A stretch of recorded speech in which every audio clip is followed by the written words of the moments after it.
It's the chain. It's the chain. He bought the chain and it took over. He's a Wago. He's a Wago. Instead of a Dago, he's a Wago. You are Wago. He's a white Dago. He's a Wago. Just a big Sopranos fan. So am I. You don't see me not getting blood to my brain because of it. Tyler, what do you do for work? I sell houses. Do you really? I do really. Timeshares? No, houses. Regular houses. Regular Are houses. you good at it? Pretty good, yeah. Yeah, you see the fucking drip? Yeah, I'd say he's doing all right.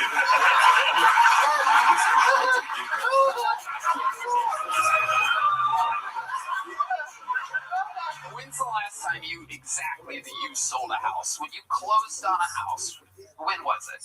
It was in October, but I have a closing coming up tomorrow. Okay, what are you closing on tomorrow?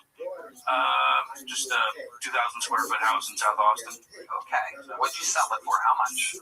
$380,000. Wow. Fuck yeah. Hell yeah. You might be able to add a few links to that network. Holler at your boy. I love it. Okay. What do you do? How long have you been on stand-up? 4 months. 4 months. What made you want to start 4 months ago? Kill Tony. How old are you? 31. 31. And you've just been watching the show and you're like, I could do that. Yeah. Okay. Just been hitting open mics and getting booked by local promoters. I love it. Yeah. You're taking it seriously and you seem to be doing good at it. What do you do for fun when you're not doing stand-up and selling houses and pretending to be Italian? I like to shoot plays, and when it's warm out, wakeboarding, paddleboarding. Yeah. When you shoot clays, do you get the gun out of the bathroom first? Yes. Godfather reference. Godfather jokes. I love it. You shoot clays. What else did you say? Lake sports. Lake sports. Like what? What exactly? Wakeboarding. Wow. Amazing. Amazing, Tyler. What's your love life like? You have a little chicken parmesan at home? Single currently. Single. When's the last time you had a girlfriend? Need to taste test this delicacy.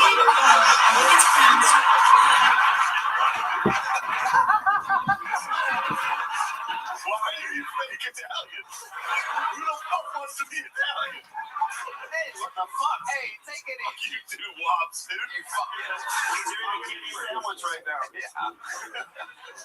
Oh my god. That's a crazy race to appropriate. What the fuck? You must have started acting like Polish. I don't know, I like being Polish. What the fuck? Who compares the Italians to Well, season 2 of The Wire, now I'm a Polak. What the fuck? You're not Polish? No. I do look pretty fucking Polish, yeah. Pretty glaringly Irish. But whatever. You don't see me wearing shirts though. So this relationship that ended a few years ago, how did it end? Found out she was married. Wow. Okay. I love this. My God, am I good at these little interviews. How did you find out? Exactly how did you find out that she was married? How long were you hooking up with her? Give us a ballpark here. Well, it was like 9 months in that she told me she was 9 months in, and she just told you. Yeah, when we first started dating, she said that You weren't dating. You were fucking and hanging out sometimes. She was married. Go ahead. when we first started fucking, she said she was divorced. And then 9 months later, she was like, oops, actually, I'm not divorced. Okay, where were you exactly when she told you this? Were you at a Best Buy, perhaps? No, we were bartending together at a club on 6th Street, and she told me while I was at work. Wow, amazing. And that was that. She must have been fun. Can you give us an example of the favorite Crazy bitch doesn't tell you she's married for 9 months. Working alongside you, fucking you. Let's go to dinner. Fucking maniac. I bet she was so much fun. Can you give us an example of a fun sexual experience that you had with her? You guys ever bang at the bar or in the car outside? We did, in fact, bang at the bar, yeah. You banged at the bar? Yeah. The bar, diggy, diggy, diggy, said the boogie, said I'm shot the boogie. You banged at the bar to bang.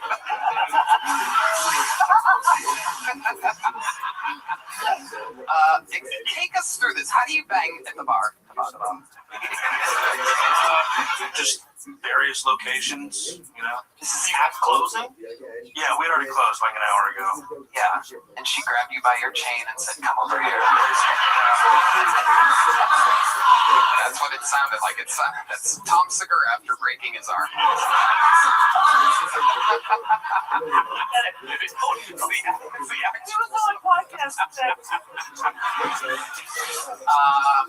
So let me ask you this. That rules, sir. Because you're at the bar, right? You're serving beverages, but you're with a married woman. So where are you finishing? You have to. Is it inside or are you pulling out? That's a really good question. Thank you. Fuck yeah. Every answer is bad. Let's go. She was on birth control, so. Oh wow. Oh my. Oh, cream pie. Yeah. Special delivery Yeah. of daddy. It's a vegan cannoli. It's not actually a cream pie. It's a vegan cannoli.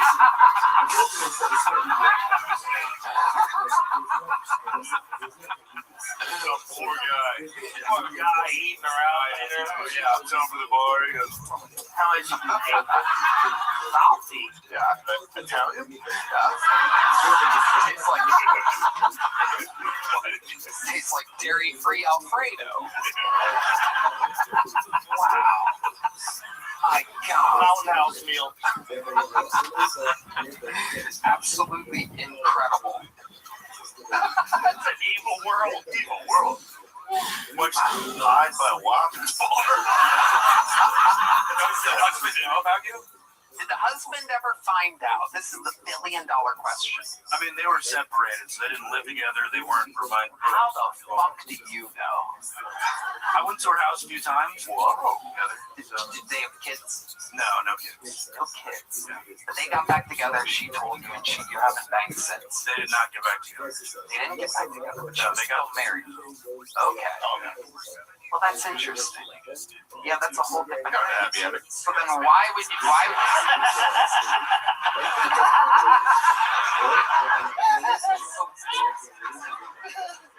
I don't really get it. She tells you that. She's fun, Tony. Can't you just let a girl have fun? Yes, Tony. Why not stomp out all the crazy people in this world to make everything fucking boring? No, I just don't Let understand. her fuck the guy at work.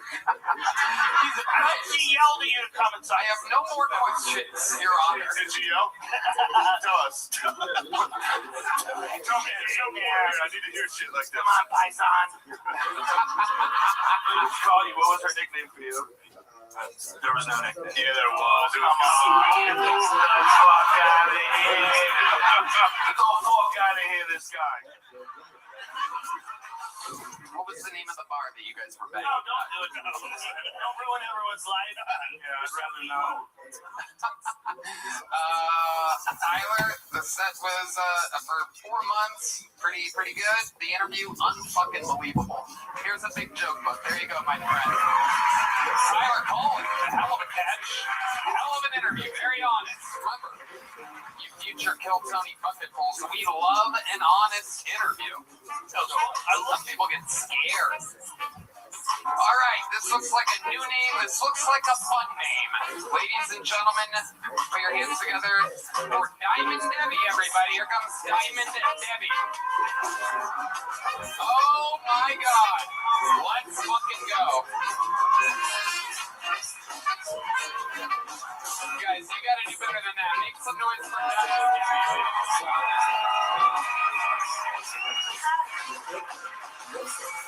Open-haired ladies, we know things. By this age, I know when I had too much to drink, like you youngins. These diapers leak, y'all. I was a single mom with an only child, and I highly don't recommend that to any youngins either. If only I'd had a leader, surely one of them would have failed at life and wanted to stay home and take care of me. Hey, and what's all this about the T-word? We had that T-word back in the 60s, y'all. Tomboy. Most of us grew out of it. The rest became y'all's gym teachers. Well, I was looking for love in all the wrong places during the pandemic. I mean, the nursing homes. But, you know, the competition's pretty stiff there. Women outlive men. And there's a lot of Debbies in there, I'm telling. But by now, Even the guys with dementia, after 4 or 5 times, they got it figured out.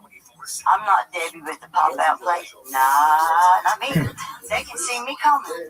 They just call me Blue Chew. Well, that's it.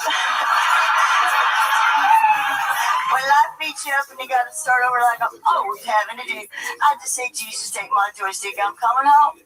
Thank you. Wow. Welcome, welcome, welcome. Oh my goodness. This is your first time on the show. I would remember you. Well, you walked by me a few times in my chair, but, I'm, crotch level. Okay. Yeah, so I get overlooked a lot. This is my 111th sign-up. No fucking way.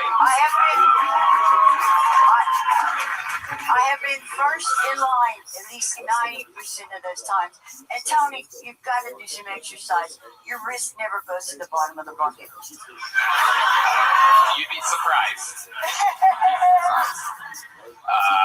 Diamond Debbie, how many centuries have you been doing stand-up comedy? Yeah, Diamond, how come you didn't let Jack on that fucking door? I tell you.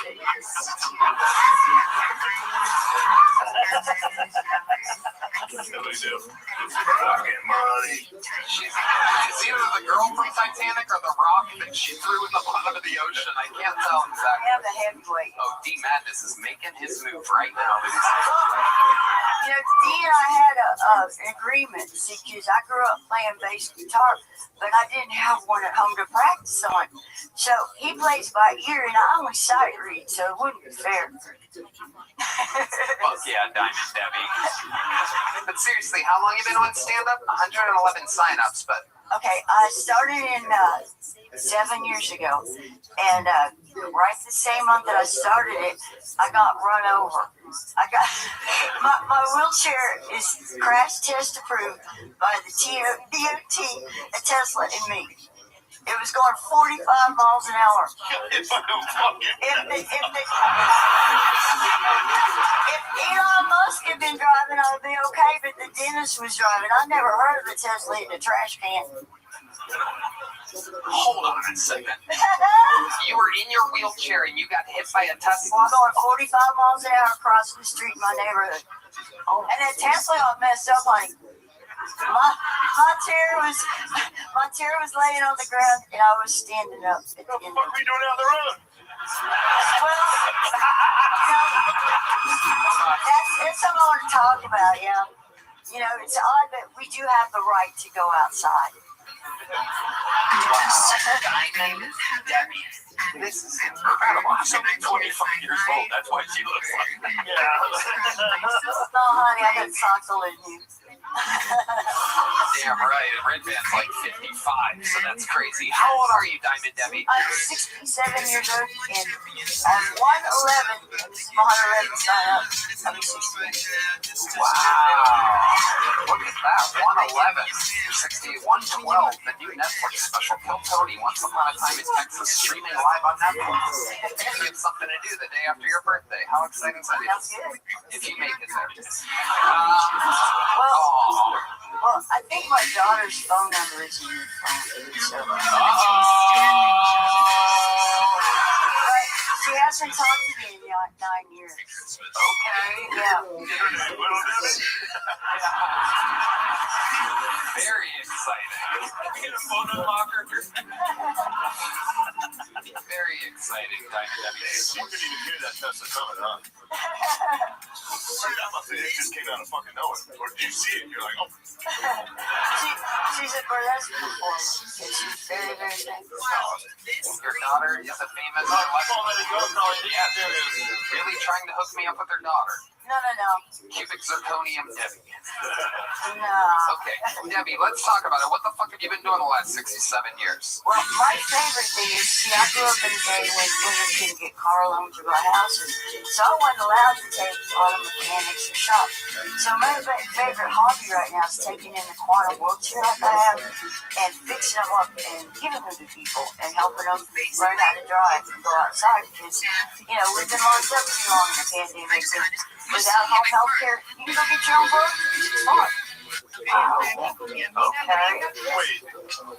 I get around. I got 6.5 miles an hour in the e-bike. Wait, you hit on the road where you fucking flying? Yeah. Like going somewhere? Were you on like fucking moped? You don't cross the street slowly, you know. Oh, you were crossing the street. I'm sorry, I thought the way you were talking, you were like going to like the grocery store. Just fucking flying.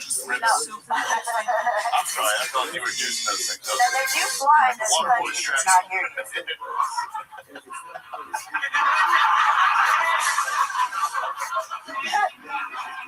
I'm sorry, you gotta go like it.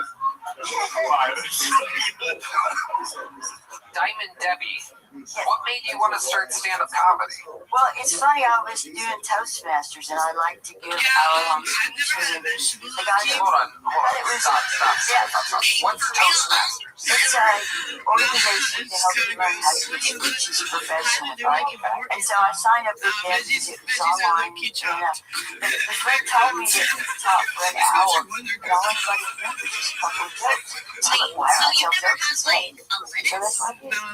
Wow. Such a little charming lady. Where are you from? Oh, well, my home is on home. Okay. I got enough home I got. All right. You drove your wheelchair all the way here. Yeah. Wow, you're going to hell. That's what it is.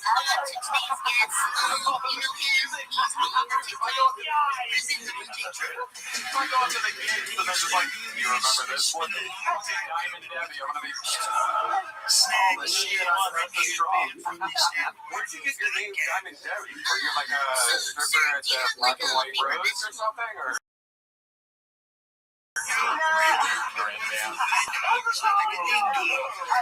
That's a solid joke. Black and white rose, that's a solid joke. Oh, I get it. I get it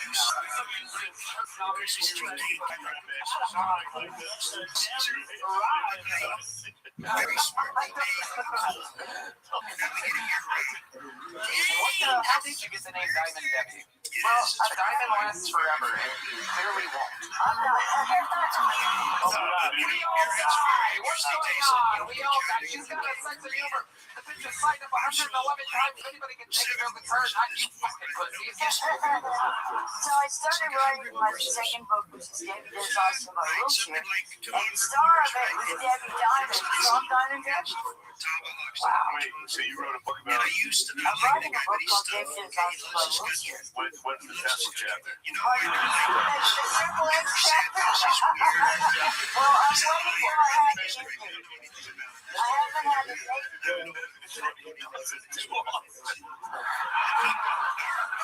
haven't had a date since I had my last pelvic floor. Hold on. Time out again. You haven't had a date since when? I had my pelvic floor ball. What does that mean? Bladder comes out and they put it back in.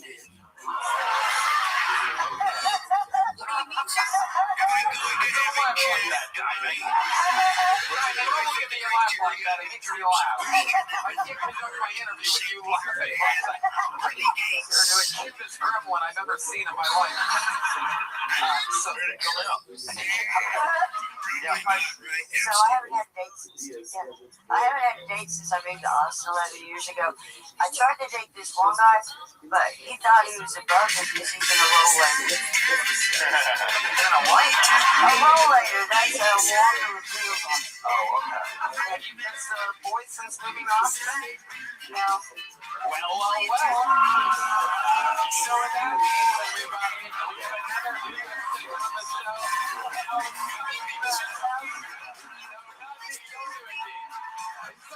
out there that wants to be a legend and give Diamond Debbie your first kiss? Right here. Come on, look at this fucking dude. Watch out for the camera right here. No, sit back down, you freak. No, he's coming right here. Look at this fucking guy. Oh, she's pissed. Oh, his girlfriend is not happy about this. Oh, which makes it all that much better. Diamond Debbie is about to get her first Austin kiss. Here you go, Diamond Debbie. It's a miracle. Wait. Oh my God.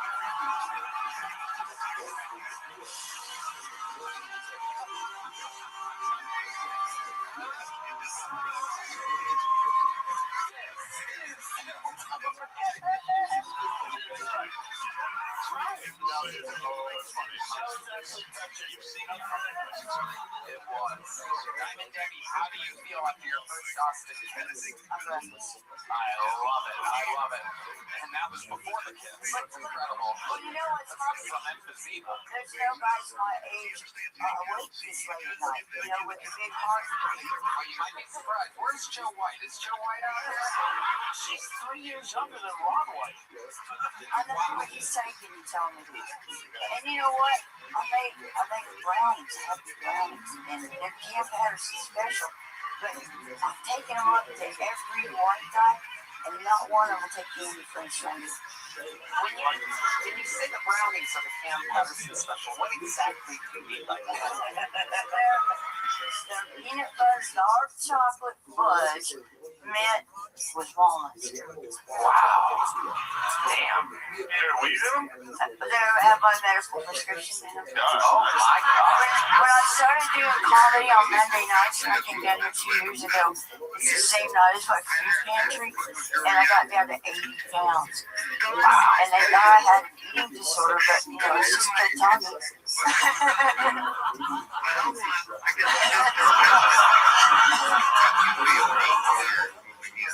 Diamond Debbie.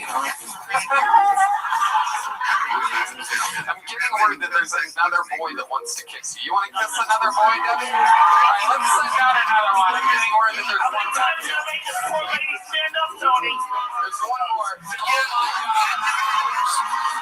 God. You say brownie 3 times. Oh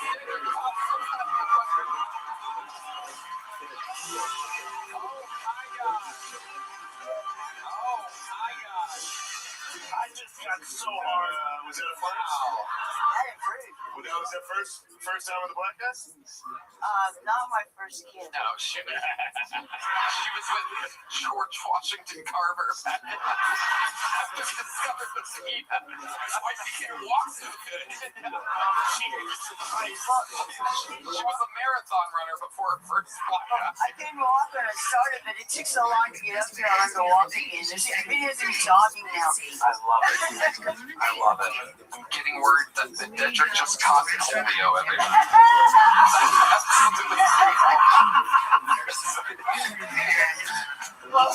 Diamond Debbie, you are an instant legend. I have somehow run out of big joke books. We have more in the back? Great. They're going to hand you one in the back, and Diamond Debbie, you know, let's just have you sign up again sometime, but why don't we just like time it out so that you don't have to wait out there with all these fucking... The worst part was waiting in the alley when it got so cold a couple of weeks ago. Oh my Nobody God. could hear me trying to get in. I feel We're all terrible. upstairs. You feel terrible. Wait out there for an hour. I told you you're going to hell, Tony. Let me in. I gotta start considering these people, dude. They really want to be a part of the show, and you treat them like garbage. How about get some warmers out there or something? Oh, hey, I didn't. I love it. Well, there's one with the Virgin Mary on it. You probably went to high school with her, so I'll give you that one. Make some goddamn noise. How long can this place get recorded? We have all different shapes and sizes of sign-ups here tonight, and I fucking love it. 111 sign-ups, and she finally got on tonight. That's absolutely insane. Defies the odds of the bucket. But it goes to show the bucket's real, or else I would have pulled Diamond Debbie out the long You can't use cursive either. She has good handwriting. All right. You guys still having fun out there? Oh my God, she forgot her cane, everybody. Number 3 coming up, Shane Gillis, ladies and gentlemen. All right, this next bucket pull is from the inside, everybody. Make some noise for Kelly Quinn. Where the hell's Kelly Quinn at? Oh, they got her already. Great. I lost my job. My husband suggested volunteering, but I feel like I've given enough back to society. I married a redhead. I used to be a radio DJ, and not to brag, but I got loads of handwritten fan mail, all from jail. Prisoners must not have access to high quality paper. The pages were always stuck together. I have passionate fans. There's one inmate who had a clearly expressed crush on me. My husband asked me why I was saving all his letters. Evidence. My husband's retired Air Force. The hardest job I ever had was being a military spouse. Just all day, every day, making out your partner's PTSD. And does the military recognize us? No. And how could we after debating that long and that hard? I'm Kelly Quinn reminding you to be a patriot and service those who service our country. From the more serious sense of the night. Kelly, welcome to the show, Kelly. It's your first time on, correct? I was on about a year and a half ago. Oh, okay. I don't remember you. The new hat. I didn't know they made hats in uncircumcised penis. I've been married 27 years. I've actually never seen an uncircumcised penis. So if this is what it is, it's pretty hot. It is literally, it's been voted. I'm getting word. It is the worst hat of all time. That's what the world is saying right now. Paddington bomb. Come on, folks. Wake up. Instead of the bear. There, instead of the Paddington bear who has that hat. Where's Diamond Dead? Kelly, you were on a year and a half ago. How long have you been on stand-up? 3 years. 3 years. All of it here in Austin? I live in DFW. DFW. Hell yeah. Okay. What do you do for work? So I own a small business. So when I lost my job in radio, I just switched full throttle to that. So the question remains, what do you do for work? I own a website called ChristmasCockpit.com. I run it off of Shopify. We love Shopify. We absolutely love Shopify. In fact, you can go to Shopify and start your own business. Not a lot of people know this, but Mattel and Gymshark and a lot of other companies all started with Shopify, ladies and gentlemen. And on Shopify, you can Hey, did you hear that hat at the men's march? Remember the pussy hats? The women's march? That would be the hat you would wear at the men's march. Stay with us, people. God damn, dude. This is spitting out gold.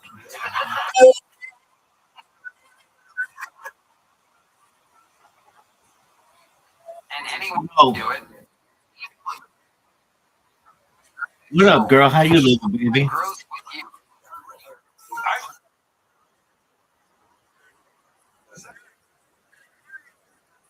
Word. Yo, first and foremost,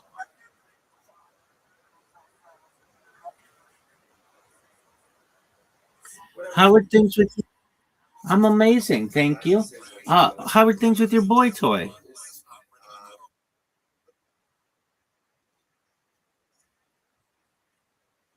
No. Okay, what happened?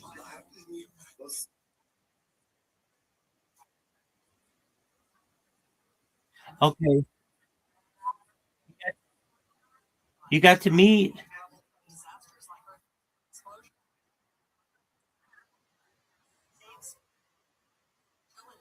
Okay, excellent. Well, it happens, right?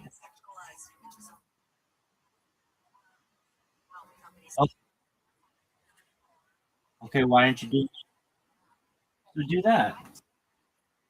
So do that. Okay. Oh, tell these guys, hey, if you want me to come to you, fly me there.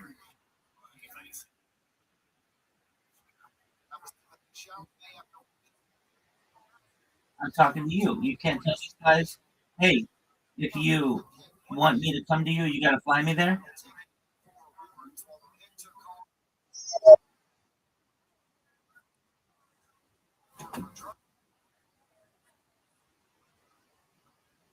Okay.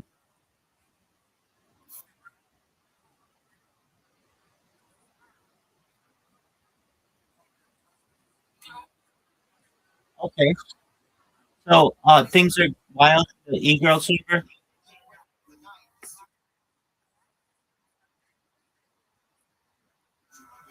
Okay.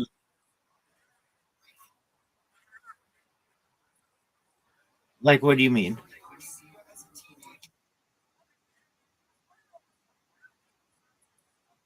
Oh, that's not cool at all.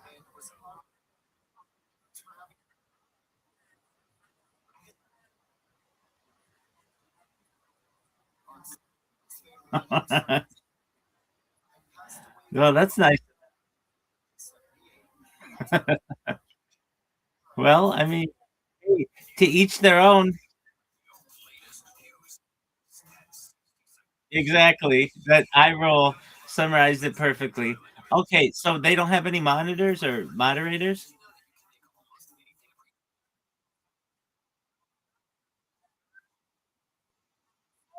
Okay. Yeah. Wow. Okay. And then how are your other friends in that other server?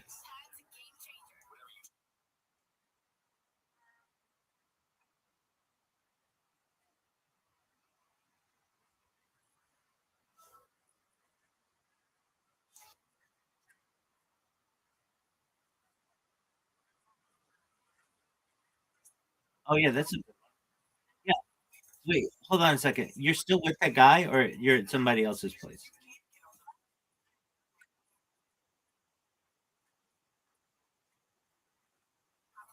Okay, well that's kind of nice of them.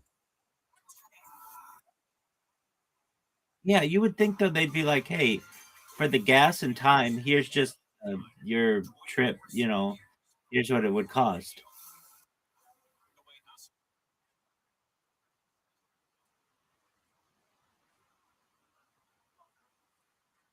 Okay.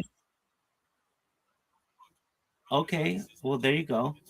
So you're in New Mexico? Is it pretty? Yeah. Is it pretty?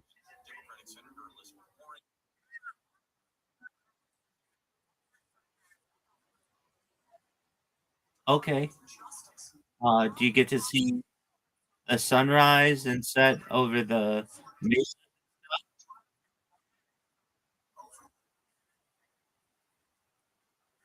They call it the land of enchantment.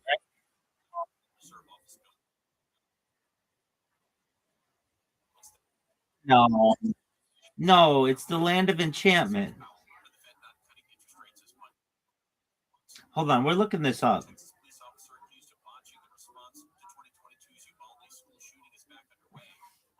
Land of enchantment is New Mexico. Yeah, that's its name. It's on the license. Yeah, what is the land of enrichment? Land of enchantment is the Land of Enchantment is the official nickname of New.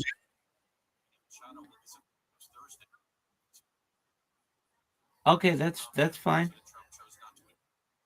Okay, yeah. So, um, well, okay, cool. And are you excited to come home? No, you're not. Okay.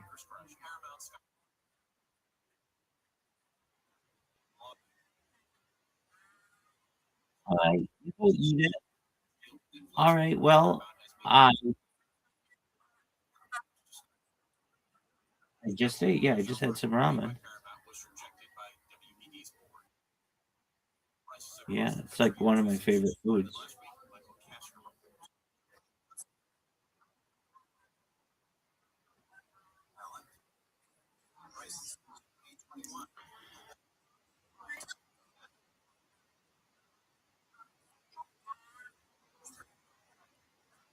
Okay. Well, it was I think that's when I eat the best.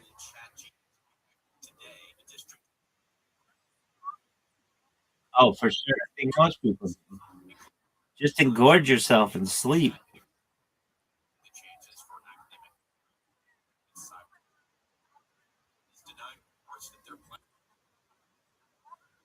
Oh, you got that right.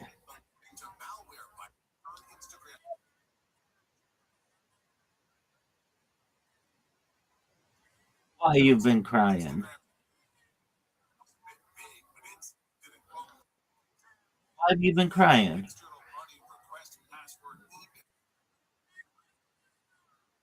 Okay, okay. And but his family seems cool as fuck. That's really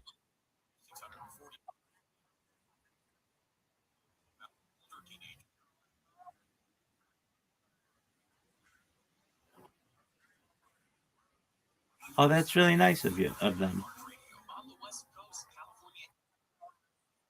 Oh,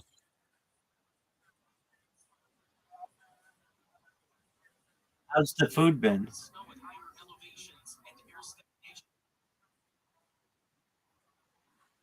Okay, not overwhelmingly good though.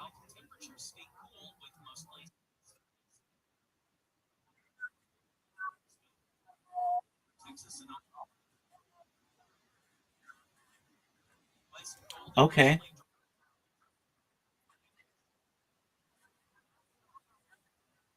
No, I wouldn't know. But yeah. Okay. Well, I mean, darn that it didn't that this isn't the one, but you seem in good spirits and you've got a little bit of a plan. And uh, I know you want to be independent and not ask for help, but why don't you just say to the guy in Hawaii, "Hey, look, I'd love to fly there.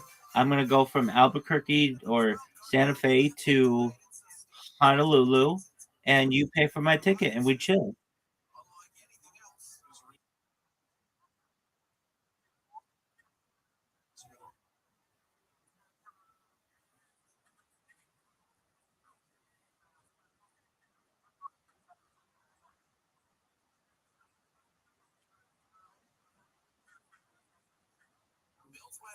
Oh,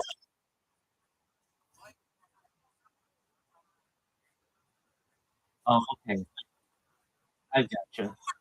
All right. And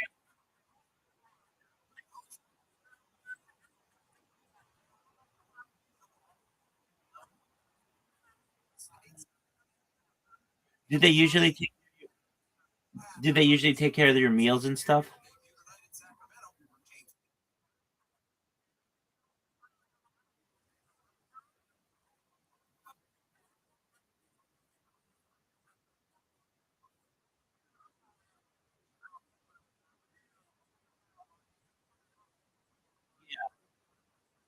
Okay.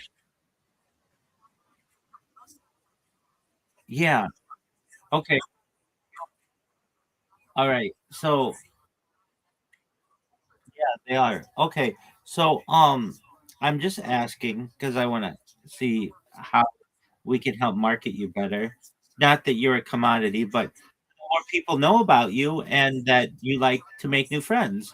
Um you um well, I mean, here's the thing, and this is just a question, but like are you if I were you, this is what I would do. I would have, and you, I'm just going to put it out there. I'd have a Pinterest. I'd have a Reddit. I'd have a Flickr. I'd have a, not just a Twitter, but I'd have a Blue Sky. I'd have a Truth Social. I'd have a Mastodon. I would have all of the top 30 different social medias. I would put looking to make new friends. Feel free to send me a DM. Nothing real forward or anything like that. But I'd have pictures of just yourself in costume or whatever. Just basically what I'm saying is increase your network because as the phrase goes, your network is your net worth. And you'll be able to make a lot more friends that way than just like being on Discord and maybe a couple other places. But I mean, it's up to you certainly. and what you want to do. And I'm sure you're on Instagram and all those other places. But I think there are a lot of the social media platforms, like for instance, people don't know, but Pinterest is a bigger social media platform than X. So I mean, like if you're not on it, put some pictures of yourself on there in your furry stuff and see if you can meet people who are like-minded.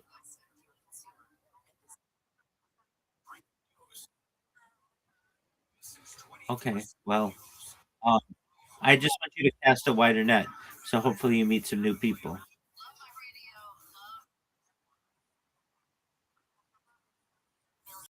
That's all I can do. No,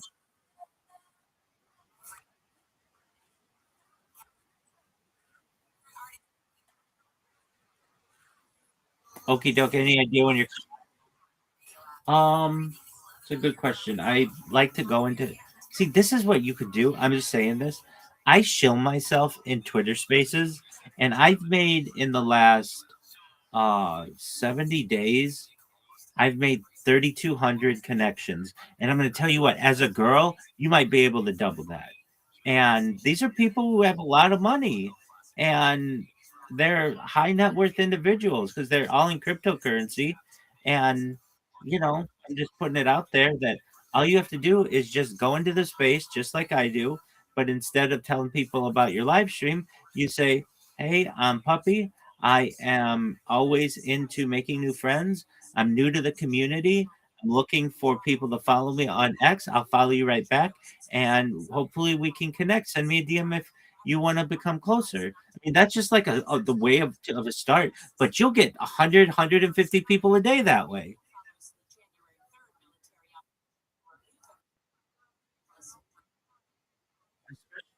Especially, but here's the thing. It's not really the Twitter part of it. Like it's not so much the visual. It's about speaking with people. Do you know what Twitter Spaces are?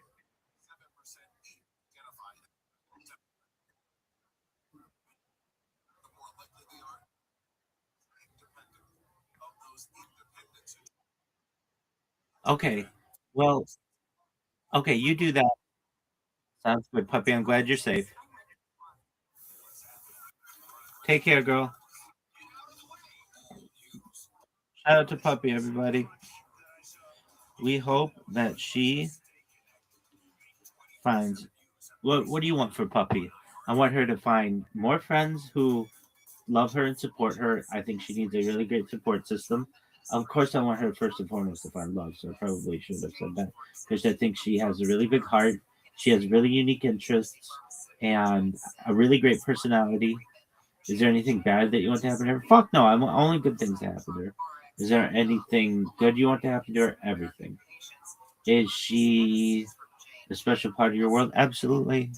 I love that she's brought the furry world into my life and to learn about that community. And what else? I could have said I told you so with this one, but I did. I straight up did. I was like, this ain't the guy for you. I'm just telling you that. But she was like, no, I know. I just want to see him. And that's cool. What else would you say to her?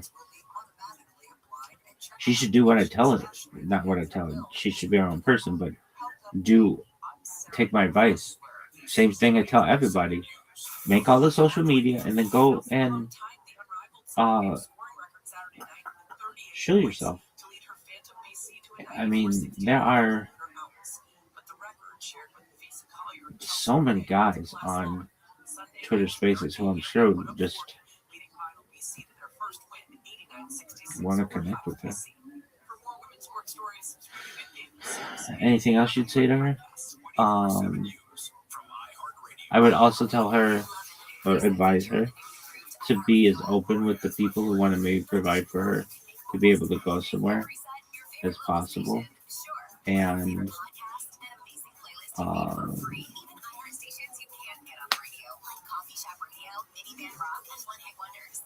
I hope everything goes okay for her. Most of all, I hope she will find some, but I want her to stay safe. That's really important because she seems smart though. So, puppy, if you ever see this, I want you to find love. I want the best for you. I like your friendship. There's some people who come in here, and it's like, not really though. I've got to say, like, I like most people who come in my server, and I like some people a lot. Um, and she's one of them. Is there anyone you don't like in your server? I would have gotten rid of them. Who's your favorite person in the server? Brandon. Who's your second favorite person? Miss Aquarius. Who's your third? Zoot. Who's your fourth? Riser, probably. Who's your fifth?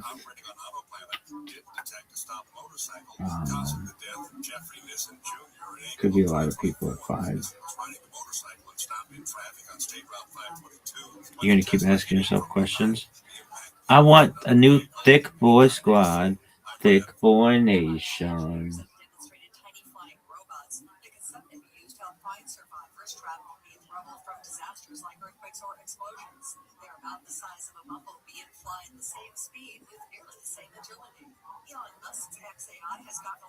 Thick boy squad, thick boy nation. Russian manicure bitch. They've got a fucking location in Pasadena, Old Town Pasadena. I don't think it's Old Town Pasadena, and Burbank. And I bet it has something to do with Armenians. That's all I'm saying. Do you like Armenians? Motherfucker, I could be elected king of Yerevan. Really? Oh, for sure. Lavos.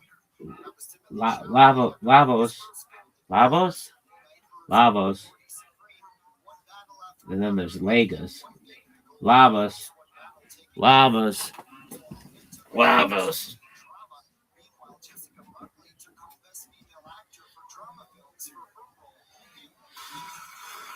Thick boy squad. Thick boy nation. I want somebody to put together thick boy squad. Thick boy nation. Okay, nobody cares, Tony. Tony, your story sucks. You get that song, Nick? Yeah. This shit is so hard.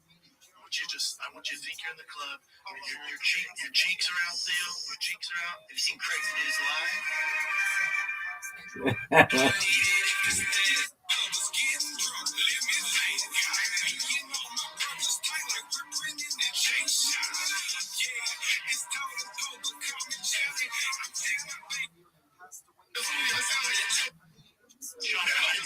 And for that.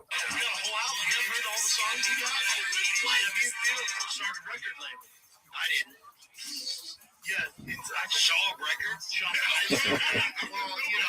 whatever. And I took the money from our zoo in Mexico and put it into the music. That's why the ostriches think it's delivered. Modern day Sugar Knight, bro. Look at you. Yeah, Sugar Knight. Stevie Knight.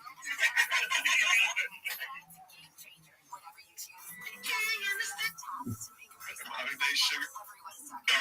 Well, whatever. Songs you got? Have you started a record label? I didn't. Yeah, it's Shaw Records. Well, whatever. But I took the money from our zoo in Mexico and put it into the music. That's why the ostriches didn't get delivered. Modern day Sugar Knight, bro. Look at you. Yeah, Sugar Knight. Stevie Knight.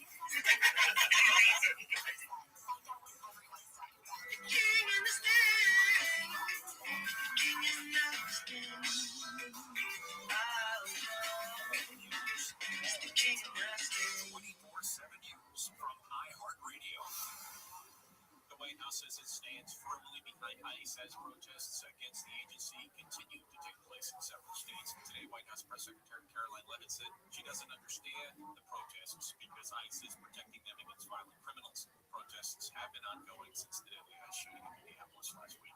Fed Chair Jerome Powell says the Justice Department has issued a subpoena to the central bank warning of a possible criminal indictment. Speaking at the National Press Club Headliners newsmaker event, Democratic Senator Elizabeth Warren said this is all part of President Trump's agenda. This is a question about weaponizing the Department of Justice. right out in plain view in order for Donald Trump to try to have a chance to take over the Fed. Powell said the potential indictment comes from his June Senate testimony concerning renovations to the Federal Reserve Office buildings. He categorized these subpoenas as the latest attempt to influence the Fed and its interest rate decisions. Trump has repeatedly criticized Powell for the Fed not cutting interest rates as much and as quickly as he wants. The trial of a former Texas police officer accused of botching the response to 2022's Uvalde school shooting is back underway. Much of the testimony today is focused on the cops' tactical movements when the gunman was barricaded in the classroom. In an active shooting situation, is time of the essence. Absolutely. Both sides grilled Texas Ranger Terry Snyder, who was involved in the investigation after 29 students and 2 teachers were murdered. Former officer Adrian Gonzalez pled not guilty to 29 counts of child abandonment or endangerment. Venezuelan opposition leader Maria Corina Machado will visit the White House Thursday. That's according to multiple reports. Her visit comes after President Trump chose not to endorse her following the U.S. capture of Venezuelan President Nicolas Maduro. Trump said Machado does not have the support of the Venezuelan people. She has said that she wishes to share her Nobel Peace Prize with Trump, but Nobel organizers have said she's not needed.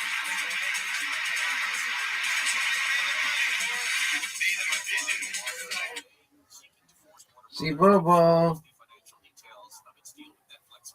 Paramount has made multiple bids for the entirety of Warner Brothers Discovery. The latest $30 per share all-cash offer made by Paramount was rejected by WBD's board.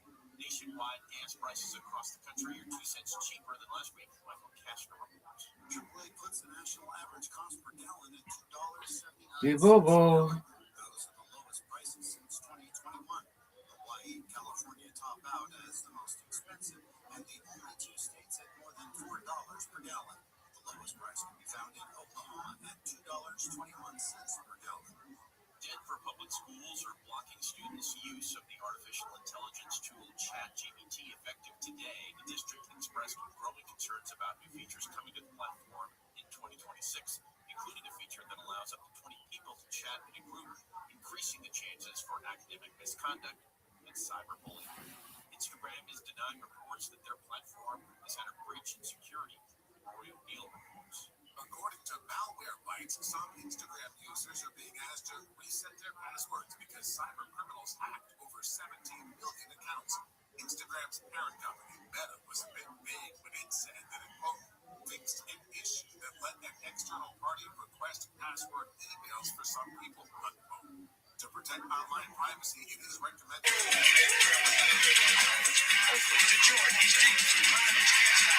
Those teens spend over an hour a day on their phones while in school. Social media took up most of their device time.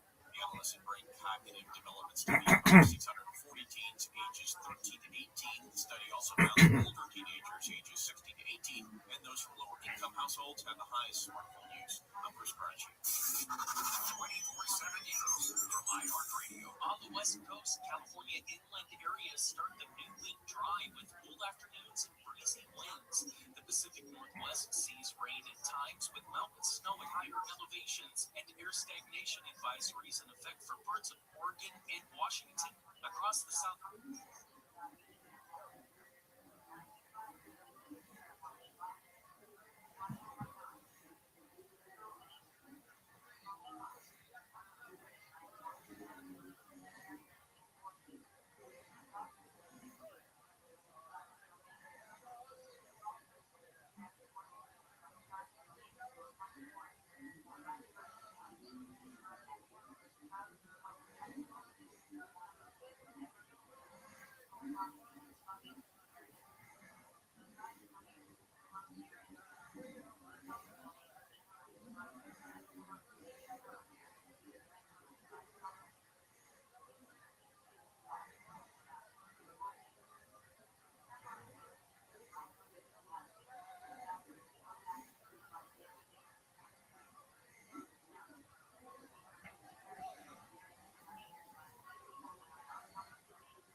folks. What the fuck is that?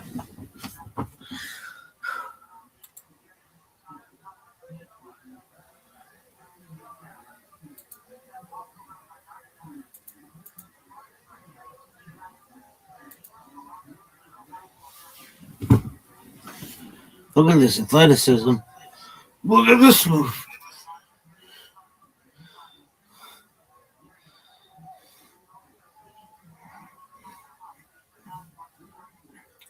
See, Bubba, what is this garbage?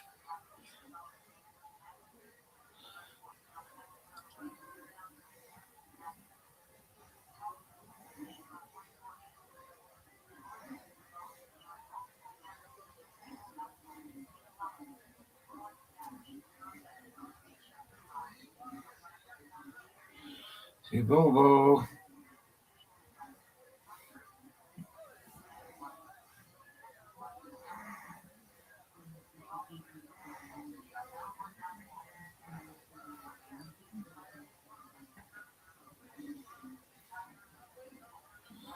See, Bobo.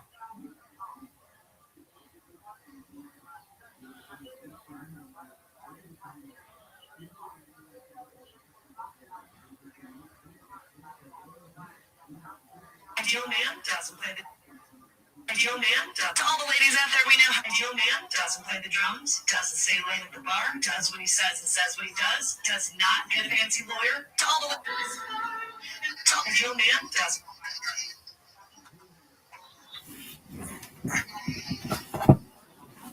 Yo, what up? You had, I was just looking at your space. You had 68,000 people in there, big man.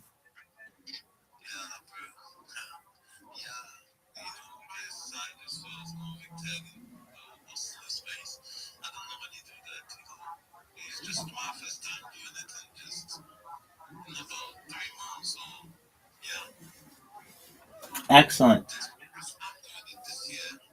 Well, you had 68,000 people in there. I just saw. Dog, why don't you do Chill and Chills?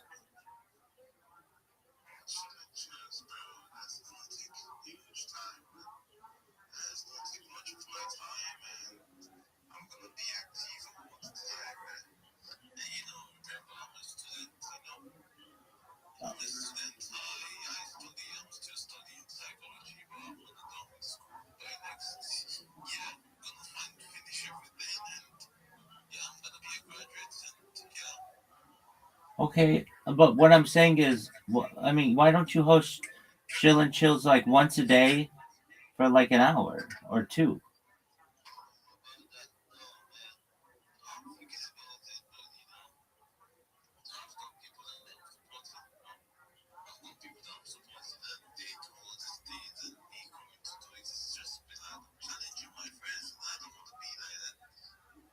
Okay, I understand that.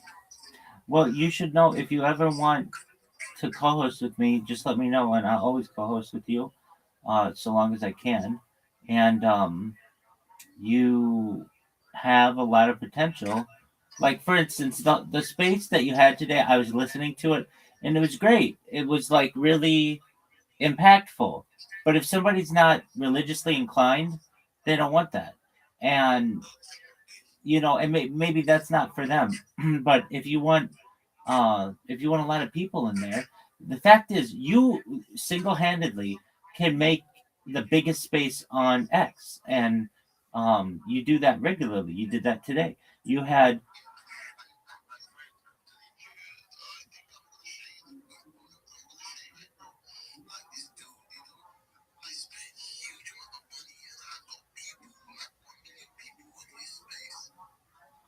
that's a huge amount of money.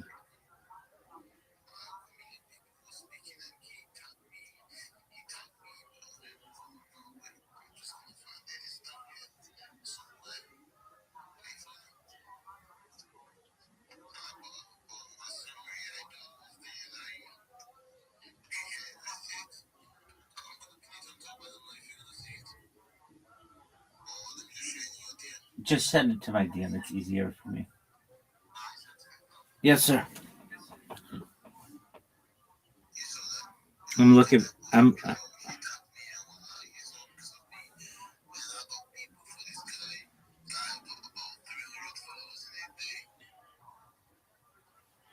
Okay. Is that the most you've ever gotten in it? Is that the most you've ever gotten in a day?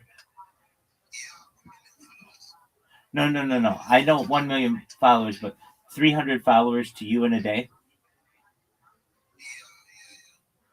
Well, that's huge. That's giant. Okay, and then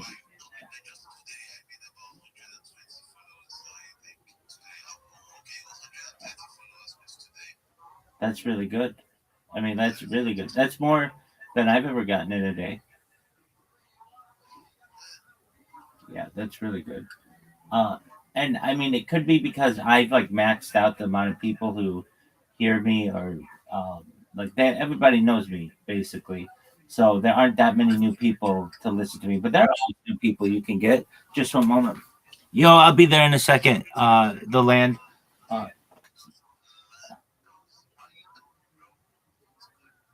oh, that's Land of Oz. Yeah, he's in my Discord right now.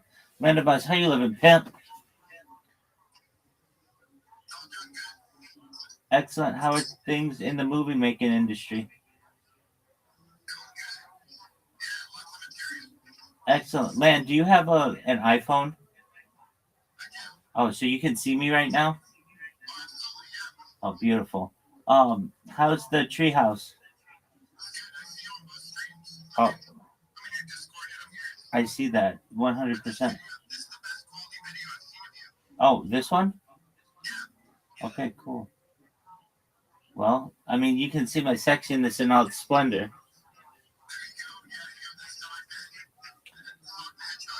Oh, yeah. This is a cryptocurrency. It's Harry Potter Obama Sonic Taninu.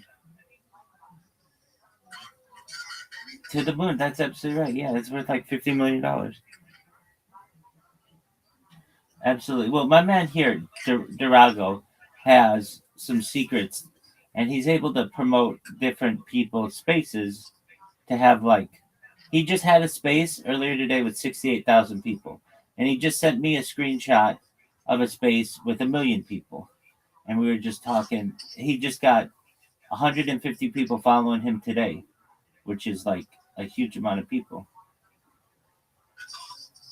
Word, he knows what's up. So, Land of Oz, what's on your agenda for today? TCB. Okay. All right. Well, it's like 12 days into it, right? Better late than never. Oh, okay. All right. Obviously.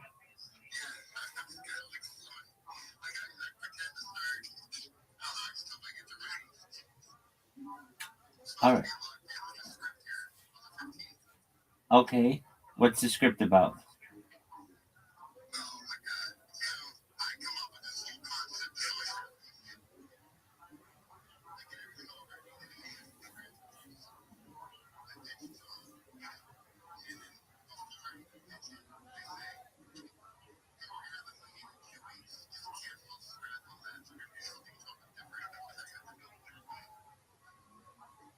Okay.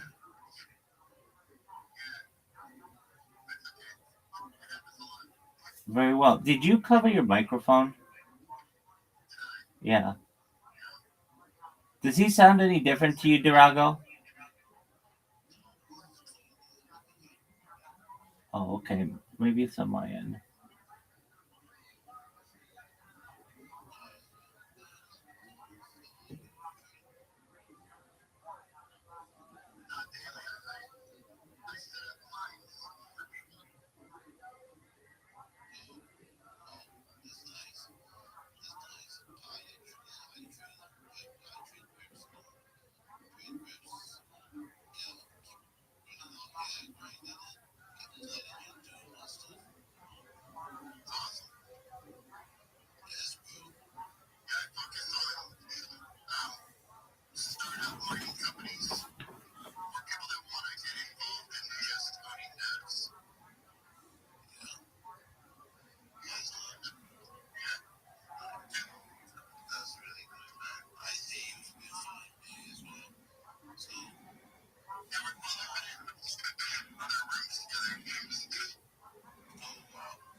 bro, that's how it is. Yeah, I tried to explain that. I told people that. Don't believe me. I was like, no, you understand. They got fiber. And we're Nigerians. Like this other network is just on the fiber. And they just run it without the house.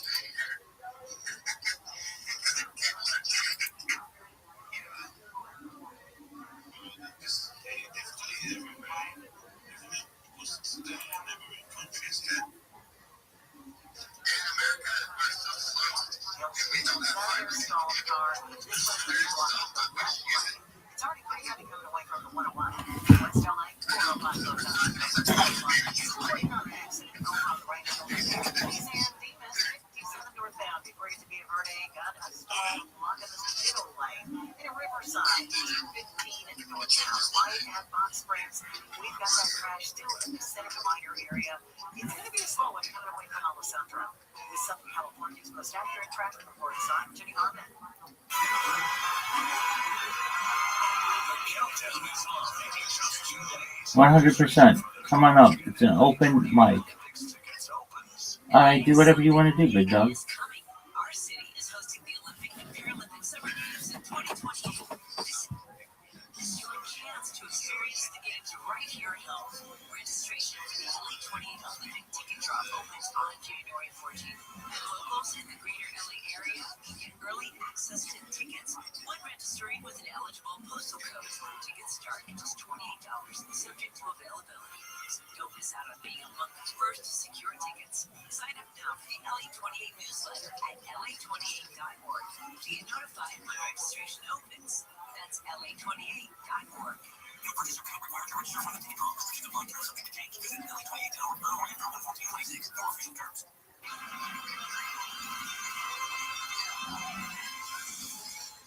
You know who's listening to the radio? Voters. Lots of them. So if you're running for office, this right here, great place to reach them. And it's not like social media where people are just swiping through ads. With radio, they're engaged. Plus, it's 1/10 the time and cost of video. Don't just campaign. Connect with millions all over the country. Even thousands of the smallest communities with radio. Call now and be on the air in just 48 hours. 844-844-IR. That's 844-844-IR. It's Godfrey here. If you're in the market for a new roof, call my buddy Levi at Roof Buddy. 866-95-BUDDY-4. Visit roofbuddy.com. January 2nd will be $2,000 off or 100 linear feet of duct for free. Plus, your free estimated protected for 2 years. Guaranteed. So call now to get $1,000 off or 100 linear feet of duct for free. 866-95-BUDDY. 866-95-BUDDY-4. roofbuddy.com. roofbuddy.com. AM 640. Our radio station. Guaranteed human.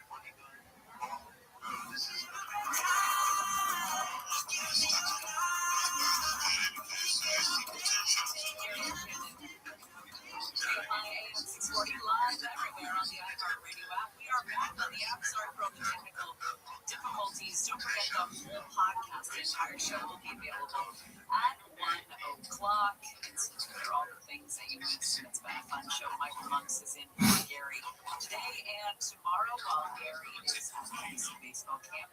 We did get into that, what that all means, and what Michael thought it meant.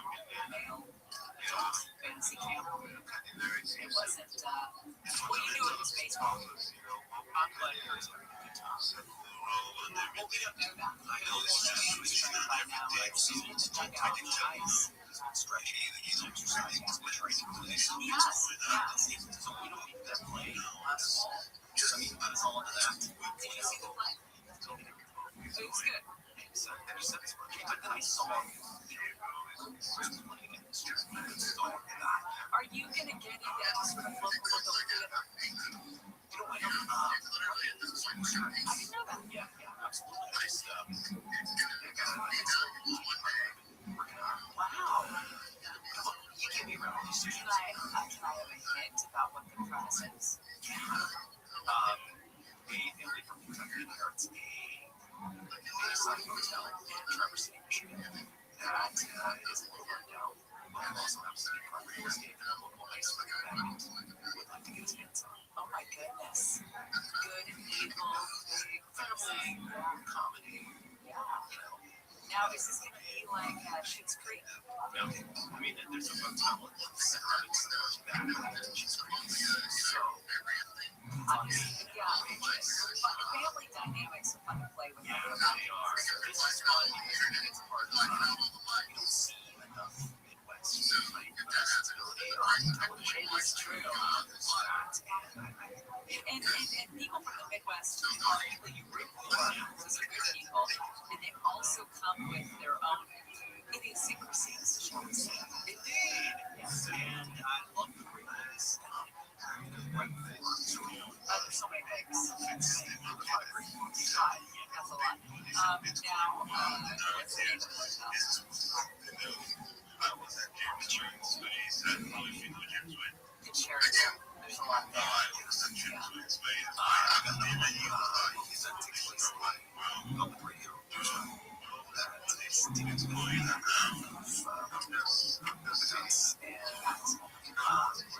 Sounds very realistic.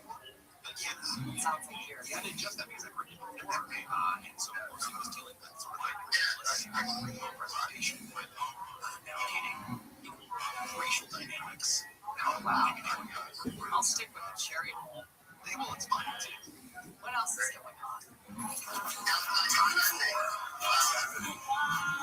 Nikki Glaser was the host of the Golden Globes last night. Do you like Nikki Glaser? I don't know who she is. I've watched little bits of clothes, but I'm not sure who that person is. I like her. I like her. She takes some good shots. Yeah. Tom Brady stuff. I don't like those roasts. You don't. You think they're too cutthroat? They're raunchy and not funny. Yeah, this was her second stint as the MC. And she had a lot of one-liners about the Warner Brothers sale, Jeffrey Epstein, CBS News, Leave DiCaprio's dating life, Sean Penn, Kevin Hart. So, you can check that out. Big events like did not like this show.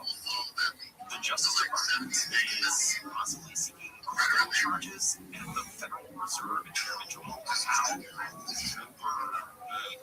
renovation of the Reserve building a $2.5 billion project that President apparently has some questions about. I think this show we're going to get to 100. A little more to this project that it has to do with the speed at which this person bring guns in the area to Turkey. Starbucks has been in the news. I heard it on the King because an employee has delivered coffee to a deputy here in LA, sheriff's deputy, with a hand drawn big on the cup, which, first of all, looks like it takes some time to draw. You know, you don't just pick up a pen and draw. This person has drawn a thing before. Yes. What the responsibility of the sheriff's department to post on social media. It's offensive for it. Undoubtedly offensive, But not intimidating. devastating. It gives it more weight. It's getting bad. Let's see. Severed heads. That was a billboard. That's what I said. SoCal freeway hijacked. ICE LA describes a child elevated at the top of Circle shooting in a good viewer of ATLA's TV station on the billboard on the 215 freeway in Riverside. Covered in the black tarp that had yellow lettering on it reading "We support ICE."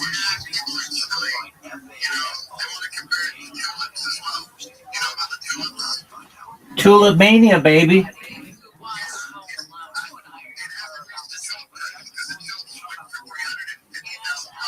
There you go.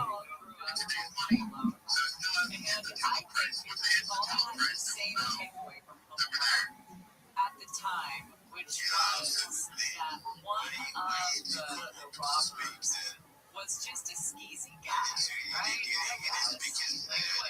You knew as a kid watching that movie, the right?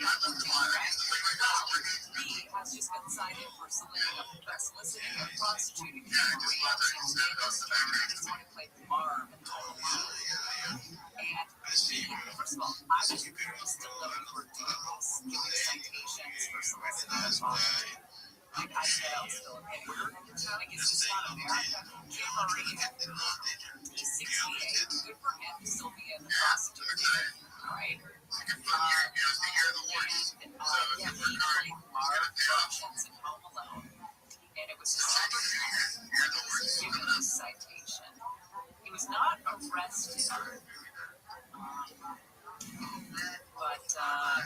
I don't know why this happened. It's got to be for something else that he was into, right? You're just like corralling guys at the Cherry Bowl Motel. How you living, big dog? What's good?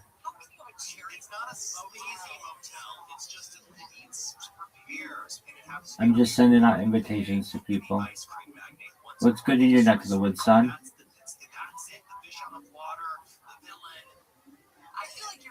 Yes, sir.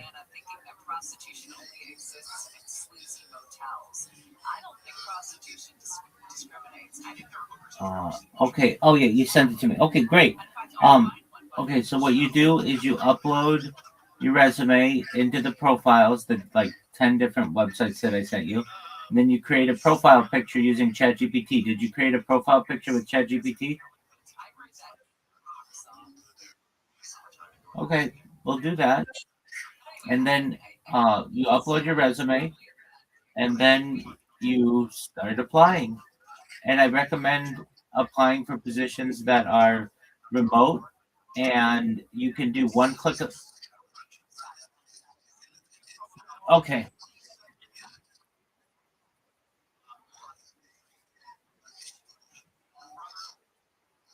Yo, I'm talking to somebody.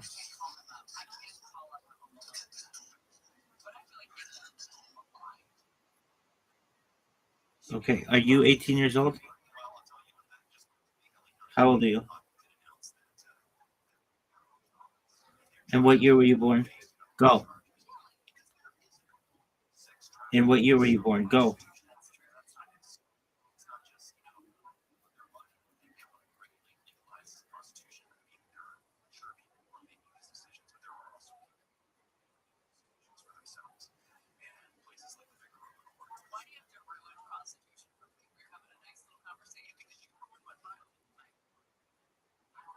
What's your question?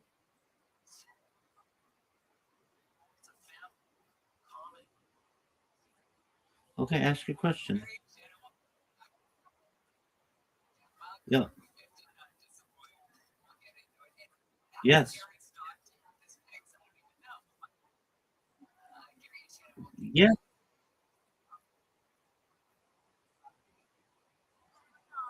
Okay.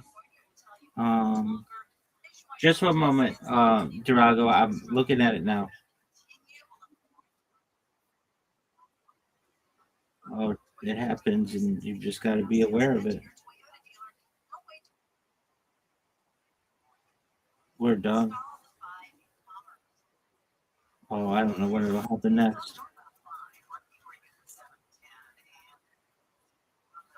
Oh, regularly.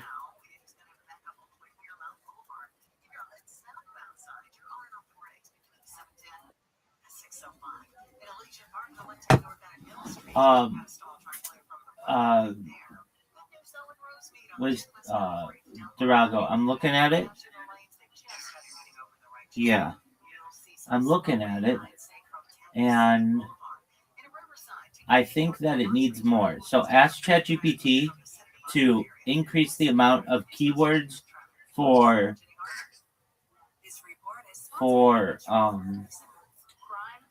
recruiting software.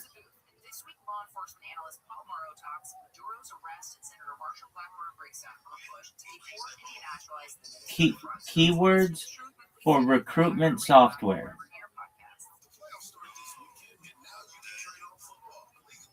So do that and then send it back to me.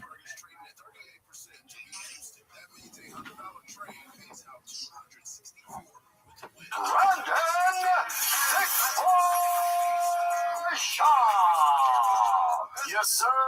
It is Monday morning. We back, baby. January 12th. What's poppin', fam? What is happening? Everybody good? Everybody doing great? Wonderful. Good to hear from you. Good to hear from you. The countdown continues. Still no fisticuffs. Your boy here is jonesing to see grown men fight. But next Saturday, not this coming Saturday, next Saturday, the first fight card on Paramount is going down, and it is a tasty one. You got Justin Gaethje, Patty Pimlet, Kayla Harrison, Amanda Nunes, Sugar Sean O'Malley, Song Yadong. Acosta, Derek Lewis, Arnold Allen, Silva. God, dog, I can't wait. Umar Nurmagomedov versus Figueiredo. Take my freaking money, baby. I can't wait. Give it to us. UFC, I'm sorry. Come back. If you're watching that Pluribus show, she writes, come back. I did the same thing in my driveway to the UFC. Come back. Please come back. Also, that Pluribus show ain't shit. Come on, bloody. Those last 3 episodes, oh, well, fuck my mouth. Oh, you completely waste my time. It's about nothing.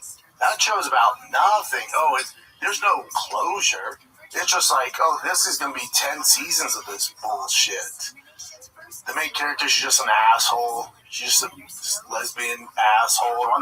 She's so unlikable, of course. You play a lesbian in the main role, you're going to win. That's how it goes. And you're a female? Oh, award. Amy Poehler, best podcast. That makes sense. That's different. But that makes sense. Come on, dude.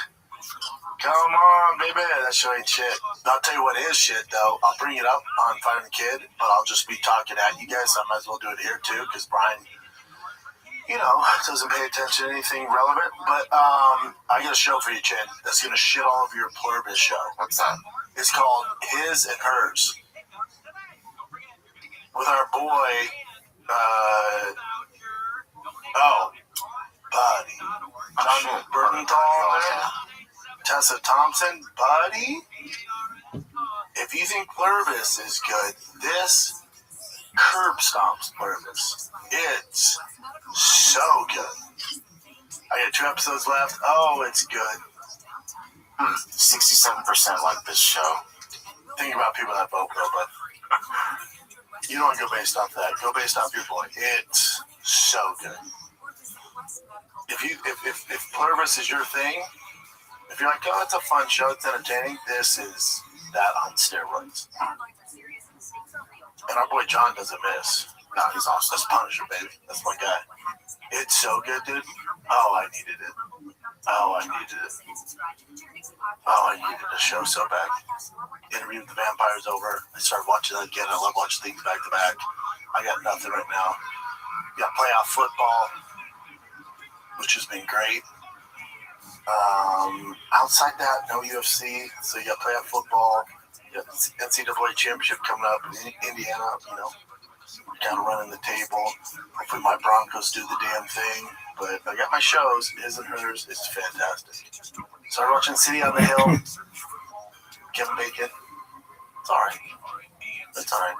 I'm just counting down the days for this freaking tasty UFC. There ain't nothing going on, dude. There's Real Housewives of MMA. Yeah. So we got some news. So let's do it, Bubba. I mean, there's no fight for me to break down, dude. I know. Also, kiddos' sports doesn't start. It's just tough. I mean, Tigers baseball will start in February. It'll pick up. Boston will start in February. I'm coaching his team, so that'll be some time. Football, we have to pull Boston out because he has to get moved up to first and second graders, even though he's in pre-K. He started out with the preschoolers and wasted time. Why? Because he's too good or what? Oh, that's fine. Yeah. He has an older brother. These other kids, like, the first time, he's just starching them. So I'm like, well, this is a waste of time. So I'll play in March. But let's get to it, Bubba. All right, there's a few things. So John Jones and Daniel Cormier coached this Russian reality series. Just like, The Ultimate Fighter. How much is Russia paying these guys? Because remember, Nate Diaz was on there. And then they had Aljamain Sterling, Peter Yan. They're just trying out of nowhere, too. Big push. They must be paying these boys. They have to. Because I didn't hear anything about it, but then suddenly, like, Daniel Cormier, it's already done or whatever. It was filmed in early January. And then John Jones said some things. I'll just play these clips for you. This is the first clip. So is it basically The Ultimate Fighter, but Russian style? Yeah, and they're coaches, but they don't fight at the end. Typically Ultimate Fighter, the coaches will fight at the end. I mean, even the UFC's getting away from that, but let's see it. Okay, here we go. I think it'd be great to have Daniel Cormier part of this show.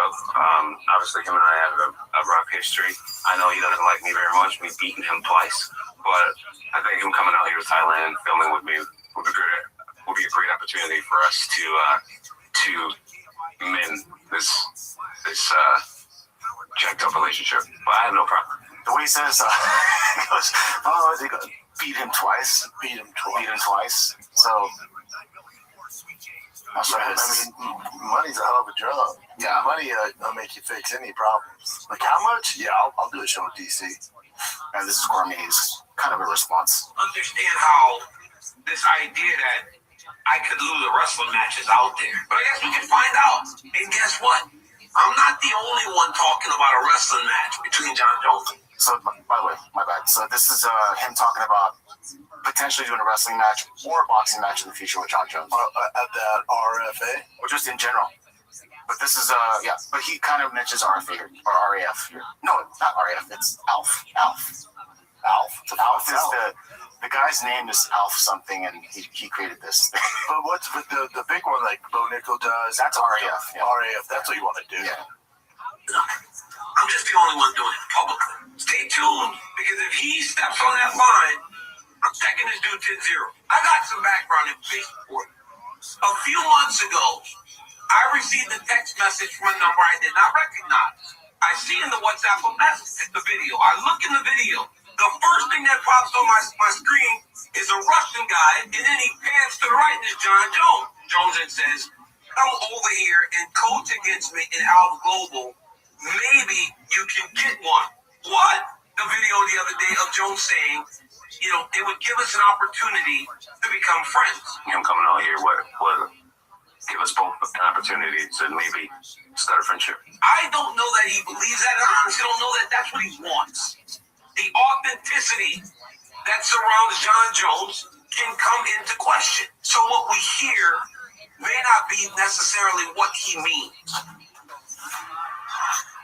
I mean, so if they do a wrestling match, now granted, DC needs to shut some pounds, right? It's like, he's been working out. DC's my guy. I love DC. If DC sheds some weight and gets in shape, and it's a straight up wrestling match, yeah, you should, right? You should. Yeah, you're talking Olympian, dude. And this is afterwards, John Jones talking about DC. This is good to say here, Cormier. Oh man, what a stuffy. This dickhead Cormier really is. I think if you really get to know Daniel Cormier, he's really not. Yeah, he's an asshole. He was an asshole. I mean, he didn't really connect with any of the fighters here. He's just an asshole. I mean, I tried to make peace with him many times, and he made it very clear that he wants to be enemies for the rest of his life. That's how lucrative it is. It's just, I don't know. But that's bullshit.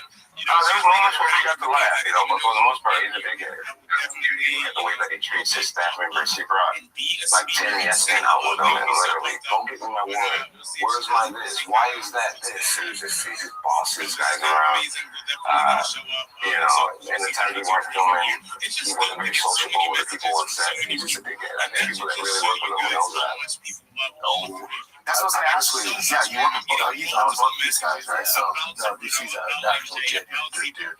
That are just like, yo, when you believe this, you kind of got to get in here right away.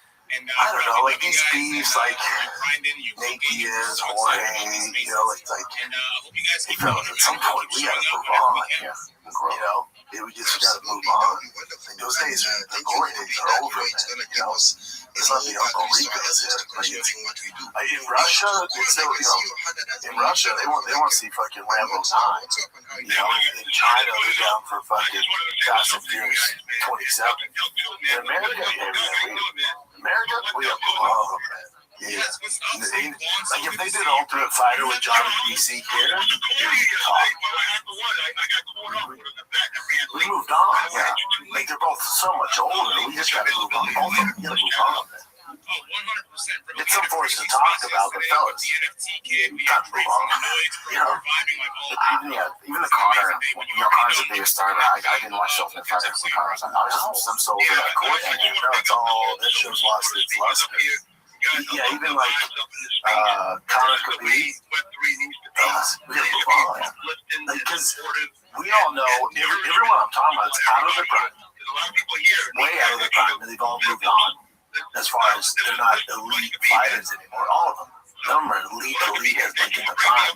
So all of them are older, trying to transition into figuring themselves out, and then they're going back. But as an audience, we know, like, it's not like the John and DC when at that press event in the prime, they're fighting in the fucking lobby of MGM, because we know that leads to them actually competing at the highest level. That's why it's intriguing. This, okay. Do you think that John sincerely wants to make amends with DC? Because it seems like he does, but I don't know. It seems like DC does. I don't think John cares. I think he could take it, which is fine. But the reason why none of this stuff comes like fruition, again, in Russia, Thailand, stuff, they're like, they're a little behind when it comes to this stuff. But America's like, what? Hey everyone, thank you so much for bringing me up. I know this is a special treat. Yeah, that'd be dope if they actually became. But no, I just got back with our little yucklings. I thought this was interesting too because you know what? Apparently, I had no idea that they're filming in Russia. Do you think it's deeply? And you know, I believe that. Right? Yeah, guys are so busy, and Dana's so busy with this Paramount shit and this boxing thing, which we can get into. Oh yeah. So I think he's not paying attention. He's also not like at the. He's not staring at the Titanic. You know, I love all of our Waddle members. Shaking So hands, it's kissing good to see all of you in babies. here, He's no and longer at the all the new people who are in here. If you're not You think in the Waddle already, Hunter Campbell is part of it? I don't think they know either. I don't think they're clear. See you guys there. If Nor you're do not they need ready. Truly, So this is truly, Rabbi I love our Fox community. asking about. Thank you, Zebra. Thank you, if you Zebra. know. Thanks, MJ. How do you feel about Jones and DC doing this show together? What are they doing? They did that like Russian Ultimate Fighter type show against each other, coached against each other. Huh. You didn't know that? I believe it's filmed, but it's not out. There's a face-off photo already. DC's talking about doing a wrestling match or a boxing match against Jones. Says that they've agreed to a wrestling match. Have you heard of this? No, I have no idea. Yeah, this is while you were in Fiji. This was all going down. What do you think of the boxing match? But again, if some random dude in Russia is going to pay it, I'm sure they're seeing, hey, go back though, direct to me. C says Dana White pushes back on Joe Rogan's hype around John Jones' Olympic protege. So Dana pushes back. So this is Rogan saying, I said Dana White text her saying everyone's fucked. Listen, Gable Stevenson among the top 5 heavyweights. Yeah, I'm with Dana on this a little bit. Let me see. 24 years, Kevin Sherman's alright. But Dana White remains unconvinced by the hype. Yeah, keep going down.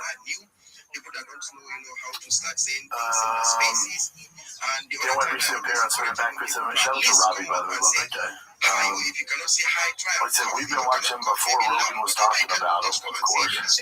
Then when Fox reminded Dana White of Joe Rogan's crazy remarks placing Gable Stevenson in the top 5 white men arguments for the hype. Interesting. You don't know until we find out. Yeah, I guess until he comes to UFC, there's only one way to find out. Yeah, this is my thing. To say he's top 5 is wild, but he's fighting guys who should be fighting, right? And he's building that base.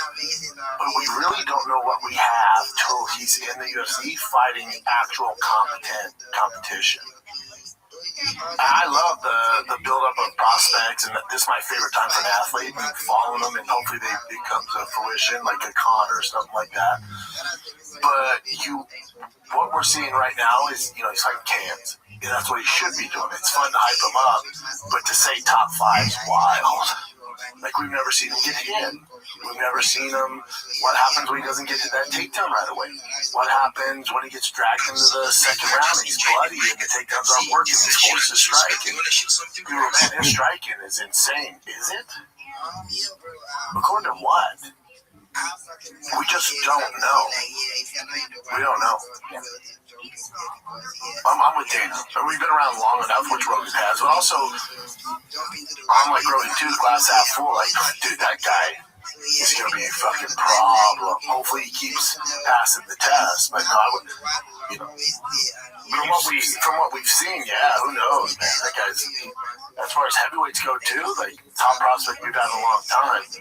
But, and like I say, he's one of my mentors. He's one of the person that yeah. give me the feel to keep pushing. Let's take a little break here, fam. come from all the Real Housewives of MMA, because listen, I love a good origin story.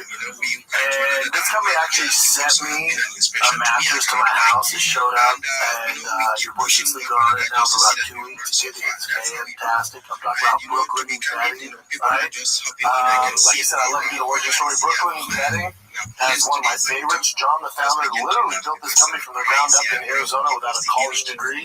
Just pure grit and intentional craftsmanship. You can actually feel the pride in every stitch of the mattress.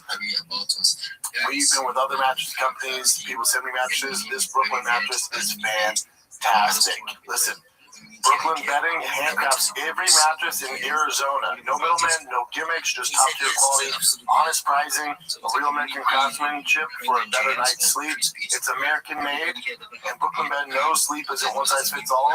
That's why they offer mattresses for everybody, including my big ass. They have everything, hard to find sizes. If you don't know which mattress is right for you, just take their sleep quiz. You'll find the perfect mattress in under 2 minutes. That's what I did.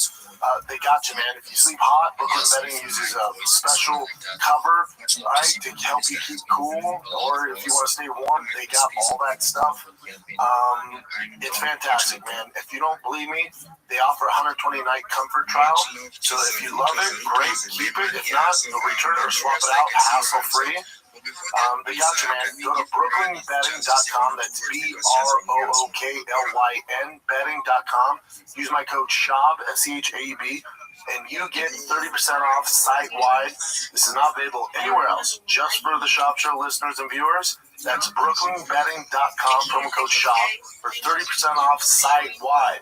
Support the show. Let them know I sent you after checkout. That's brooklynbedding.com, promo code SHAB. Good night, sweet prince. Who would you throw them in against first? In the top 15 if you were to fight them. Depends what they want to do with them, but it's like,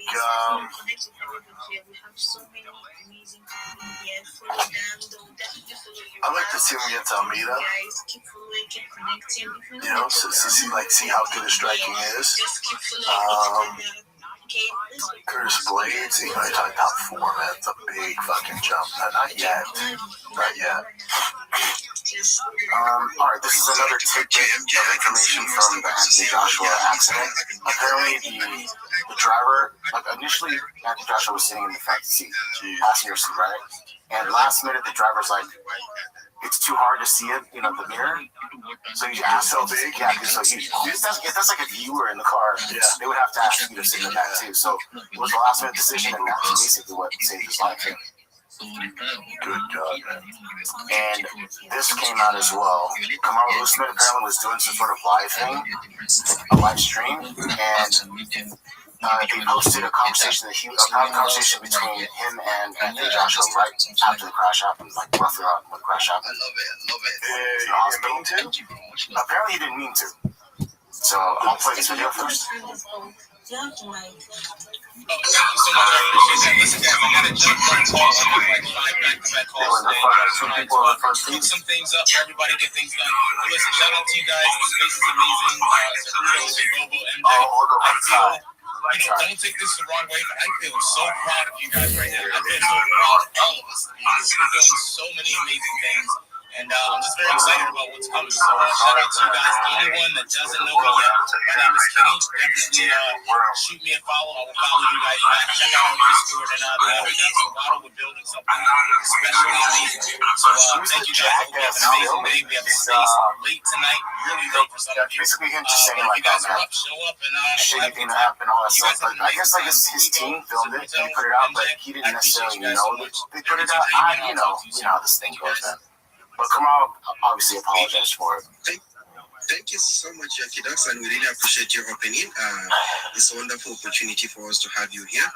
And, these are the kind of people we really appreciate because they are some people that are inspiring us all the time. And there's been rumors circulating that Mr. Digit, according to his uncle, has people here. I really appreciate you guys. Thank you so much. People were saying that was like, they're hearing it from this person, whatever. Nothing. Just gonna take some time, like gathering time. Everybody does what they want to do more in honor of them, like they wouldn't want to call out. You can always hit my affiliate badge. But I mean, he's like set, right? Then you'll be on his page and you can hit him with the follow. Okay. And if you want to know their spaces, it's on This their is head, another but they are going to Housewives be of changing UFC it thing. to Billy Taporia, 1 his o'clock first space case, every day, but currently it's his still first the court same for battle tonight. against his wife, he won. And It was basically she I'm wanted pretty to sure take they're going to their be daughter but I to know for sure Miami tonight from they're going to be Madison out of doing it at Spain. 9 This is EST, relocation which denied. I The judge don't rejected know his what time it is ex-wife's for request to the move from other Spain to Miami area. with their daughter, ruling that the I child can just must check my remain in face. I'll Spain. check them. Harassment claim dismissed. Follow the instruction. Claim she needed to leave United, Spain so due it's to 9 p.m. online EST, harassment. 2 a.m. That's UTC. online, though, girl. I know, but that's her reasoning. And then look, Everywhere in the This world, after finding she we had all just have the purchased same time. flight So, I tickets mean, 12 days before the public it statement would that be so allegedly complex. caused the harassment. so it It didn't would be come in until dark afterwards. So like, at the time that it is these right things my get time, but we all fucking still just run on the dirty same and time. messy, So man. 2 Yeah, o'clock nothing worse, 5 man. o'clock Poor down right now. Bulgaria. well, at least this is a good piece of stuff. So it seems like, yeah, oh, we know. Another thing that's very sad that happened, apparently, Alex Pereira and Jason Cortez are broken up now. You're dealing with two savages who They're two ships passing through the night and decide to link up, but they gotta go, man. They gotta go, you know? You can only have one headshot in the don't household. believe you. I slightly don't believe you. Simply because of going into their I don't know, Discord publicizing and everything right away, too. playing games with you. But it's You so, still I keep know it's so funny, but it is kind of crazy. Like six days later, they had to make this statement. Oh, we're not to, you know. And they're both gonna go on and do great things. You get two savages. It just doesn't make sense. I won. And I wonder who broke up with who, because he posted this video afterwards. I'm gonna rematch. Him running in the rain. Yeah, I was like, all right, I need to take a break. I didn't even get my points. If you could have had points for the connect four, right? Otherwise, I think you get like 1 point, and I don't even think it counts for like the token. Another selfie. Yeah. He's so fucking big. Another poster too, like Okay. All right. I don't know, man. It's just kind of funny this picture, but It's not about women. It's about peace. Flame. and she wrote peace flame. What she put? She put something in Spanish, but I have it here. Give me a translator. Yeah. If you ask me what I want in this life, I would say peace. The peace you feel when you do things from the heart, when you look around and know you choose well. I want grandeur, just sincere moments with the right people. Material things come and go, but what we leave in others, that stays forever. Do everything with love, because then you're dealing with a savage. She's dealing with a savage. He's dealing with a savage. It's like, yeah, man, you guys gotta be super selfish right now in your career, especially Alex, especially her. You know, they're both trying to do the unattainable, so it's, yeah, those things are into the mix. You can't have two Spartans fighting each other. Well, I mean, a short period is fine, but yeah. If you're both on the battlefield and there's nobody around and you're both attractive, do your thing, but then when you go back home, Thank you for pulling up. one carries the boat, one makes the food, but Alright, yeah, so REF, dude, this came out of nowhere, right? I don't remember wrestling being this popular. isn't it great? Yeah, It's exactly what wrestling needs. I can't support RFA more. I love them. yeah, and these are the results coming to Just Rock Hardware, Luke Rockhold, retired, left the UFC, just cannot get it done. Him and Woodley cannot get it done. It's fucking rough on the streets for both of them. But they're going against really good competition. Colby and Luke, I thought Luke would, I don't know, I guess Colby's great. It's different, like, and this is, I like this stuff because it gives people a little bit of an awakening. Not the level of wrestling, like a straight freestyle wrestler, like collegiate, top 10 collegiate wrestlers, and fuck, a good grappler, wrestler. So, and this is my thing with people, world class. This term you throw around all the time. World class wrestling, world class striking. Like, define world class, you know? So, like with Farouk and Lance Palmer, like, you realize how good Lance Palmer is at wrestling. that's all I ever heard about him when he was coming up And in Ohio State, monster. Shuriken, very cool. Check this out. It's beat. We have some clips, yeah. He's going to connect back. Yeah, with Colby, it's like Luke's just not that. He didn't grow up wrestling. Like Colby grew up since he was like 4 in a singlet. It's what he does. So you're stepping into that world. It's like, you know, when MMA guys go against world class boxers, they get absolutely destroyed. good MMA striker is not world class. A good MMA wrestler is not world class. Like, I was a good MMA wrestler, a good double leg. Dude, I go over to fucking collegiate level, like top 10 heavyweights, I get fucked up, dude. And I would go with them. I would go with them, dude. It's all they do. They're world class at it, you know? So I think this is good. It gives people a little bit of an eye-opening. Sometimes it's good to give other people recognition. Yeah, what about that? So I am, people that don't know me, Jiu-Jitsu interview the other way around. Yeah. I'm one of the co-founders of the Block Quaking Exchange. Yes, and Jiu-Jitsu is a little different. Because, like, the voice behind the Quaking project. It's just different. What I want to, It's different. Like, because Kobe can play the game. Like, right, I want to get some world-class grappler. If I don't engage to play their game, I can shut it down. You know, the shot, world famous shot cut. So for Blue Rothschild, he can't shut down Kobe's wrestling. You have to engage. That's wrestling. You go backwards and you never want it. So you got to engage. It started off as just a joke.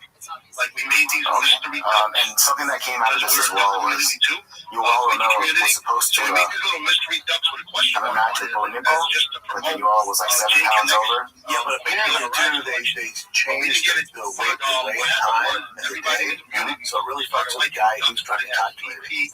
And then what happened is people so here's the wild part though. So before this, during the press conference, both Luke and Colby, I don't know if you saw they're so awkward. So I'll just go quick real quick. I'm just here to say wrestling, you know, like, you got some boring entitled bozos in this building that think they should be in the headliner. My name's in history in Madison Square Garden for being the biggest draw there, you know.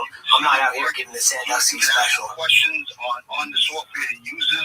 And he's engaging. You got beat up by a Dutch kickboxer? I forgot. Dutch grappler.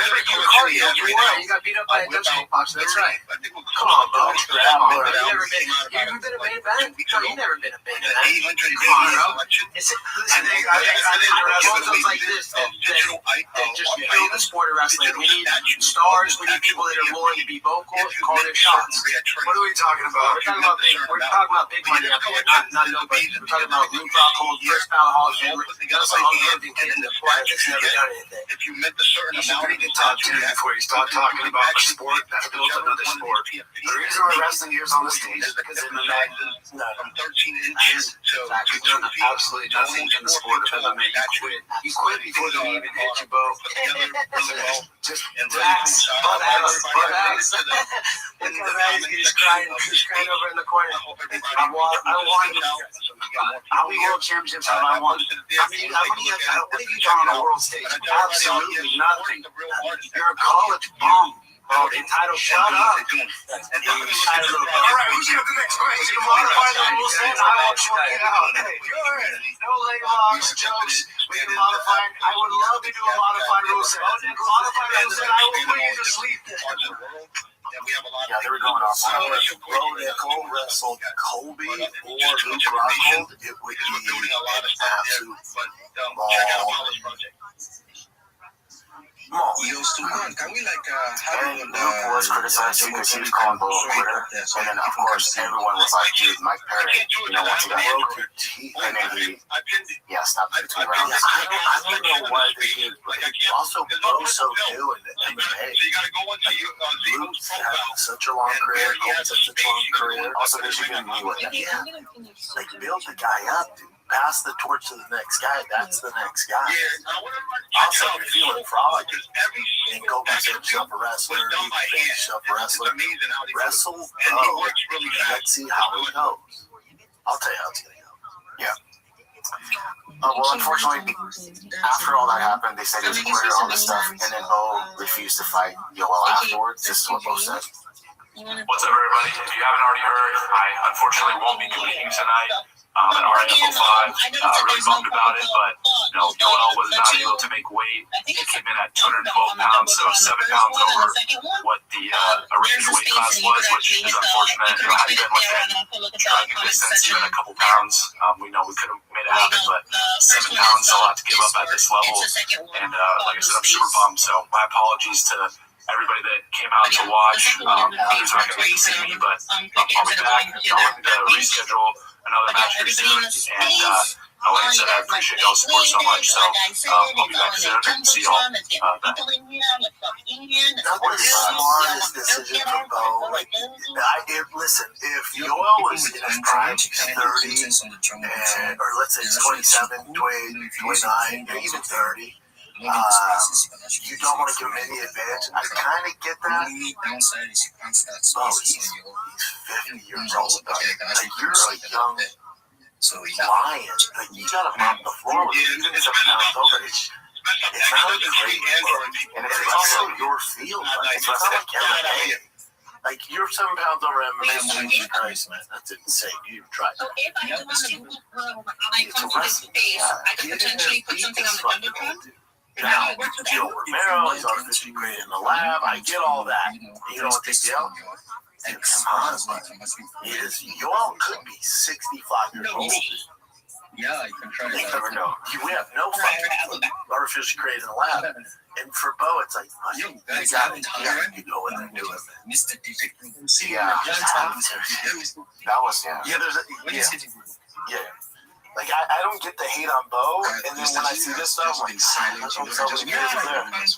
Like, timing of it, too. I love Bo Nickel. That's my fucking guy. Get in there, man. Yeah, get in there. Or he just strikes me. Oh, God,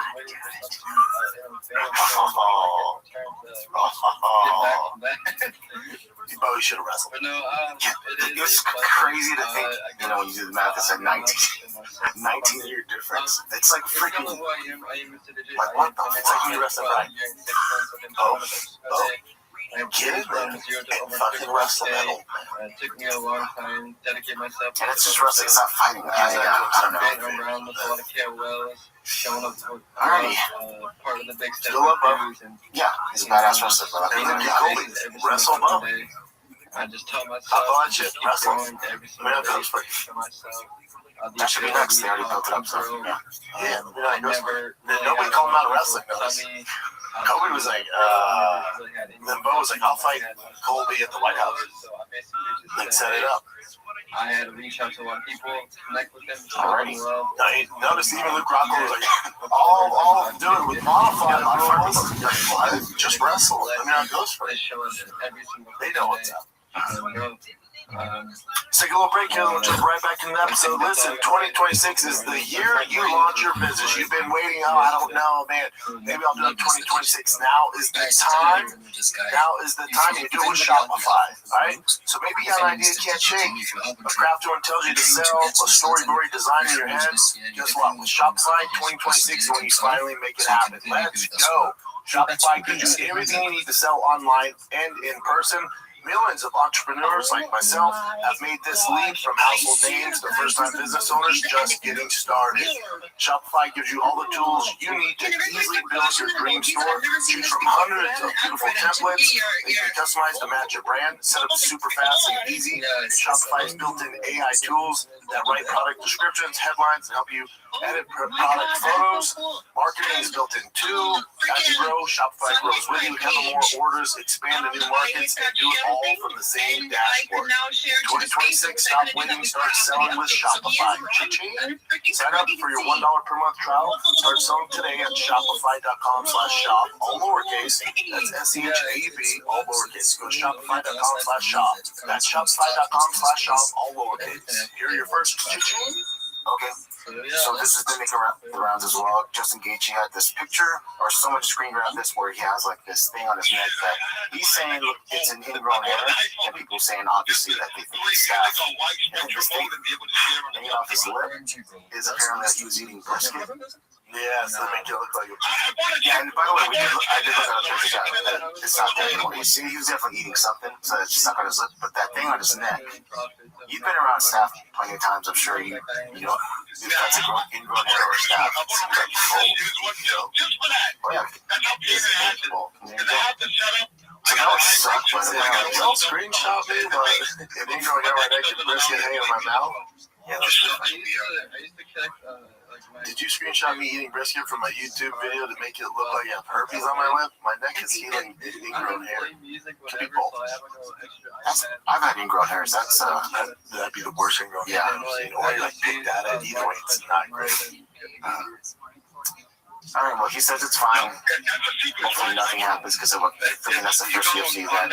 Oh, it doesn't matter. And this is his coach apparently dropping him in training. Dude, this is old though, right? I don't know, is it? I only eat, so I'm not Well, didn't you drop him before because they trade body shots? Yeah. Samsung user, iPhone 8. Very bad, Now, for those of you that don't know, so they used to be my training partner, Luke. Yeah, you can't eat iPhone just like that. Just say you love Samsung, you love your Android, because iPhone has a He's a fire champion. come for you with this Like dream Mack today. truck. Better say words Yeah, that it's like are a nice for them as well. the stump. So Like because he's like I see never open. I love it. But oh no, yeah. Yeah, I mean, dude, it seems like a lot of coaches, when they become coaches, they kind of let themselves go a little bit, especially the ones that, like, you used to cut a ton of weight. So then your endocrine system's all fucked up. Yeah. And then also, it's like you're living a good life. You train so hard. Just like, fuck it. I'm not running. I'm not doing anything. I'm so growing a belly. I would think, though, as a coach, I would think that you'd be in shape because you're always around everyone. You're always like, working out and stuff. But everyone I see, the majority are just, especially if they were fighters before. I've worked in France, On their mental state discipline. and now I'm working in Malta for a very This was pretty crazy, too. This is Mike Perry talking about. And they were in talks to fight Andy Ruiz in MMA. There's possible talks of them offering me an MMA fight against Andy Ruiz. Are you joking? Bro, he would probably kill me, bro. I don't even care anymore, bro. I don't want to care anymore. Andy Ruiz in MMA in Saudi Arabia. That is some fucking, like, that's awesome. Wouldn't that be something, man? Because, like, I'm not going to say no, especially if something that I'm like, oh, man, he might kill me. Go out there and give it the best shot I got. It was possible. That's a terrible idea. He even said it. He would kill him. Terrible idea. And I don't think Mike's like try grappling either. Because Perry's such a fucking wild boy. So you're gonna box with MMA gloves on with Andy Ruiz. That guy knocked out Anthony Joshua. That'd be a bad idea. Yeah, I watched the piss out of it. I love me some Mike Perry. I really wish he would grapple him. And Perry too, like, you had him on the show before. Was it for, I forgot what, because he had a bunch of different shows. Dude, he would be such a great guest on, like, T-Fat K too, I think. Yeah, he's in my head. Yeah. Okay.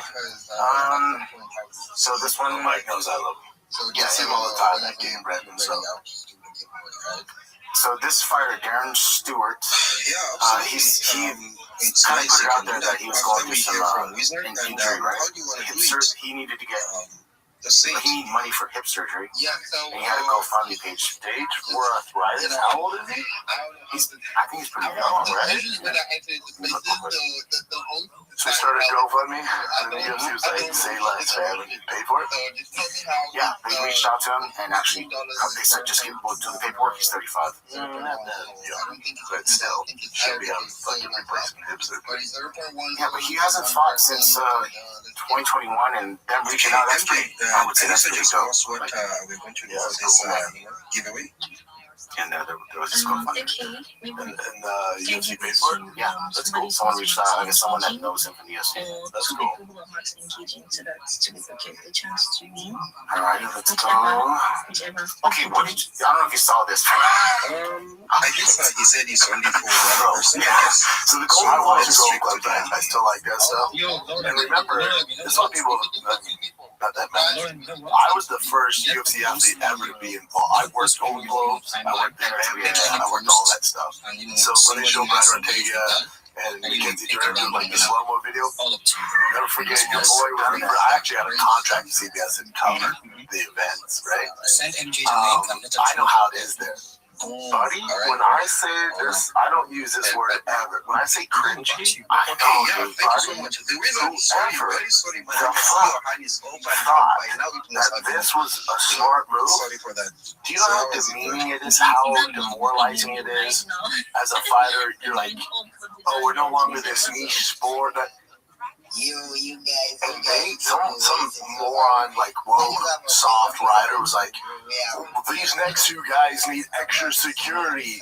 Well, here they are, Brian Ortega, Mackenzie Dern. Now hold on, and you're in the UFC fight kit. Well, fuck me.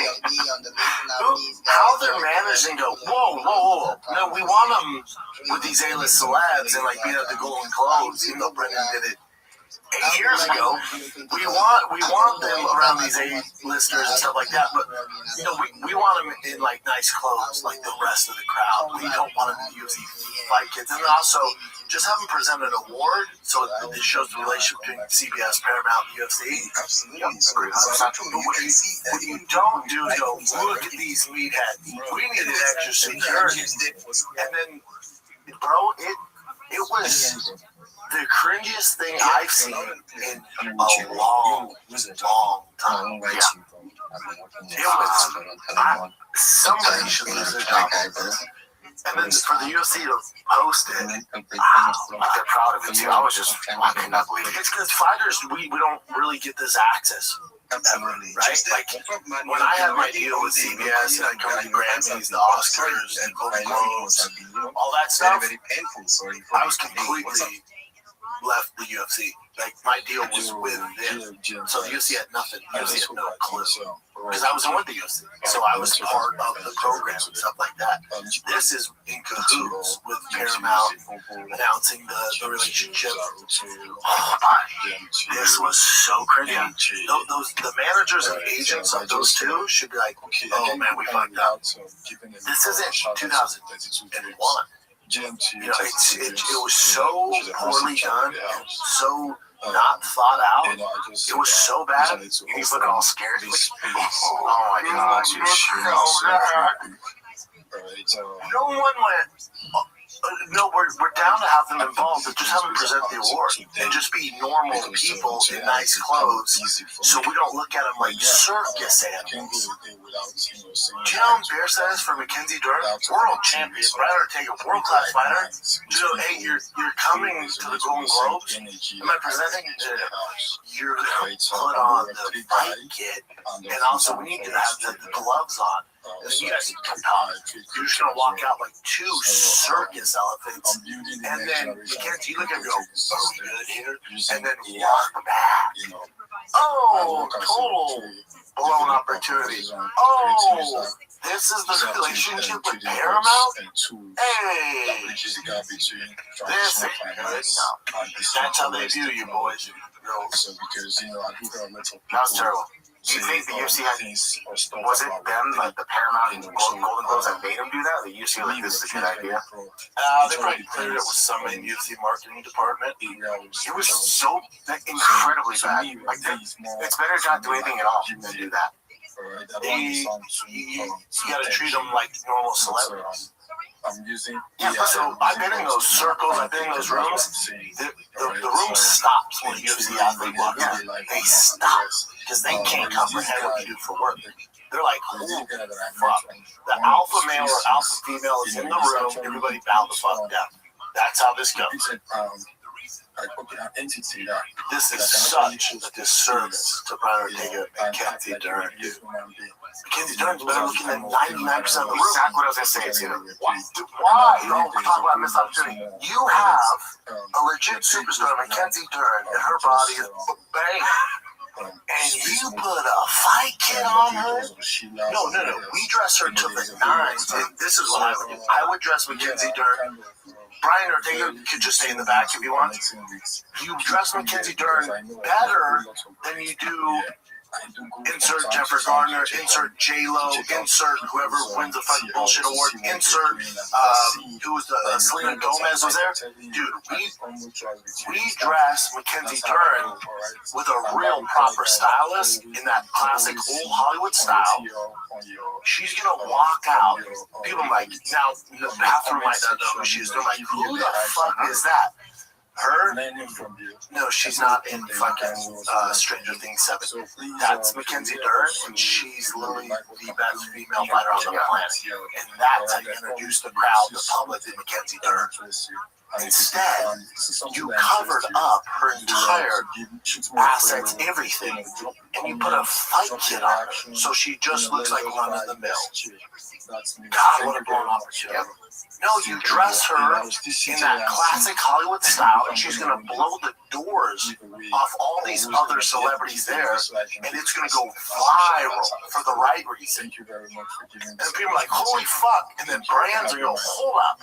That's a fucking MMA fighter. Yeah, Mackenzie Dern. Do you know her history? Oh, her dad, Megatron, whatever the fuck was fucking world class. Since she was in diapers, could do an arm bar. She happens to be a black belt jiu-jitsu, multi-time world champion. Oh, also she's a world champion in mixed martial arts.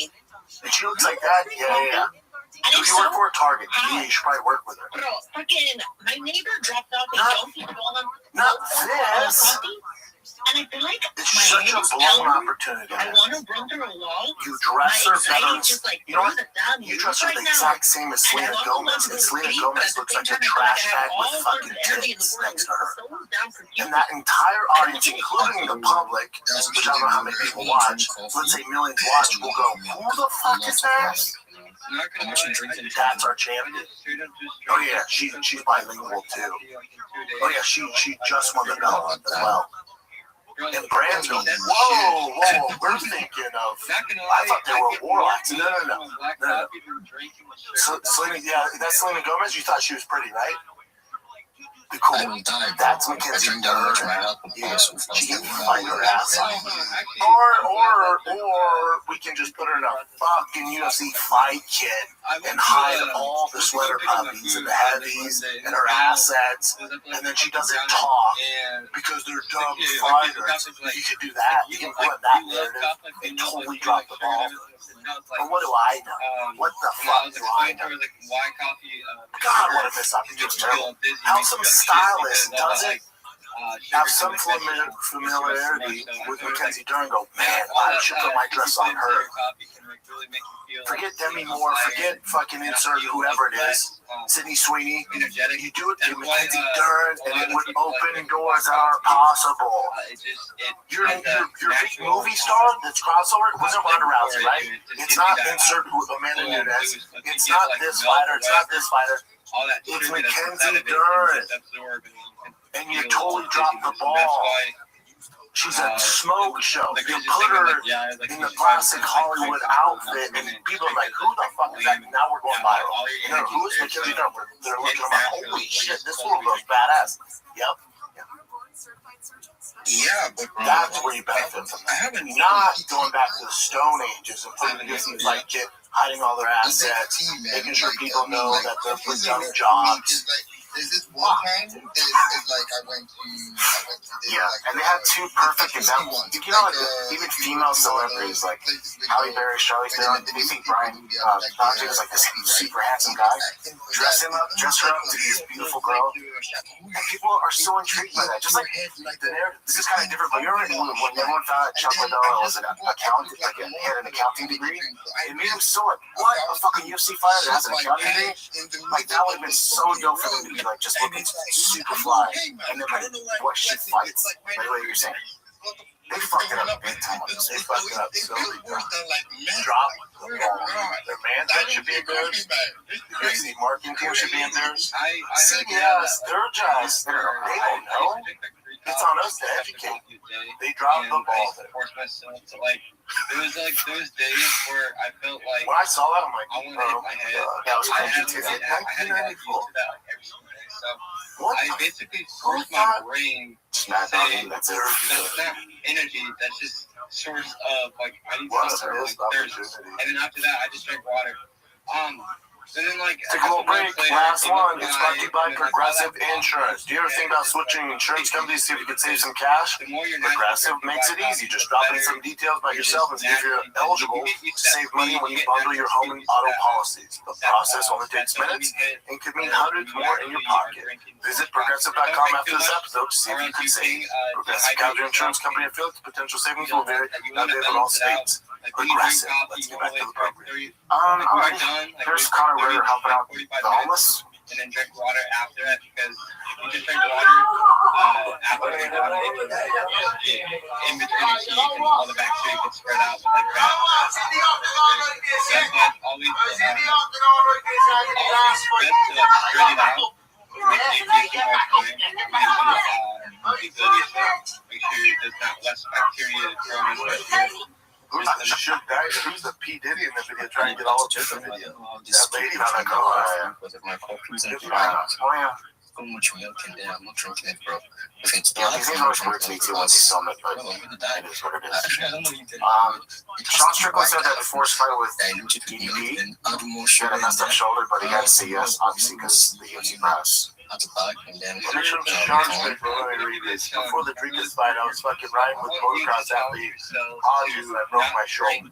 Anything like so I was in Colombia against stem cells. Just got the sugar inside of it. Just I know that you whatever. Go to Colombia. I'm gonna tell you some more about that. It's all bullshit. But you just go to Austin. If you just stick to go back. You could fly here, fly back in the same day. Whatever. Keep going to fucking Colombia. So I was in Colombia getting stem cells on my shoulder, and they hit me up for the fight. And the thing with the UFC, you don't say no. They have pimps. You don't say no to the master, so I was kind of backed up in the corner taking the fight. My only pushback here is I was fucking riding motocross with Hodges and I broke my shoulder. Let's take on the challenge. We're not supposed to be riding motocross, breaking your shoulder, right? So that's not that's your issue. My As eyeballs an right now athlete, because of the you coffee, have it an feels like they're obligation not to burning do and stuff tingling. like that. I feel down weird. Like, Now, we all love Sean Strickland. He's a wild boy. And obviously, Donald Sterling's a wild boy. And they do this stuff. That's fine. That's why people love you, and I love you. Weird, bro. I feel weird. But at the same time, too, if you're going to do that stuff and you get injured, it's not the UFC's obligation to make sure you're 100% when actually in a fight. That's on you. They're not your masters. You got this relationship with them. I get what he's saying right there. Doing about yeah, but you're the one that elected to ride motocross and break your shoulder. UFC's not. Imagine if they play the game like that, where they're like, yeah, go out and surf with sharks, bungee jump, fucking do this sport, do this, and get injured. Just like no one can fight, they run a business. There's a reason in the NFL, in the contracts, you can't have motorcycles, you can't motocross, you can't bungee jump, you can't do certain shit because we're paying you money and we're dependent on you, and that's the model of the business. So some of that's on Strickland, you know. You gotta live, I get it, bud. But if you get hurt by doing this crazy shit, the UFC goes, that's on you, bud. We need you to fight now. So that's a little bit like, if you offered if you're still in the UFC, and then you know how you got into the off-road racing and stuff, and then you're offered, like you did that race. During the time you're in the UFC, would you have not done the race just in case? Electrolytes, that's if I was at Strickland, like a championship level, no.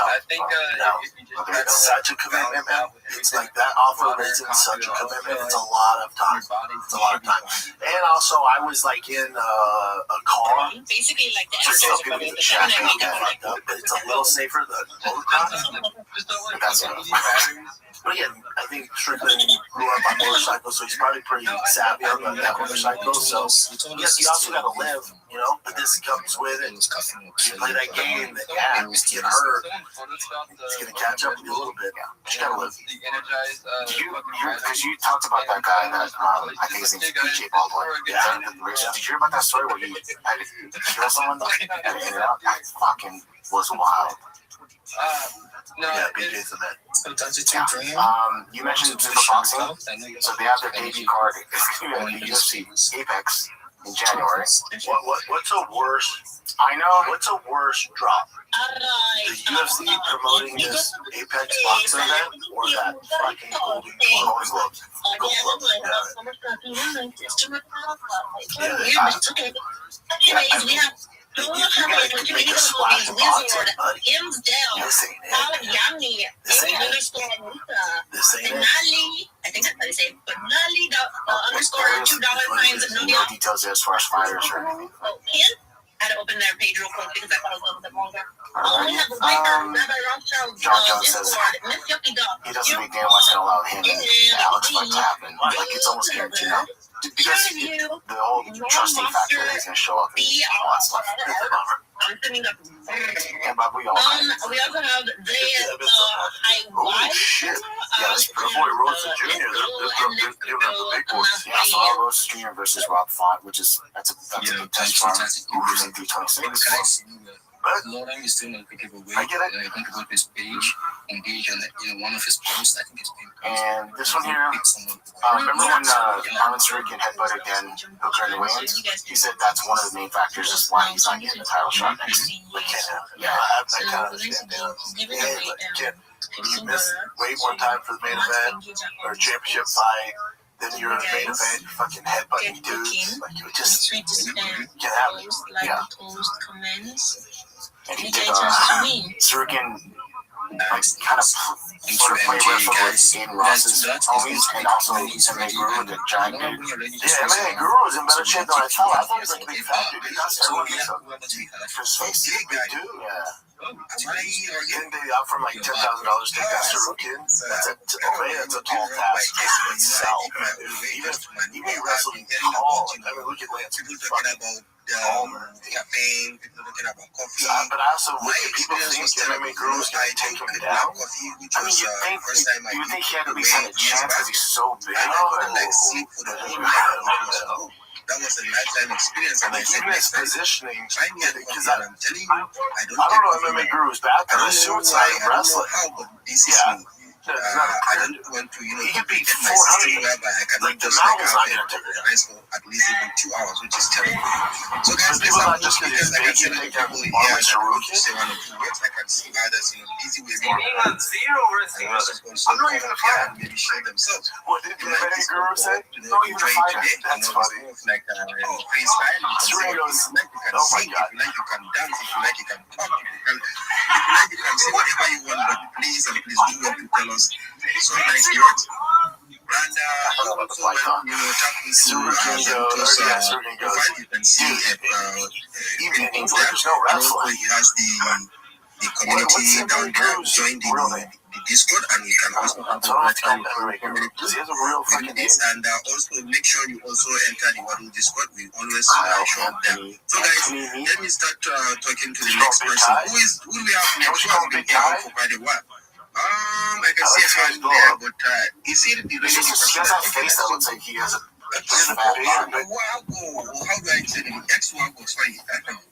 GM.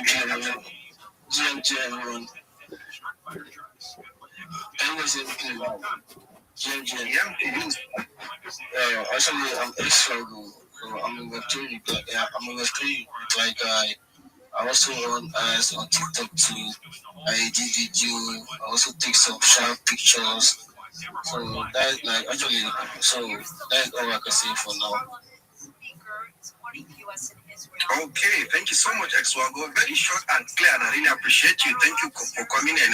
Please, guys, do well to follow X-Wago. X-Wago is a big shot. I can see he's doing wonderful. Thank you so much for coming. I can, as the root, my mind, sorry, as the root dropped off, he was working actually. I will bring him up. Oh shit. Okay.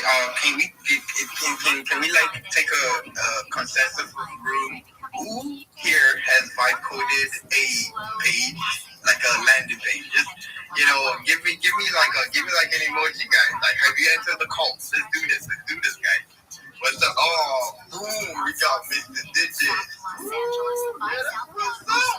Yo, how was like the experience of like pushing it to GitHub? Like, I'm trying to figure that out because I just got it on like the freaking server. The stuff that they tell me super vague. Yeah, I know it's super vague. That I cannot even push it. Right? Jesus. So what's up, right? Mr. Digit, could you help me out here? Oh, is he in the listener section? Can we bring him up again, please? I really need to hear his take on this. No, I'm here. I'm right here. Bro, I can give you advice how I can really get you pushed out right there, brother. Is just stay consistent every day. It's always best to just keep growing, get your name out there. Really, it's not like a competition. Think of it as just like take one day at a time. Once you get higher than you want to get to where you want to be, and it will be better than you was before. Then, like 2 weeks ago, like if you failed, if you can't do something, you just got to be better than how you was throughout those weeks. Just keep growing, stay consistent every single day, and drive to yourself, brother. Thank you so much, man. Like we need this kind of motivation from people to like show up every day because it's kind of hard. I'm going to put it out there, but look, like I understand I feel like because I've been looking at the spaces a little bit and looking at the guys and everybody started from somewhere, right? Everybody started from somewhere. There's always a peak, and not everyone's gonna start at the same spot that you started on. You can start very late, and you can still be at the top no matter what. If you like showed up like every day or staying consistent, working hard, grinding, and getting those replies out there to all the small accounts and all the new accounts that you're following, or even showing up every single day, even if you don't want to do faces, it's up to you. I mean, it's a recommendation for people to want to do spaces because you can get your voice out there. People want to know you can show up every day and just get your voice, understand the truth and the true colors about yourself, basically. Thanks, man. Okay, thank you guys. I can see 32 Dreams Hannah has been here up and voluntarily paying her. So 32 Dreams, please say what you want to say.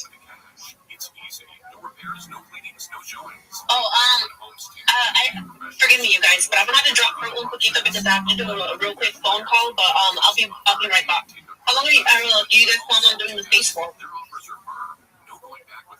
Yeah, we are running for 2 hours, and it's more of like we have some minutes to round up, so we can probably come back in 20 minutes. We might also be there. So in the next 30 minutes, we can be rounded up. Okay, all right. I'll try to be back before then, but yeah, thank you. Absolutely. So I see a lot of people that are here, and some people are raising their hands up, but others have been here quite long. So Bella, sorry, let me just hear from DeFi-Mo. He has also been here for quite a while before we get back to you. So DeFi-Mo, how are you and how is today? I'm good. It's really wonderful, to be here and see some legends in here. Shout out to everyone. CMJ, Heidi, Adam, Wiper, everybody just did here now. So how's everything, sir? I hope everybody is good and having a good time. Thank you for having me on. Yeah, we are all waddling around, just trying to No way. So thank you so much for showing up. Hi. Back to you, and thank you for coming in.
How exciting is this? What a damn show we have ahead of you. We're going to have a blast tonight. How many of you travel from a faraway land to be here tonight? Welcome, welcome. How many of you live in Austin, Texas? A booming economy here, as always, in Austin. We're going to have so much goddamn fun tonight. We have no ads, no sponsors. We are on Netflix tonight, everybody. How exciting. You know, I think we just roll right into it. I don't see any reason why we should wait. We have a lot of show to get to tonight, so let's get it started with a bang. I'm going to bring up your first panelist, everybody. One of the best in the world, the most watched Netflix special of the year. Make some noise for Fluffy. Gabriel Iglesias, ladies and gentlemen.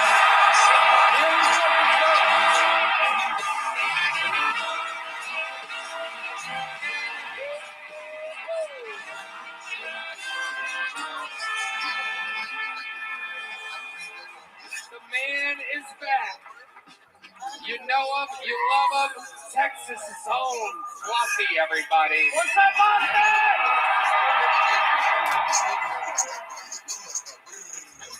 I love it. Fluffy, welcome back. How are you? Thank you, Tony. This is awesome, man. Happy New Year, everybody. Fluffy, this is a wild show tonight, and it's a very, very special one. And you're going to get it started. Just us. Just the three of us. Me, you, and Red Band. Just the three of us. And we have That's something. pretty good, huh? You didn't know it. Yeah. Oh my God, he can sing. When I'm drunk. You have a sweet voice and soft feet. I remember those soft feet from last time you were on. I'm going to make a special announcement, everybody. For those of you that are diehard fans of the show, you may know that only at Madison Square Garden have we ever had a Legends bucket. But here it is with us tonight for the first time ever outside of New York City. I was able to secure it, and I'm going to pull out of the Legends bucket, and we're going to get a short set from one of the greatest comedians in Kill Tony history, and then they are going to join the panel. Sound like a deal? Well, let's get it started. Ladies and gentlemen, your first legend tonight. Oh my God, make some fucking noise. Only, literally, the GOAT, Roseanne Barr, everybody.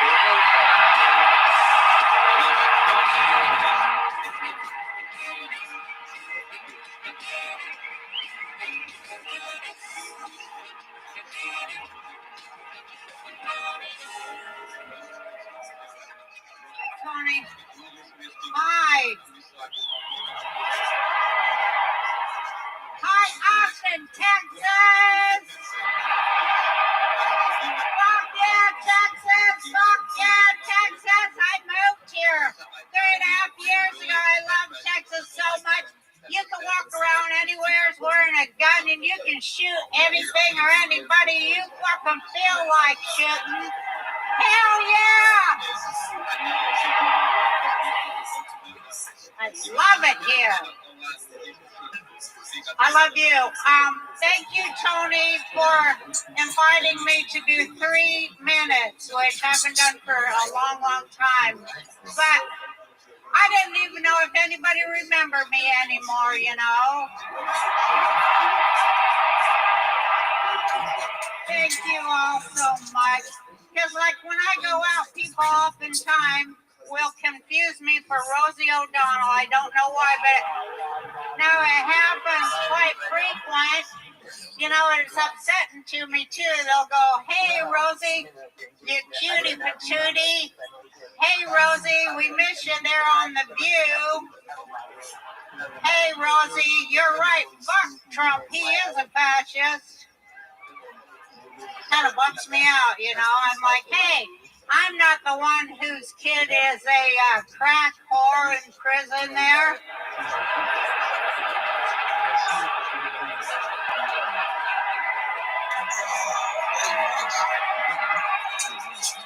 For hell's sake, I support Trump. I'm the one that likes dick.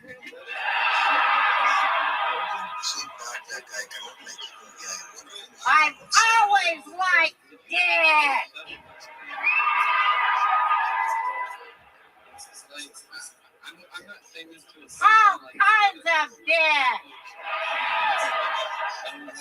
I've had about every kind of dick you can have, and I like it all. I'm a big fan of dicks. No problem with that. It was the, stuff around it that I had problems with. The other parts of the body that kept the stem cell alive there. Had problems with that. Some say I gave up too much for dick. 3 divorces, went broke. Perhaps I loved too much, you know what I mean? I don't know why she's rugging me. Please don't rug me this time because I have I'm kind of proof that you can suck and fuck your way to the bottom.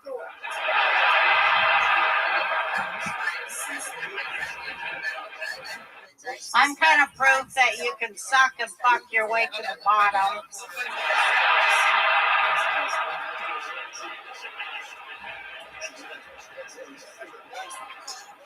And I can't wait to do it all again, ladies and gentlemen.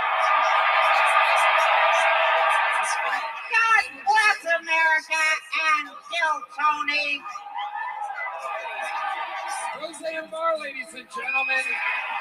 Roseanne, get over here, join us. Roseanne Barr, everybody. Roseanne, multiple-time guest on the show, legend, one of the greatest of all time. You know how the show works. I pre-pulled a name. How about one more time for Roseanne, everybody? I pre-pulled the name out of the normal bucket. You guys know how it works. They get 60 seconds uninterrupted. You know their time is up, and you know the sound of a kitten. That means they have to wrap it up then, or else they bring out the Angry West Hollywood Bear. And that's the gist of it. I interview them after that. They get to talk to our esteemed panel. You guys ready to start tonight's fucking show? And why not start with the absolute newest regular in the Kill Tony universe? Ladies and gentlemen, the Dark Storm of Atlanta is here. This is the arena debut of District Blitz.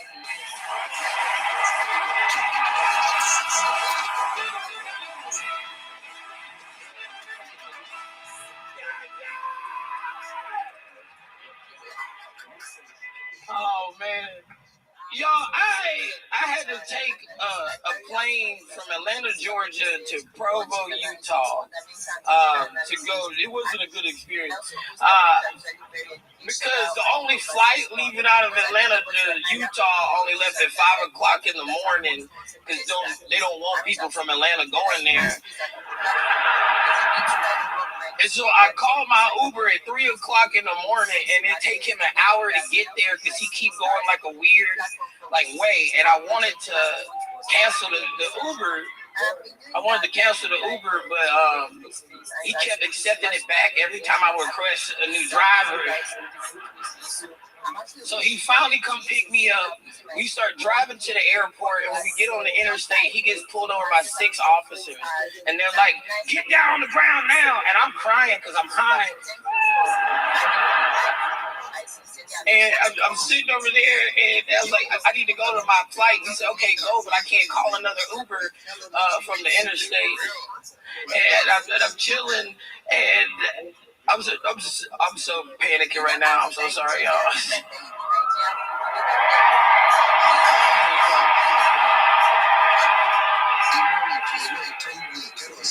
So I tried to you can't call an Uber from the interstate. So I looked at one of the cops. I was like, "Can y'all drop me off?"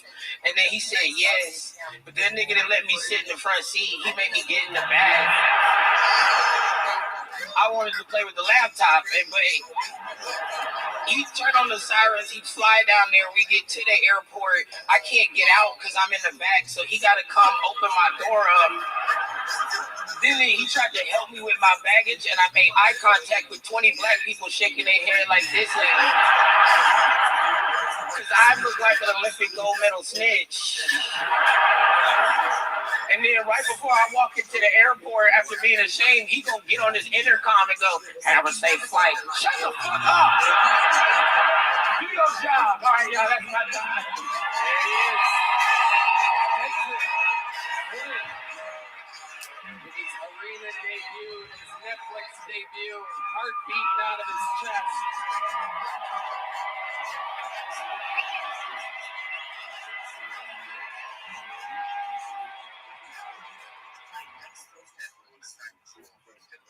awesome.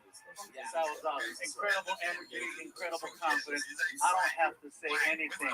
They speak for everyone. You guys. Great job.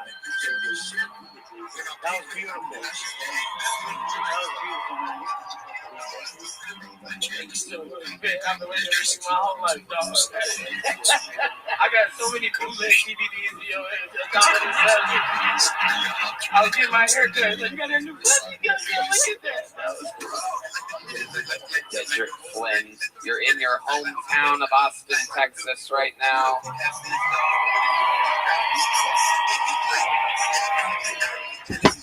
He stayed focused. He had incredible energy coming out the gate. I was connected from the second you walked out. That was. Bro, let him come to Nigeria, bro. The electricity will control you, bro.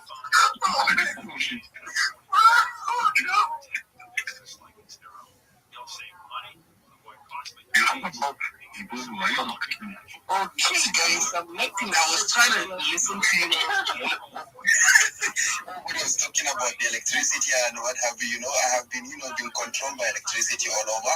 Though I've tried myself just to make sure, electricity does not control me. I just find a way of navigating my ways with the solar system, and that's how we're looking here. So, I can see a lot of people are here. I can see Rabbi Rothschild is here. Man, it has been for a while in my space. We have spoken. So, how are you today? Every day is a holiday. Every meal is a feast. Thank you so much for the opportunity to be here. First and foremost, and everyone out there, make sure that you're following the host, the co-host, the speakers. I'd appreciate a follow. I've done everything I can to follow every single person in this room. And if you send me a follow, I will be absolutely sure to follow you back because I follow everyone back. I'm Rabbi Rothschild. If you don't know who I am, you will. I stream my life 24 hours a day, 7 days a week, 365 days a year for world peace. I've been doing so for more than 4 years. My streams go back to the pandemic. We've seen the death of a queen, the birth of AI, the coronation of a king, and everything in between. This is a real-life Truman Show, a real-life Big Brother. This is a timeline and a time capsule of human achievement. In the 1990s, Bill Gates coined the phrase, content is king, and I'm making it true today. I'm king of the internet. This is the biggest event in global history, and here's why. In 2018, The Economist magazine stated that data had overtaken petroleum as Earth's #1 resource, and I have more data archived on the internet than any person ever, which is making me very influential. I'm going viral, and when I do, I want to make you, your friends, your family, all financially independent if you're not already. I want to ensure that you have generational wealth if you don't already, and I want you to be able to start charities and philanthropic organizations of your own. I'm unlike any influencer you're ever going to meet. I'm not live on one YouTube stream nor 2 YouTube streams. I'm live on over 20 simultaneous YouTube streams 24 hours a day. You can watch my life in 360 degrees. I even have a ceiling camera. If you want to view these YouTube streams, the link is in my profile. Additionally, you'll find the link in my pinned post. You'll also find in my pinned post a link to my link tree. I dare you to look at my link tree. Nobody dares you to look at their link tree, but I do because I have more social media than any person ever. I have more content than any person ever. You'll also find a link to my Discord, discord.me/rabbi. We have over 2,800 people in the community and continue to grow each day. In addition to making you all extremely wealthy and wanting to promote world peace, I want to help end world hunger through the use of technology, such as agricultural drones, floating greenhouses, saltwater greenhouses, hydroponics, vertical farming, cloud seeding. I want to help end world thirst. I'm sponsored by a cryptocurrency that's worth about $100 million, and one of the things that we do is we build wells and water towers in developing nations for the benefit of the less fortunate. Additionally, I'm an advocate for the Lifestyle program, and most importantly, desalination technology, where we pump Earth's seawater onto land to make it drinkable. If you are a reply guy, if you're a Web3 marketer, if you're a raider or a shiller, and you want a free mentor, coach, and friend, send me a follow. I will follow you back. Send me a DM. I will respond. I want you all to know that I'm here to support you both personally and professionally. I'm here to be a positive person in your lives. I'm here to have an optimistic view on the future. And most importantly, I want to give people hope. And with that, I sincerely appreciate the opportunity to share.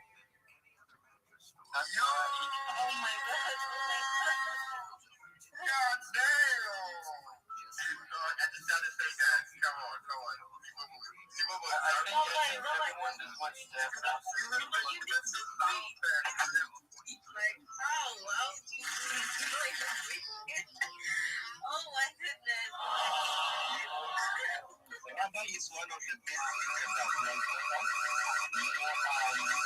He does that very, very well. Rabbi can speak for like a minute, 3 minutes, 5 minutes without even breathing. Man, you're wonderful. I like that. I wish I can talk like you, man. It's wonderful having people like you out there. I will be, copying some footsteps. I will maybe go to your Discord and find a way of asking you how you do that so that I can come and, maybe go to Mr. DJ's space and try to talk just like you do. Thank you so much for coming in. I can see a lot of people that are here, but, nobody is talking, nobody's raising hand. Let me start picking people to see how we can, shuffle the speakers. Go Chain, I can see you. Are you here?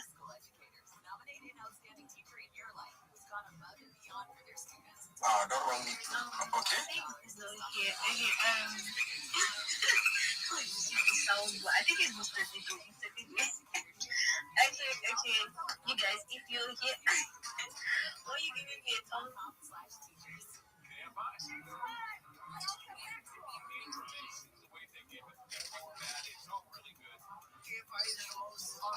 The other stations need to a lot of political correct nonsense. Everything. I love KFI because they tell it like it is. DJ shots at everyone. Oh, you like listening to boring stuff? No, listen to KFI every morning. I love KFI. I love listening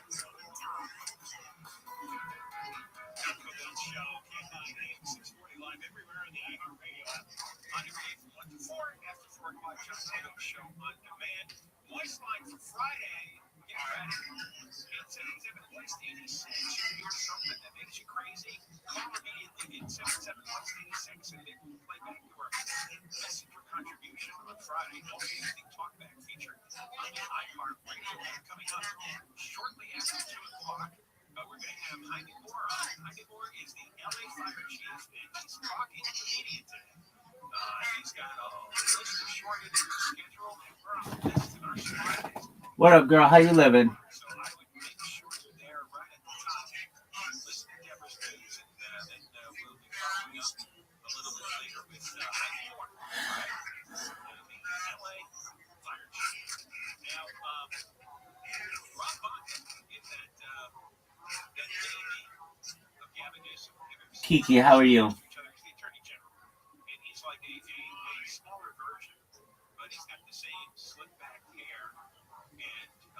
Okay, how is everybody else?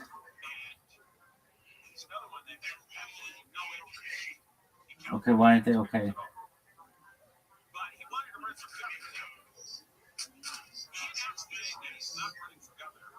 Okay.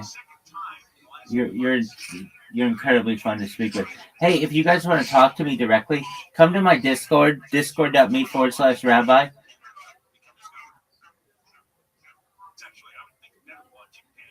Don't be rude. Dog, that's how you get fucked up, son.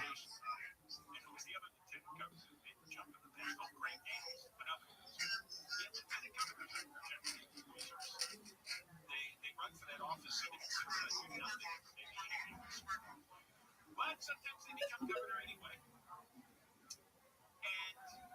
But I think an attorney general being the top enforcement is to be, oh my God. I'd rather have a crime fighter in the state. The top guy who sits on his ass. But Rob Bonta is a heart of attorney general because he doesn't do anything for the California taxpayers. All he does is file lawsuits.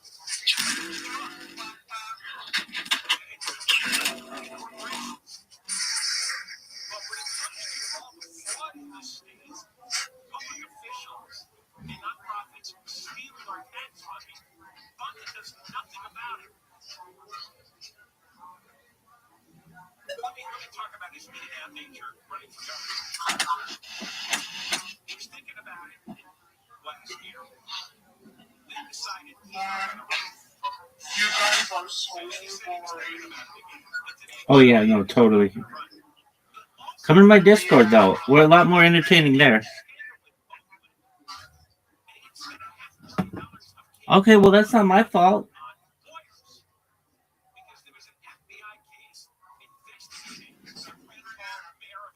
No, it's not. I don't know what you're talking about. Somehow Fonta was involved in this case enough. They had to blow $500,000 on lawyers. You ever do that? You ever have to spend $500,000 on lawyers? It's a wonderful story. You got good energy and great personality, and you're very real. Man, hey, those emotions, it's a beautiful thing. This is a powerful thing that you just overcame. So I don't know, how long have you been doing comedy? A little over 12 years. Man, and it shows. And it shows. God damn! Bitch, I'm on Netflix! Hell yeah. All right, the real question is, how much did you pay for those food days? I want to know what the going rate So the was ones back that was then. blue on the bottom was $10, and the ones that scratch up all the time was $5. Hey, man. So I owe you some money. Nice. You got cash in? Dedrick, your life has done a complete 180 in the past couple months. You're the newest regular on this show. Tell us about that. How have things changed? We've heard you rap. We've seen you get a new grill. But Oh yeah, let me put the top in. No, you don't need to do that. Let me put the You really put it at. Where I put it at. Roseanne, you're so pretty. Thank You. Thank you. You know, is this on? I was gonna say, well, that was some brilliant shit that I heard. That was roundabout, convoluted, back, forth, and up and down. That was some poetic, hilarious narrative that I've never heard before. And I was blown away by you. I love you. Yes. I love it. I'm from Georgia, so we watch the on TBS every Sunday right after we watch Gunsmoke, and then we watch you. Well, you're just a brilliant comic, honey, and you're gonna go far.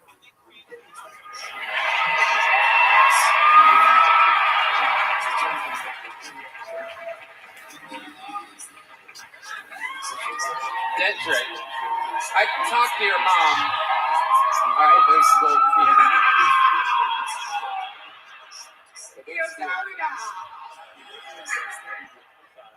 For those of you that just flipped over from whatever Tyler Perry movies on Netflix, that is indeed The Dark Storm of Atlanta, Dedrick Flynn. I talked to your mom. I've never asked you, is Dad in your life? You did. I told you my dad was dead the first time. Okay. Perfect. But he here now. You know what I'm saying? He in the building. My mom's in the building. My dad is in here. I believe he's in catering right now. He never said he can see my dad when he in the room. Dedrick, you are the man. You did it again. Everybody loves you. Welcome to the Kill Tony family. His arena debut. His Netflix debut. The American Dream. Dedrick Flynn.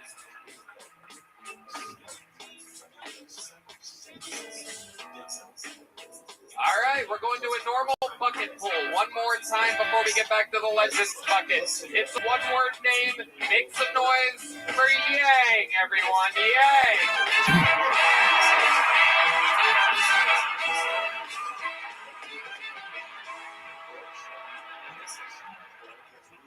Hello, my name is Yang. I'm Asian. My pronouns are sushi. And then some. My pronouns are sushi. Yang, everyone. Yang.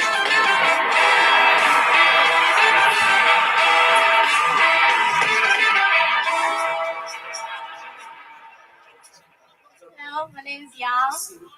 I'm Asian. My pronouns are sushi. I'll get that. And then some. I'm a musician. Yes. My stage name is Lil May. aka Yellow Haitian 2000. My MBTI is IDGAF. I like buying shoes and making shoes. I'm just here to share good news with you. I just got my nail technician certification. Chill, I'm just joking. Do I look like I do now? Thank you, I'm young. Not that impressive. From Young. It spelled like Yang, but it's pronounced Young. Yeah, it's with a cheese, young. Yeah, I got it. You said you were Asian and young, and Red Band came in his pants. So very exciting. I have good news for you. You're definitely doing every secret show at the Sunset Strip Comedy Club for the rest of eternity. You might at the Residence Inn around 1 a.m. if you want to go. Wow, he's doing a comedy show at the Residence Inn, everybody. He's really spending some of that money. Hell yeah. How long you been doing stand-up, Young? About 3-4 years. Where at? Tampa, Florida. Okay. Yeah. And you came here just for this? I'm sorry? What are you doing in Austin? Just signing up for this? Yeah, just for this. Yeah. Look at you. Very lucky. Yeah, People are very lucky. You people are very lucky. I'm very lucky? You're lucky. Thank you, yeah. The more you say it, the more racist you sound. I thought you did an incredible job. Thank you. You walked out very confident. You took a chance, and I think it paid off. Didn't it pay off? Yeah. I mean, it was an absolutely fantastic set, and we have the greatest female stand-up comedian of all time here to give you some feedback Sure, here. thank you. Yeah, you had it like really tight and fast. It was good. I wasn't sure what you were talking about, but I'm glad you clarified that. Yeah, I mean it was like boom, boom, boom, boom, boom. So you could tell you've been. God, you've got a dirty mind. You really do. I'm sorry, you're saying boom, boom, boom after saying she had it really tight. You know, what am I supposed to think? Sorry. That's comedian talk. Yeah, it is. I think you're a good comic, but here's what I really want to know. What do you eat? A lot of sushi.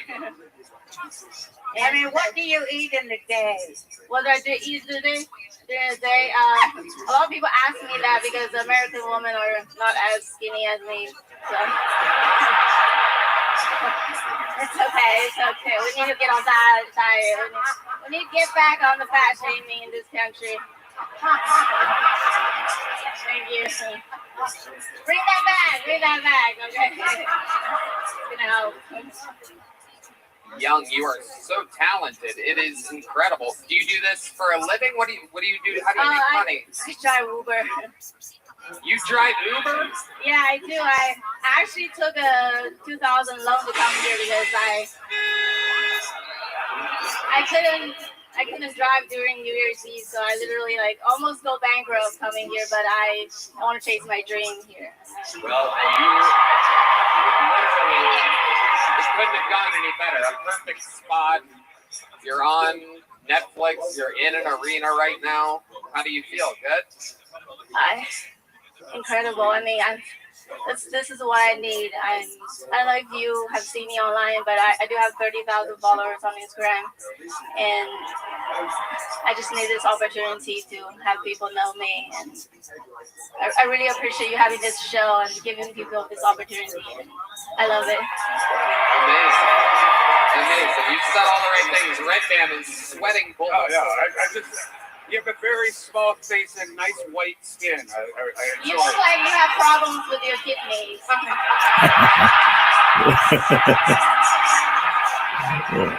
He does. Very good diagnosis. I can tell.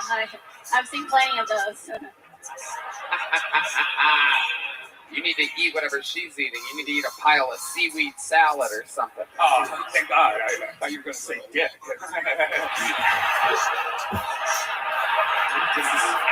This is what I'm stuck working with every week of my life. Young, do you have a boyfriend? I'm looking for a boyfriend. Oh my goodness. What kind of guy are you into? Do you have a specific type? I mean, you're cute. Oh my goodness. Whoa. Wow. Do you like Asian? I've never heard you were with an Asian. Red Man is the Asian specialist here. This is Okay, I just know that. That's a good rejection. I have one here if you want to hook up with her. You know, like we could all go to. Shut the fuck up. No, I don't think you have the parts that I'm into, young. You know what I'm saying? What kind of Asian are you? Are you Thai? I'm from China. I love China. It's a great country.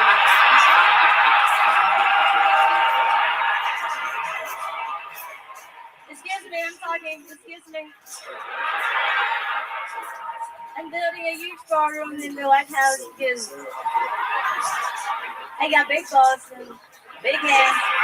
Big hands. Oh, we're not going to pay for it. China's going to pay for it.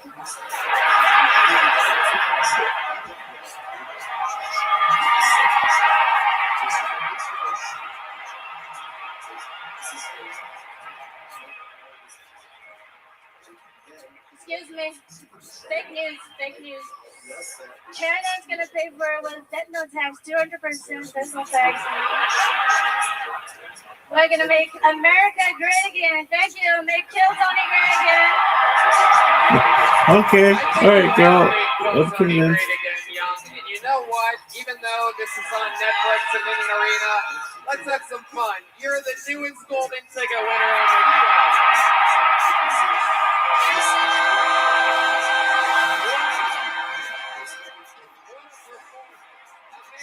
Here's the big joke, folks. Boom. Got it. Thank you so much, Young. You absolutely nailed it. It could not have possibly have gone any better. That is exactly what the American/Chinese dream is all about. You took a chance. You spent your money. You came here. You could have absolutely not gotten pulled out of the bucket at all. You did. You executed your jokes. You blasted through the interview with calm precision and improvisation.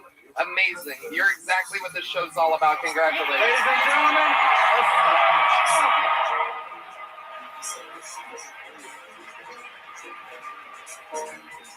Ooh la la. I hear we have drinks on the way. Is that true? Congratulations, Young. Make some noise for Heidi and Val, everybody. that was awesome. We got drinks on the way. And I do believe the drinks are, oh, here they are. Look at them. How exciting. Heidi and Val, everybody.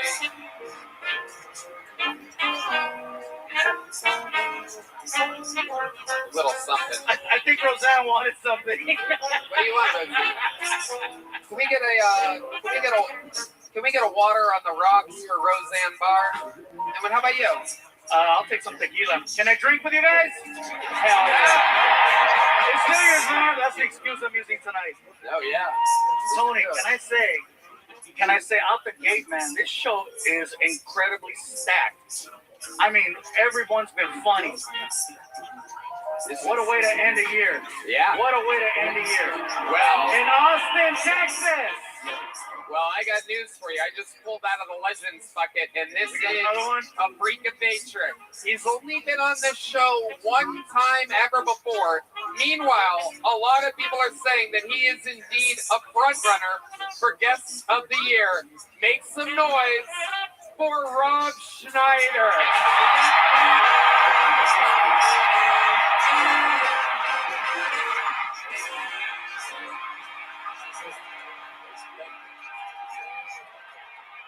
Thank you so much. Thank you. Thank you.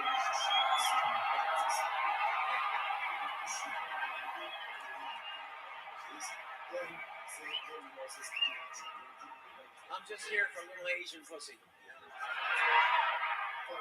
I just saw something. I just want to say, Tony Hinchcliffe, you make dreams come true for comedians. You do. For so many comedians launching careers, relaunching careers. I just want to thank you. You honestly, he's not listening. Honestly, Tony, when you watch this back and you hear this, I want you to know how much you mean to me and what you do for comedians, what it means.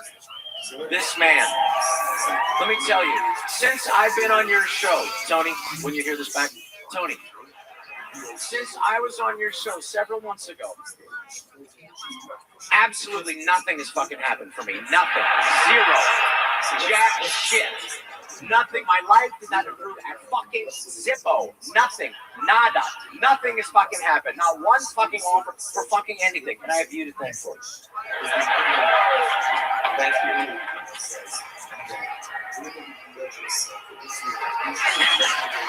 I want to tell you something. You can do it. You can do it, Austin.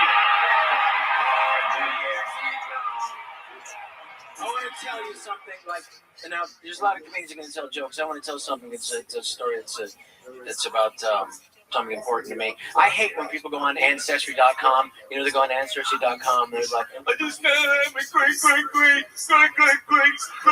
great father was on the Mayflower and he's fucking captain. Like, shut the fuck up. First of all, that doesn't reflect you at all. Nobody cares. It doesn't make you a better person, a more interesting person. Clearly, all of our ancestors were just trying to survive, do the best job they could. Clearly, it doesn't mean you never hear anybody bragging about something, you know, normal that most of our ancestors ever did. You never like, I just found out my great grandmother is on the fucking Mayflower. She was a waitress, and she, you know, she dropped something and she got fucked by the captain. So I'm kind of also related to the.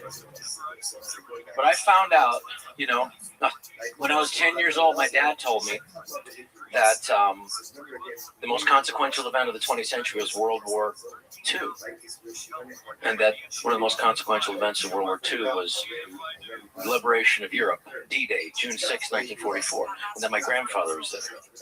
So I said, can I go talk to him? Can I go talk? He said, no. Your grandfather suffers from this thing called survivor's guilt. Why did he survive when his friends around him were all killed that day? So if he wants to talk about it, he'll talk about it. If he doesn't, he won't. So we used to go see him every Sunday.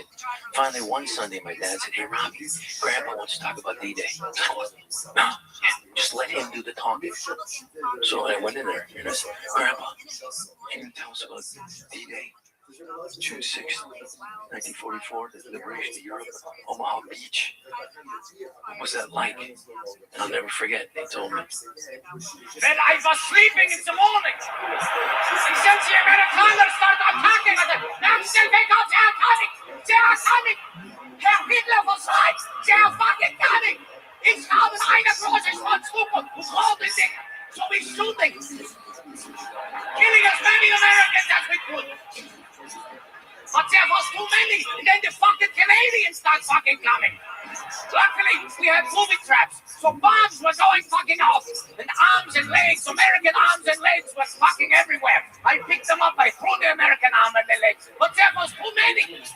Finally, we ran out of ammunition. I threw down my weapons, put on the woman's dress, stuck in the Belgium, sucked a few things, but I survived the war.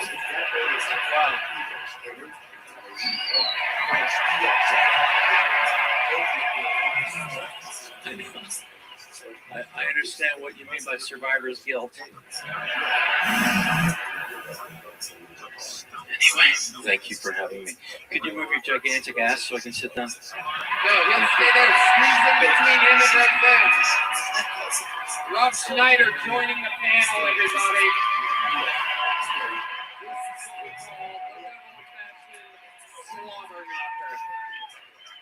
How about one more time for the great Rob Schneider, everybody?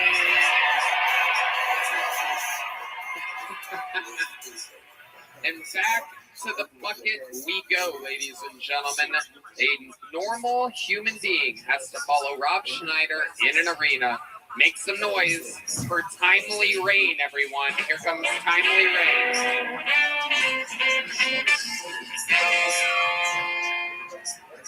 My boyfriend's 30 years old, which doesn't sound so bad until you realize I've been dating 30-year-olds since I was 16.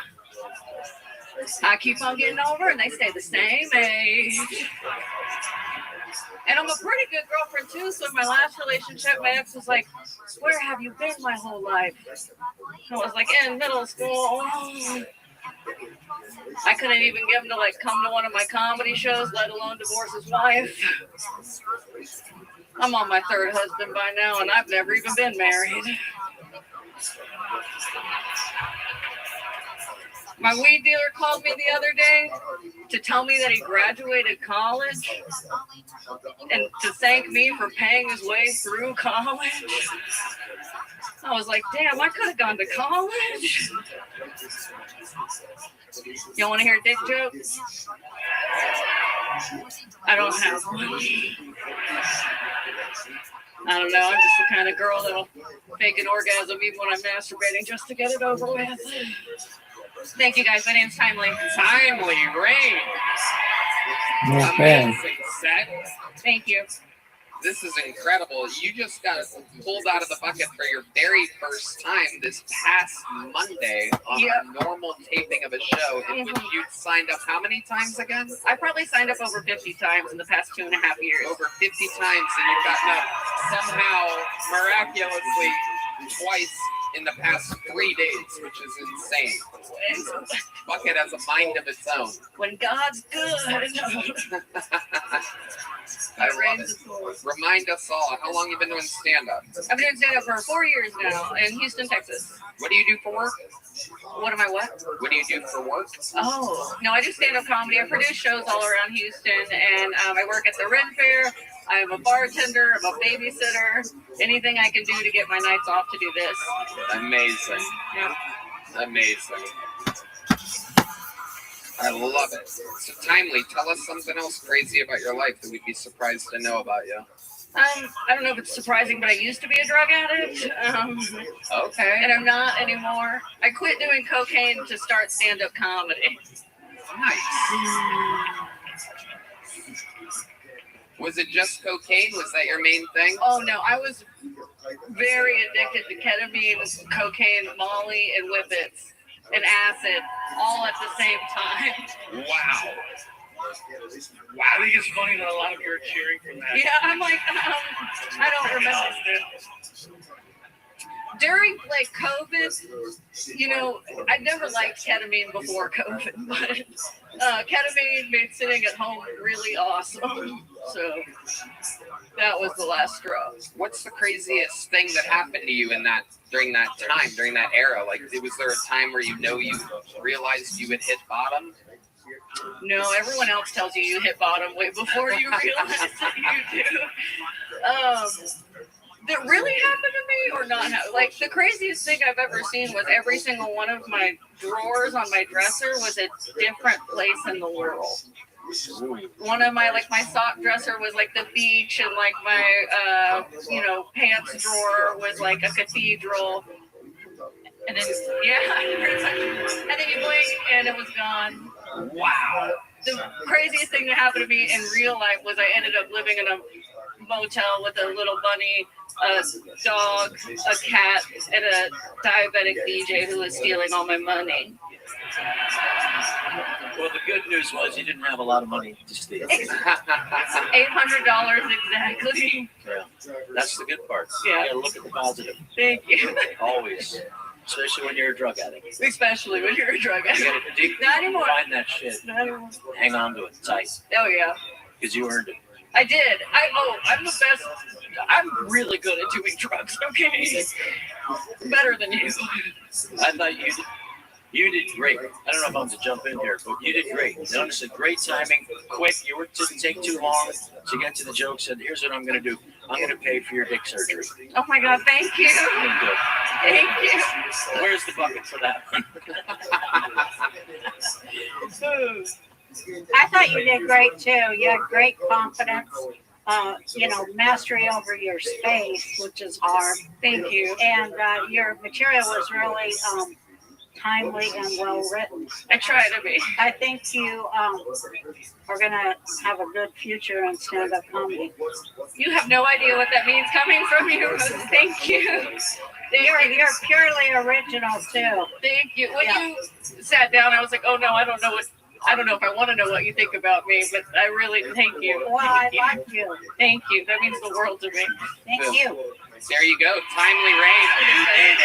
Thank you. Thank you. Thank you, guys. Timely rain, ladies and gentlemen. Amazing. Some incredible bucket pulls. This is a very rare arena treat. Nobody has bent under the pressure just yet. Hi, Timely. There you go. All right, there you go. Ladies and gentlemen, make some noise for the one and only return of Fiona Coley, everybody. What up? What up? Kicking ass, taking names. How are you?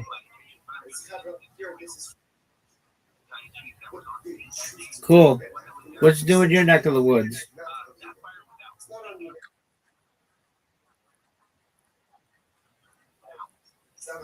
What's good in your neck of the woods?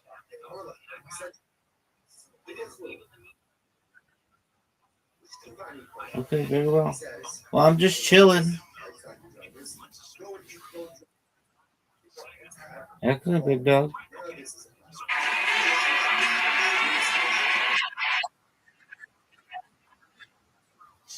What'd you say, big man? Oh, they're all my main one. How'd you find out about me?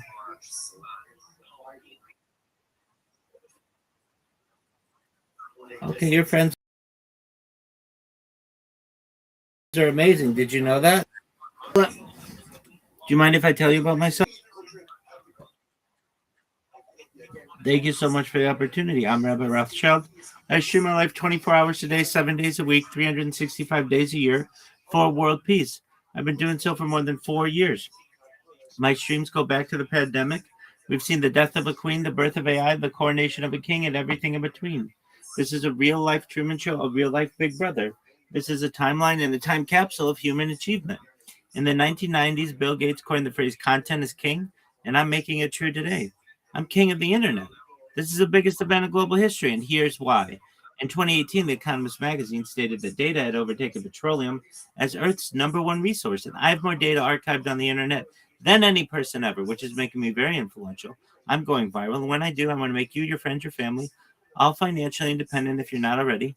I want to ensure that you have generational wealth if you don't already, and I want you to be able to start charities and philanthropic organizations of your own. How does that sound? Excellent.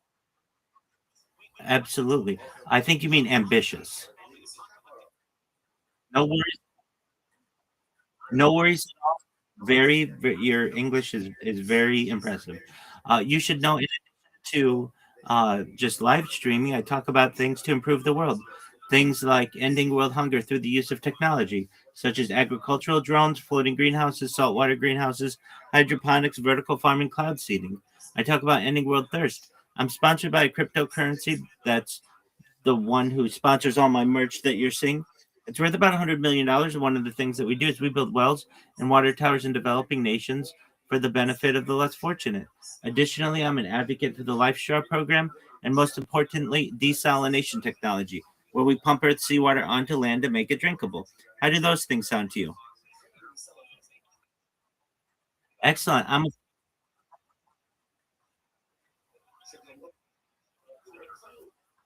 I agree. I'm a futurist. I like to talk about the future, topics of the future, things like anti-gravity, antimatter, faster than light travel, faster than light communication, things like space elevators, space tourism, terraforming of other planets, interstellar travel, things like time travel, cryptocurrency, quantum computing, artificial narrow intelligence, artificial general intelligence, artificial superintelligence, invisibility cloaks, things like Santa Claus machines, replicators, things like uh, de extinction. People don't know this, but the first successful de extinction took place in the year 2003 with the Pyrenean ibex, which is a goat located in northern Spain, southern France. Fast forward to the year 2021, a company out of Dallas, Texas, is founded known as Colossal Bioscientific. They've made it their goal that within the next 2 years, or by the year 2028, to reintroduce the woolly mammoth into the Arctic Circle, utilizing Asian elephant surrogates. I think this is just a mind blowing goal, and I'm really excited to be able to document it. Following the reintroduction of the woolly mammoth, they want to reintroduce the Tasmanian tiger, followed by the dodo bird, which I think will be really exciting to perhaps be able to witness. In addition to talking about those types of topics, I like to talk about things like life extension technology. When you were born, the average life expectancy for you or someone like you was probably about age 80 years old. And I want to increase that, if you want, with your consent, through the use of technology such as oxygen therapy, human growth hormones, stem cells, cryogenics, peptides, nootropics, things like cold shock therapy, things like red light therapy, things like testosterone replacement therapy, things like perhaps even cryonics and cryogenics to get you to be 120 years old. But at 120 years old, you may say, Rabbi, everything that you said back in 2026, it sounded like science fiction, but it's become science fact. What's the next plan? My body's starting to break down. And this is, again, if you want, with your consent, you may be able to utilize a type of technology known as mind uploading technology. That's where we scan your brain with your consent into a computer like a CAT scan or an MRI, knowing where every atom is in your central nervous system and your peripheral nervous system for later download as an android, an avatar, a cyborg, a cybernetic being, a clone of yourself, a robot, an ethereal being, whatever you want to be. But essentially what I'm saying to you is that you may have an opportunity at digital immortality. What are your thoughts?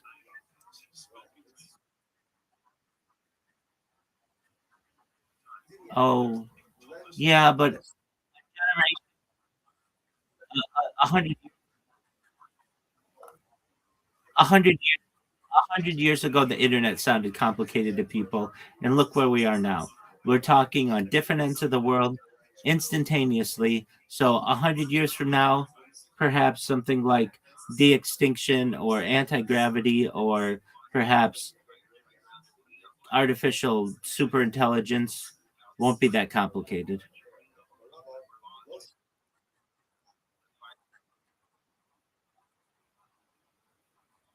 I agree with you.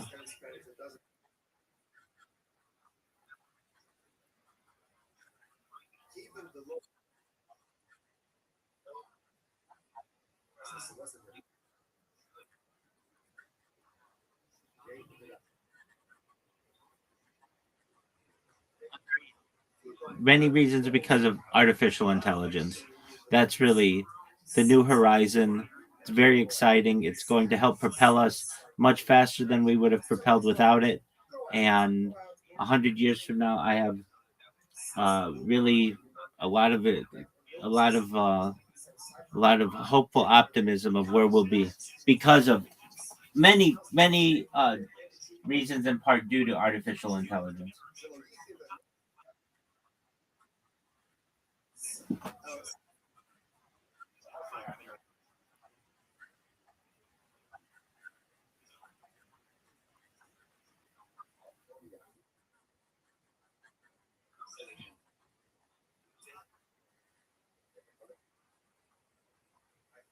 I agree.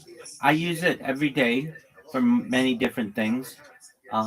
Every morning, I teach a class, and I have debates in the class amongst great philosophers of the past using AI and take their different arguments and basically pose them against each other, and then I read them, and then I archive that kind of footage. I think that's really exciting that we have the opportunity to basically have a living, breathing, well, I shouldn't say living, breathing, but in its own way, like a real debates amongst people of history, and that they can, their ideas can kind of live uh, with us in the present when they may have died hundreds of years ago.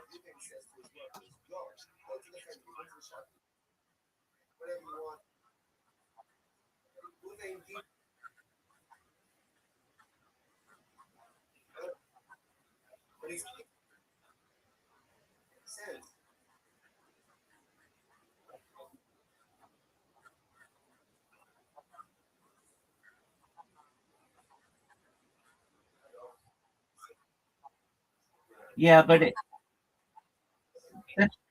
what it can do is basically take the philosophers' beliefs, what they taught, and pose them against each other, and then have a hypothetical debate in real time. And we've never been able to do that. Usually, these types of discussions would be, in many ways, uh, biased when we have somebody else arguing on their behalf. But the fact that we have AI doing it, it can take all these missing pieces or these moving pieces and have them work in a symphony, and then we can get really interesting discussions out of it. But that's not all. And as I'm sure you're aware, the opportunity that we have for using AI to code for us and replace people's jobs, and opportunity that it has to really be able to make our lives more efficient is in many ways undetermined at this time, but it may be a very exciting future, especially when we combine artificial intelligence and robotics.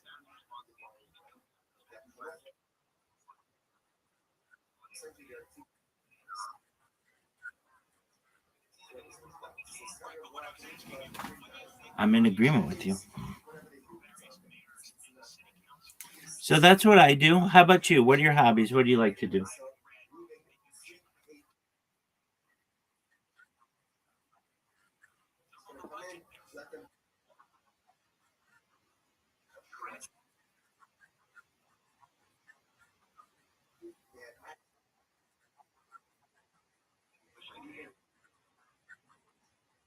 Certainly.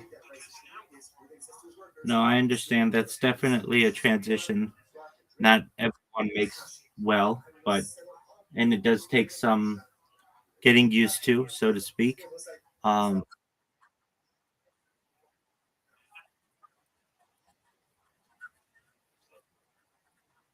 Excellent. Do you mind sharing, if you want, what you do for a living? Okay, well, describe the.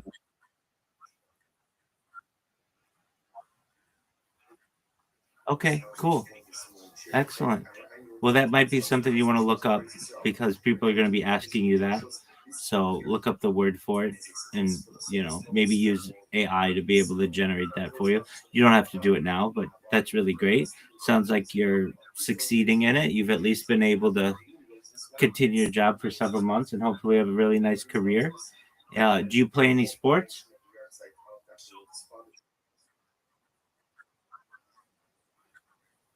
Okay, skating, ice skating, or like rollerblading. Oh, skateboarding. Okay, yeah, there you go. Okay, cool. And then you also play basketball. What position do you play?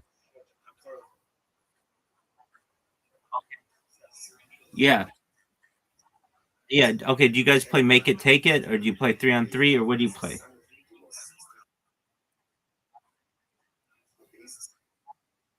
Okay. Yeah, I play golf. Yeah, it is. I mean, but I've played a lot of golf on stream. Yeah, definitely.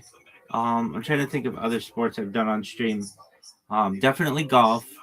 I played some football, just like throwing balls around. Basketball a little bit. What else? Yeah, definitely basketball. Um, what else have I played on stream? I don't think I've played baseball on stream, but maybe I've like thrown baseballs on stream, so there's that. Soccer. Oh, I'm sure I've kicked some things, but not like formally played soccer on stream. But yeah, I've played um quite a few different sports, but the far majority, 95% of any sport that I've played has been on streams. Golf. Do you golf?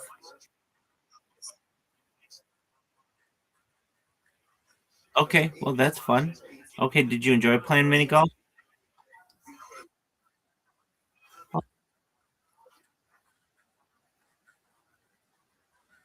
Rabbi?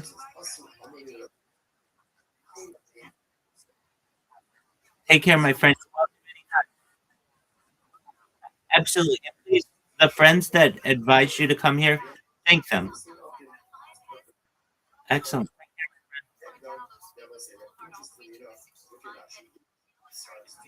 I was about to rip my motherfucking new asshole and didn't realize he was being nice. Damn, this bitch is hard as fuck.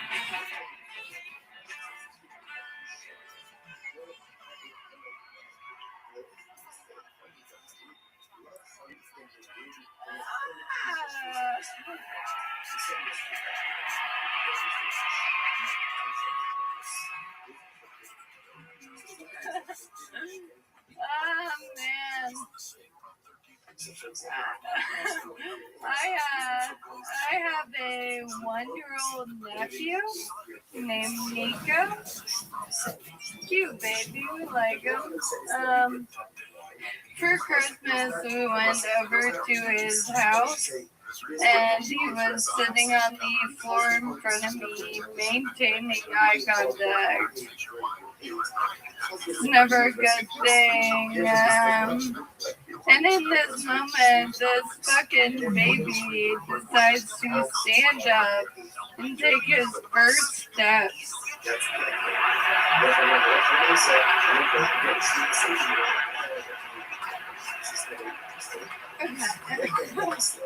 The disrespect. Unfounded. Okay, why don't we fucking learn how to read a room before we vlog? I tripped him. Thank you so much. Very funny. And pretty. That is about as hard as I've laughed all night. It's just a hilarious premise. Absolutely amazing. Thank you. Kind of stuff where when you talk about it, it's just you. You know, it is amazing, Fiona, watching you grow in front of our eyes. Huge appearance on the Tonight Show just a few months ago.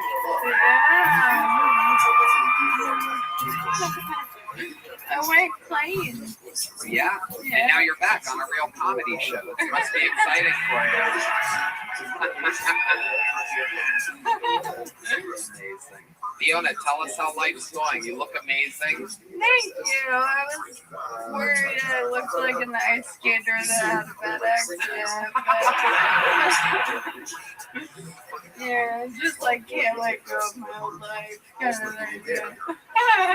Incredible. What's going on?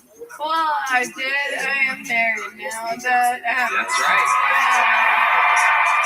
Yeah, 2 months. How's it going? How has life changed? Have you noticed a difference? It's hard. I'm just kidding. It's good. It's fine. Yeah. I loved it. We went on our honeymoon to Cabo. Okay. What'd you do there? They don't like disabled people in Mexico. I had to learn that the hard way. We land in Cabo, right? You know when you get off an airplane, there's generally like a jet bridge? Not here. Yeah, it was a fucking flight of stairs to outside. Alright, a little bit of a parkour situation. And I love a challenge, okay? But like, there was another disabled girl on the plane. She was paralyzed from the waist down. She looked at me and was like, what the fuck? Are we gonna do? You know, and I was like, they'll bring a lift. Tony does, you know.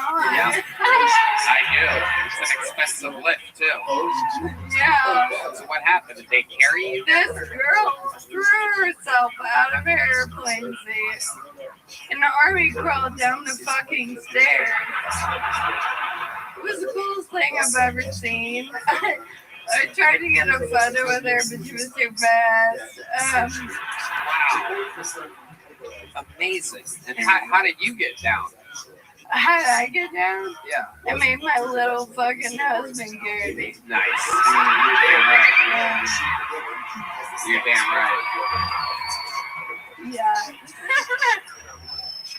Amazing. Guys, what do we think about Fiona? Oh my god. First of all, I love I love just your presence. You're just naturally charismatic. You're funny. You're very self-aware. I love that you look right at me when you said Mexicans don't like you. Like, oh my God, yeah, paralyzed people don't like me either. So, no, you're very funny. I just it's no surprise you're on the Tonight Show, and I wonder where they saw her first. Yeah, I wonder. Again, back to what Rob said, man.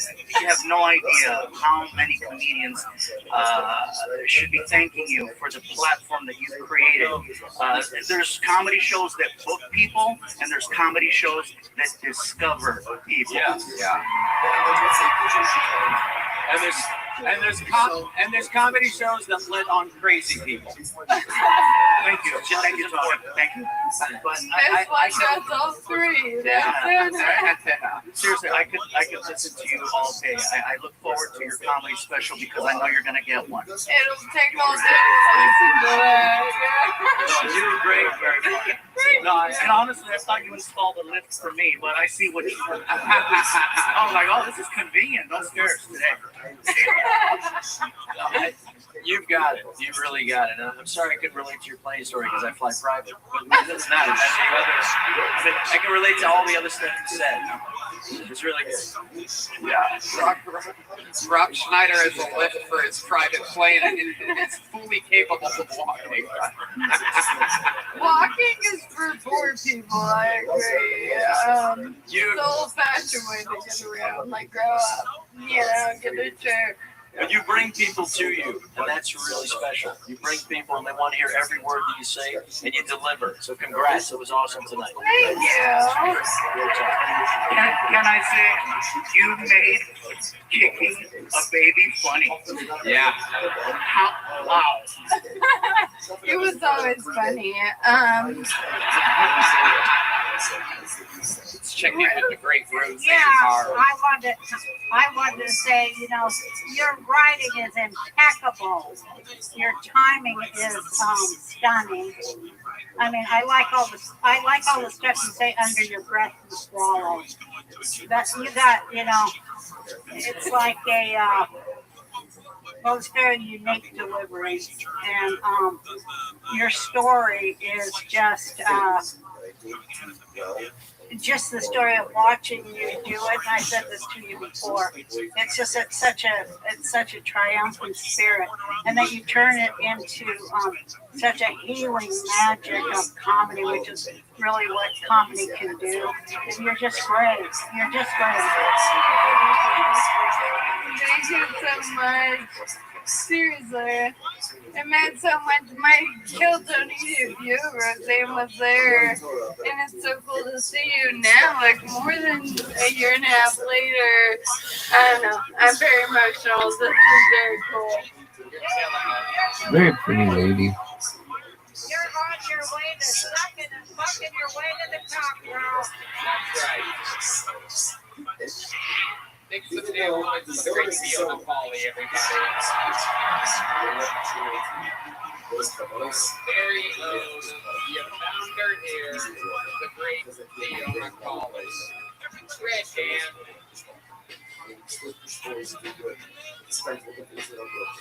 We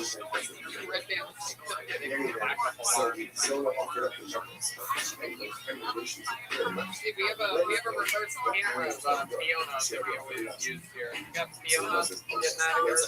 One more time for Fiona. Getting down on level 3. Still Tony doing more than airlines.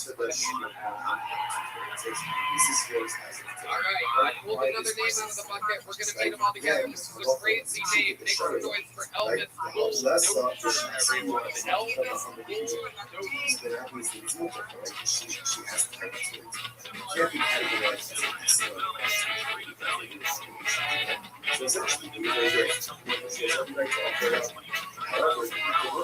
I'm ready to boo this motherfucker like a church.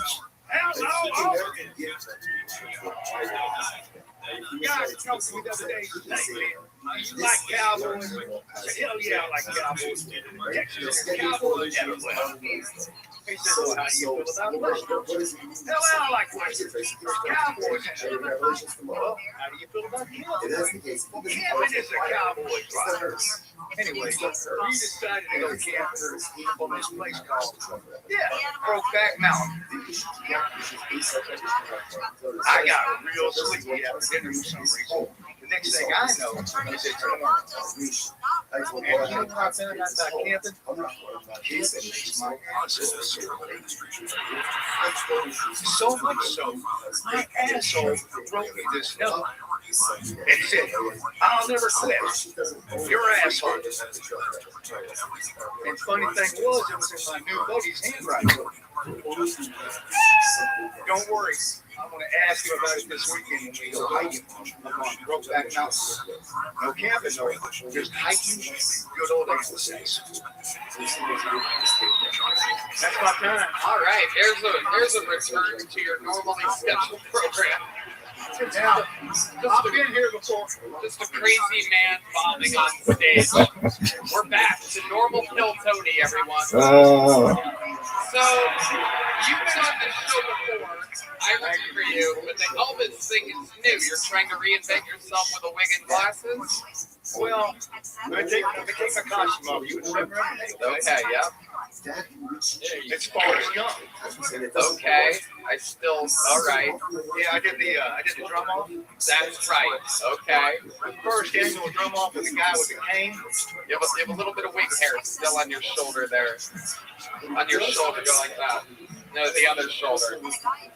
You was a really good drummer last night. I don't have that much hair. You're perfect. So remind us, how long have you been attempting stand-up comedy? Well, this is about my 15th mic. 15th mic. And you've been on Kill Tony twice, so you really prefer... Right, this is your second time. Yes, sir. So now you've been on twice. Yeah, one is two. Yeah. Absolutely. So what made you turn into this Elvis character? Why you could have done all that without the Elvis glasses? The Elvis thing didn't add to the joke at all. I do Elvis. I know, but the Elvis didn't have anything to do with the joke. Yeah. That's all. Well, not really. I mean, I've got an Elvis joke. No, but I will tell you, Elvis, tonight you did reset the bar. Tell us something crazy about your life that we don't know. I'm glad you asked that.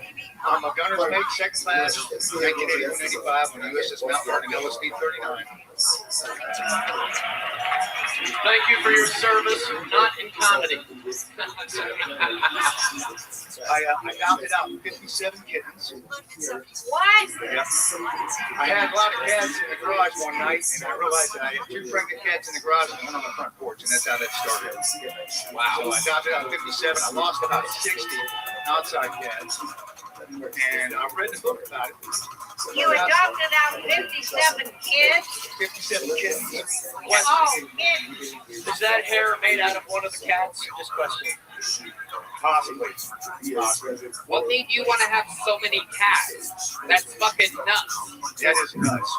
It just started off as those three letters at one time, and so I'm walking with a small cart with kittens, and a sign on the front that says "Free Kittens." It's pathetic. It worked, but yeah, I adopted out a lot of kittens.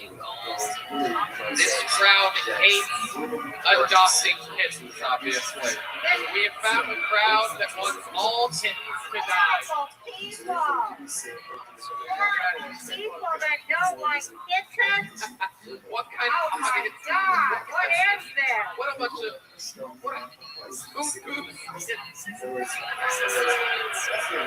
you guys are bad people. All right. Well, Your joke about anal sex is not soft. It wasn't funny at all. Anal sex is not enjoyable, nor is it funny. Take your word for that. There he goes, ladies and gentlemen. Elvis Bulldozer. Thank you, Elvis. Hello, brother. Elvis, everybody. There he goes. A little reset here. This is absolutely incredible. This guy, 2 appearances all time on the show, and yet another huge front runner for guest of the year. Make some noise for the one and only Carrot Top.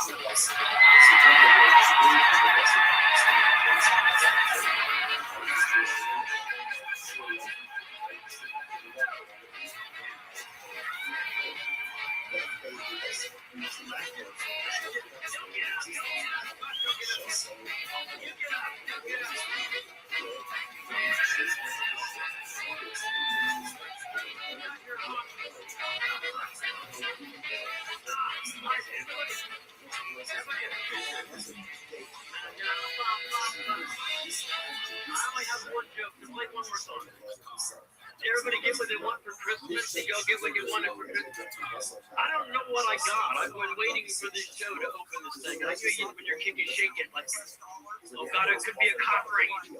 I'd always do that to my dad. Is it a cock ring? And he's like, what the fuck's a cock? And then they got me one. And my dad's like, well, go try it on. This, I don't even know what this is. We're going to find out. It's very exciting. I think it's, oh fuck, it's P. Diddy's backpack. That's fucking shit right there. I've always wanted that for Christmas. P. Diddy's backpack. You know, I mean, it's on Netflix. Let's get some money out of that one. This is a beer for lesbians. See, that way they can, or anybody. To get guys to drink Bud Light again, you know. Right? Sorry, I'm gonna put all this shit on your Fanta. This was Pee Wee Herman's doll. Have you ever seen the Pee Wee? Have you? You gotta. Oh my God, you guys are fun, by the way. This next one is it's really weird to do with you sitting here, Fluffy. But I found your buffet tray, and I don't know if you know. And I love you. You know I love you. Oh wait, there's more. It even put a fucking bell on it. You gotta have. Hold on. Making a whole bunch of shit. This is fun. Bring this on the plane, and the guy next to you falls asleep, wake him up. We're going fucking down.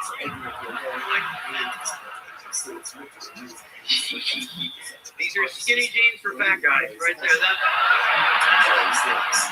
If you could put them on, that'd be funny. I'm making a mess. Oh my God, they found the Chiefs helmet. They have the Chiefs new helmet. Have you seen it? They came out. I kind of did the Dallas.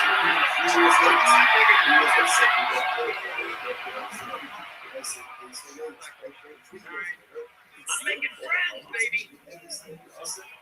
This is great. This one took engineering. This is a purse for you women. If a woman needs a tampon, you can just shoot it to her across the bar.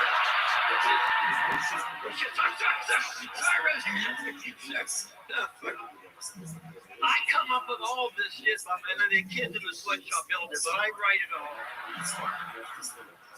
What's another purse? It's a purse for women. When you go to the bar, you can decide what guy to bring home. It's a big dick or a, right? That's the least favorite one so far. I was like, why can't you be like your brothers? They get so good. This is a purse for hookers. See, that way they can just get rid of it. That's how old this joke is. That's an old bitch right there. That is an old bitch. Wait, I have more New Year's shit. Did I spend my New Year's shit? We have a box of New Year's shit that came all the way from. There comes there's my kids. Thank you. Oh my God. Thank you guys. Thank you so much. Thank you. Thank you, Kevin. Nice box. Beautiful. This is one I just made. I mean, literally, I just made this backstage. This is Charlie Sheen's Dustbuster. Now look. Wait. Oh, fuck. You can tell I'm not a stand-up comic with a fucking microphone. Watch this shit. Wait, watch. Watch. You gotta see this. Now watch it. Wait. It gets better. Watch this fucking thing. It sucks. It sucks. Right up. See, I cleaned up. Okay. I'm doing longer than I was supposed to. I'll do one more. Shit, this fucking thing's okay. Is it okay if I do? All right.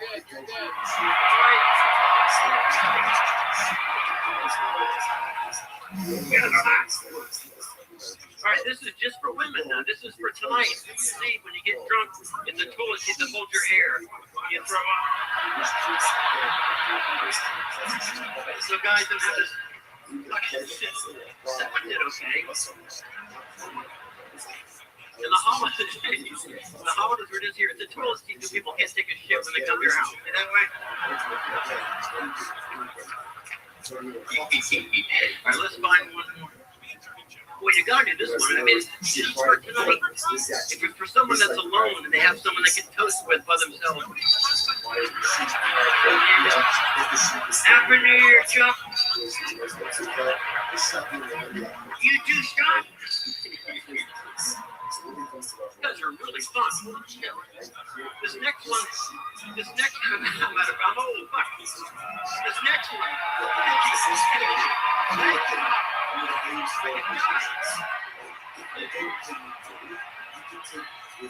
Now before, thank you, good. Oh, my mom and dad are here. Thank you, mom and dad. Thank you. And before I lose my career over this one, I honestly shifted here thinking this is how old this book is. This is bad. This is a belt for Richard Gere. So his gerbil can exercise when he comes out.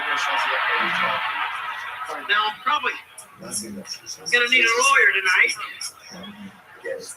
But the last one for you guys, and this is honest from me to you. When you go drinking time, make your friends wear this, right? So when they get drunk and they pass out, just leave them wherever the hell they are when they're laying there.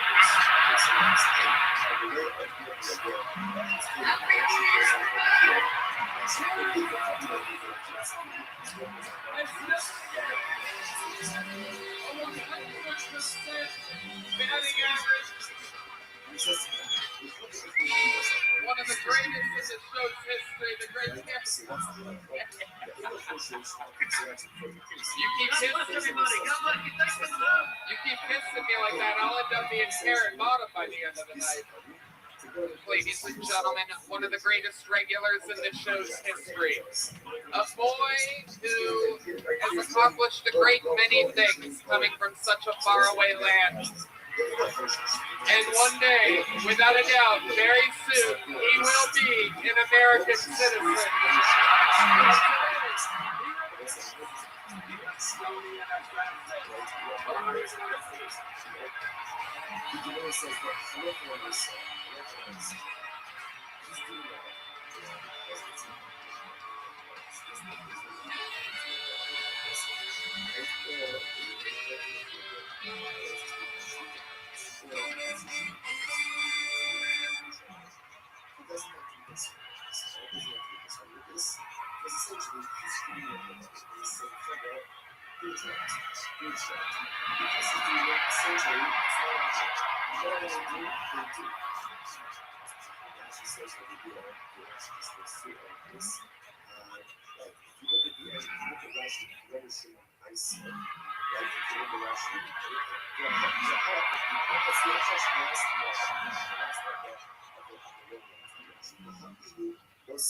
Do you guys know what a BBL is?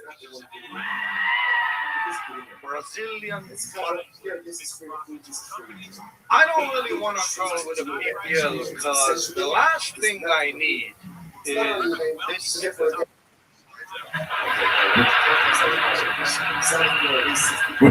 Girl, you get a BBL, your pussy is.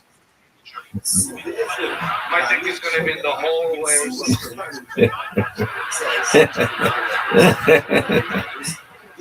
I might have a small dick, but you know what else I have? Great breakfast. That's what matters when you're dating women in their 30s. The overall breakfast. You wake up at my place, you get a goat cheese omelet, cherry tomatoes in the omelet. Not too hot, just squishy enough. When that omelet hits your mouth, forget about the dick. Small dick men have nice apartments. Dude, I have a fucking USB seaport in my couch. Candles and feng shui. You ever go over to a big motherfucker's apartment? The bed frame is missing. There's a creepy roommate. Ice cubes taste like vegetables. The TV remote, the batteries are in, but the back is missing.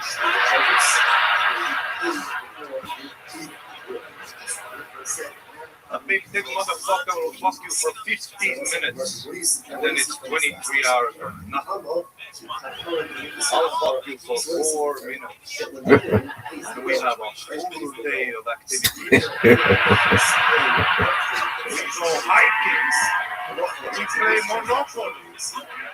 I tell you about my dead mother. Russia and Ukraine conflict. I explain. You're learning, bitch. I have a Helix sleep mattress. Body temperature regulating. Sure, big dicks are great. You know what's better? REM sleep.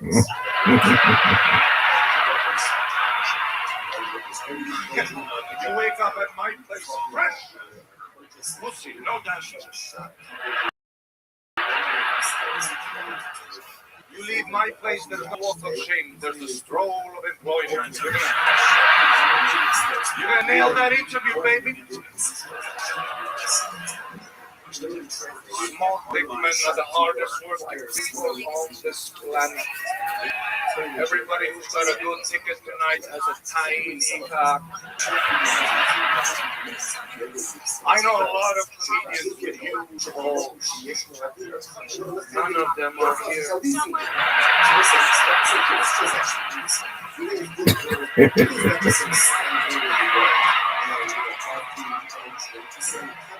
Who's the biggest economic force in the world? China. Only a tiny dick motherfucker will work for Timo. He gets Shrek mask for 90 cents. Have you ever been to China? They're the fucking future. AI is building roads. Their fucking alphabet. One symbol means 700 different things.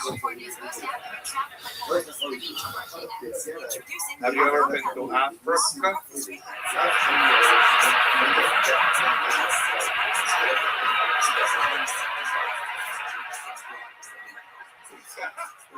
They don't even have hot spots.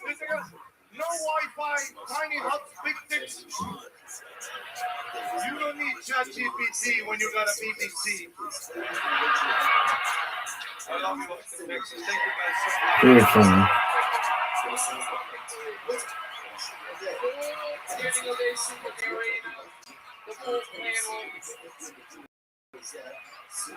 Unbelievable. The one and only Ari Maxey, everybody. With what has to be the set of the night. This guy's trying to get citizenship on the spot here tonight. Ari, can I just start off by saying the last couple times I saw you, man, you were rocking a tracksuit, and now it's New Year's. You look sharp. Thank you, Gabriel. I just invested in a daycare in Minnesota. Smiling brothers. I got this to say, Ari. The next superstar comedian in the world has a small dick. It is true. Everything you said checks out. I indeed have no bed frame. My ice tastes like vegetables. You are spot on about everything. That is amazing. Roseanne Barr? I would have to say, having had lots of dicks, as I referenced at the beginning of the show, you are absolutely correct about the supremacy of the small dick man. Absolutely. 100%. 100 fucking %. You work hard. That's right. I want to thank you for getting it out there, the benefits that we provide. Exactly. Do you want to be a basement apartment with a big dick guy, or you want to be in the penthouse with me?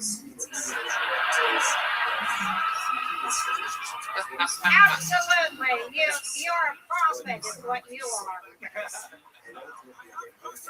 It is very powerful, the joke, the material. I've been talking with you throughout the week about this set and, trying to keep it tight. And I've been asking you, and you said it's kind of a problem. It's very long. Yeah, last night it was like 7.5 minutes ago. And I don't know. I don't like to get too stiff either. Like to plan it too much. I'll just see what the punchline. If I know the ending, I know I'm okay. But I was just. So you kept it short, and like you said, shorter is better.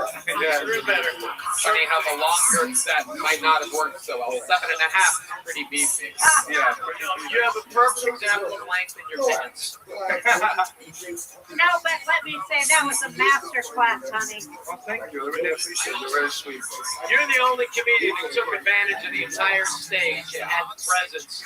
And you are a fucking huge star already, my friend. Yes, Just amazing, Ari. You are undeniable. Can I say I saw you perform easily 5 times this year, and each time I see you perform, I'm like, any minute now, man. Wow. Any minute now. So I hope to be as big as you. I will keep eating, bro. Keep eating. You'll get there. Trust me. But yeah, each time I see you, man, you are funnier and funnier. Yeah, I try to use this platform. Being a regular is such a huge honor, not only showcase your skills, but then improve your joke writing. So I try to take full advantage of it. Take it from this guy who's a huge star who can't find his dick, and it's unbelievable. He loves it. Ari, you did it again. You are just an absolute fucking unbelievable angel. The Estonian assassin, ladies and gentlemen, is undeniable force of nature. What has to be. Amazing stuff, buddy. There he goes. Ari Maddie, everybody. How awesome. Ladies and gentlemen, your next comedian won this spot at Madison Square Garden in a 4-person playoff. Make some noise for the return of Danny Martinello, ladies and gentlemen. Here comes Danny. From the great country of Canada, Danny Martinello.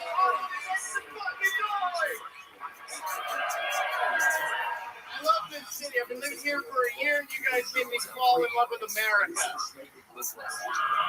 Thank you. All it took was watching a flyover at a Longhorns game and seeing the assertion of aerial dominance. That's all it was. All it took was. And immediately I said, who's got oil? That's why I said, I'm not even American. I pledge allegiance to the flag for liberty and justice and said, let's fucking invade.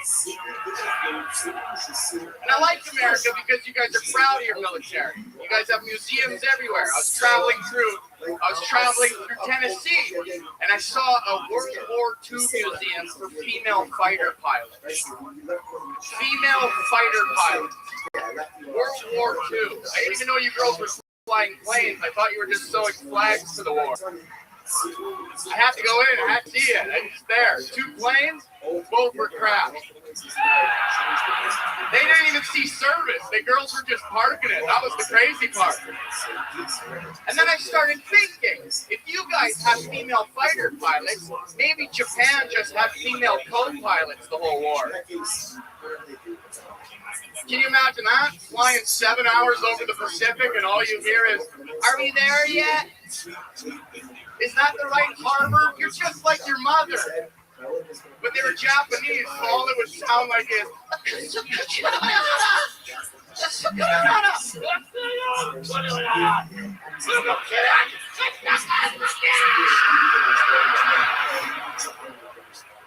Thank you guys. My name is Danny Marnell.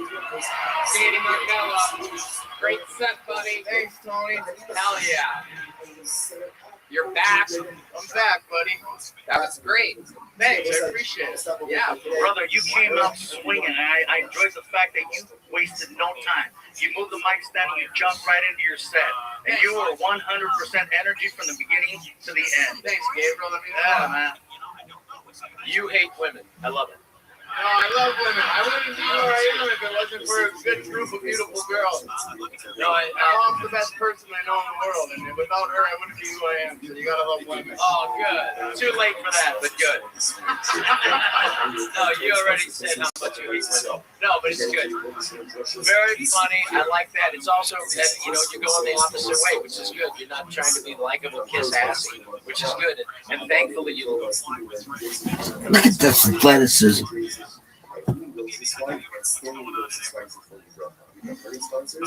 Dr. H.K. Wolf, from the yard site of Dr. Wolf's father, scientist Wolf, Summer, and Steve Hirsch, and you think that has a relation of your father, then have a mother, all of the effect of the way as always. We dedicate our own system to show and encourage America to give them success. Alright.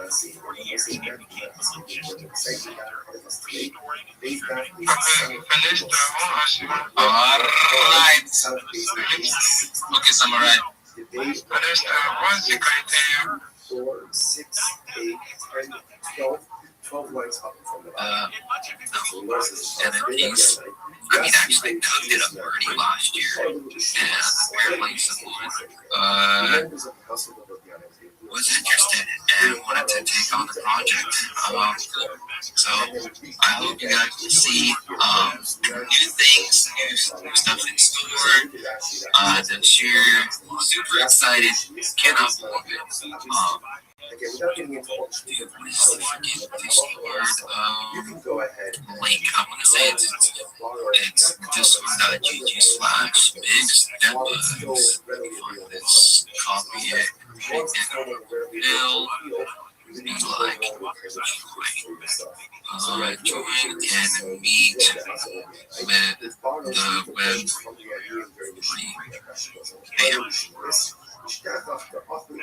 genius reply. So what's going to happen again is year number 8. Can I click on it and then does it take me to Big Step Boost? If it does, yes. Whoever that's just joined, thank you for joining so much. Someone blessed us with bots. Cannot believe it. So, 1.5 kills. This is wild. I might have to end this space just because I don't like this target. Or should I just keep going? I'm gonna end this.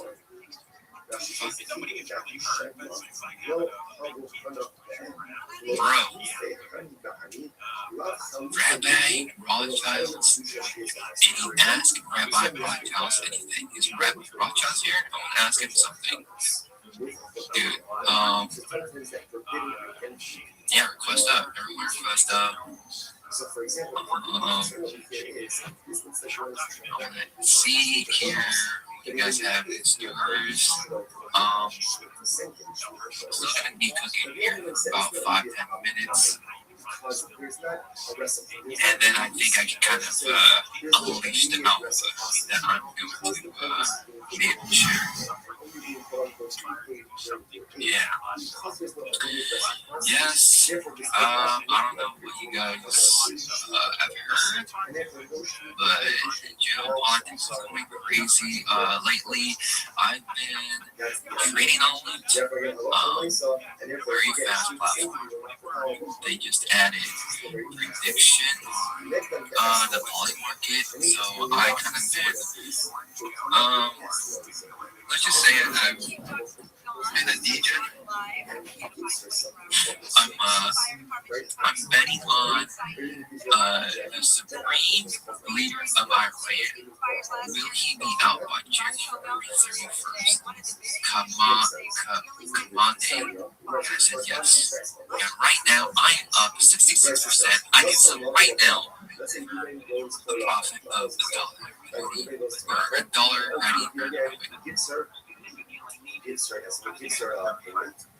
Bet on school, you can't sell orders. So on the light market, there's a liquidation wall, and you buy shares and you sell the shares whenever you want. So it's like whatever the percentages change, you just cheat out, and you're not hurting the chart. So that's that's an alpha right there. I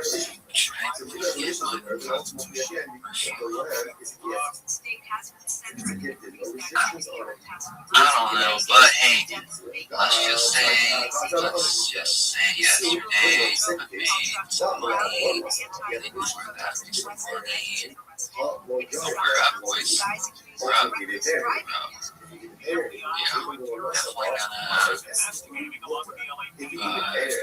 Yes, copy this link, put it in the join and follow Polly Market and follow me. Yeah, that's good. I don't say anything about that. Add me on Loop and follow me, yes. No. But I'm about to go ahead. I have some people up here. People are adding me, following me. I'm going to follow you back. Shout out Grease. It's an agent, training manager, mother, social media manager, and reader. And Maestro. Stay human above all. Don't let your ego lead. Lose it once. Lead treat others as you wish to be treated. You are not alone. You are a reflection of all of us. Follow you right back. Dude, is everyone just live streaming on Twitter today? I think that's what it is. Everyone is live streaming. I cannot believe it. That's the meta. If you're live streaming on X, you're going to be on the top of the charts and you're going to be like trending. So go ahead. Follow Magix. He does a lot of streams on the Poly Market, on Loop, and on trading. I think he does. He has yeah, but his ad is MAGIK, Magic with a K. Go ahead, look him up. Magic. Anyways, cannot believe I have Rabbi Rothschild up here. I have a million questions. Hit me with him, pimp. Hit me with him, pimp. All right. Since you're like, very savvy guy, I wanted to ask you, what do you think about my Poly Market bet that I did? Do you think Kamane, is that even the right pronunciation of this leader at Bahrain, will he be out by January 31st? I'm certainly not a prophet, but I certainly also know the saying, a bird in the hand is worth two in the bush. And if you're going to come out 66% ahead, if I understand you correctly, it might be a good idea to bounce. I mean, it's 16 days or 17 days you're looking at for essentially regime change, which can sometimes take longer. I mean, it could be something like we've seen with Maduro in Venezuela, but you never know. I mean, I've seen regime change take a lot longer with someone like Saddam Hussein, and I don't know if you're going to be able to see that happen in 17 days. So I would get out if I were you. It's guaranteed money, if I understand you correctly. So yeah, and then you don't have to sweat it. I mean, even if it you're looking at a lot to happen in 17 days. If anything, take that money and invest it somewhere else where you might have an opportunity to make more money. But let's think about. I only put $1 in, but then I saw sold it for profit, so I did make another dollar.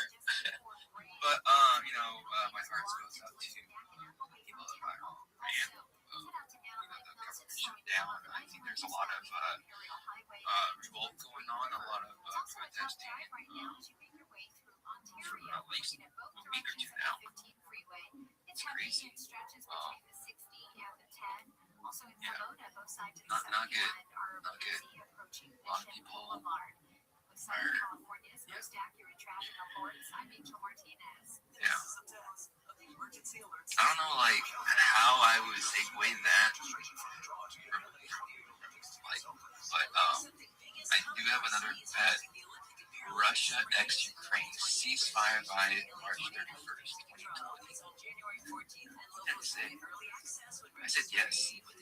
I have 9.3 shares at 16 cents. Yeah. Right now I'm down 28 cents. We'll see. We'll see how it goes. Oh man.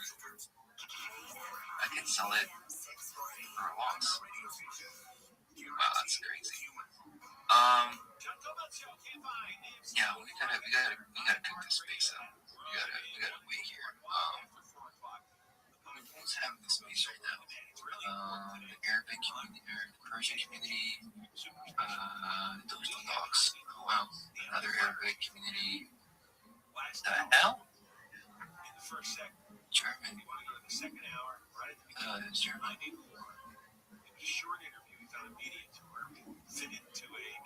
Wow, not much is going on. That's weird. For a Monday, I thought people would be doing a lot more spaces. Spare part viewers. There's like 4 of the live streams out. Is Rabbi still here?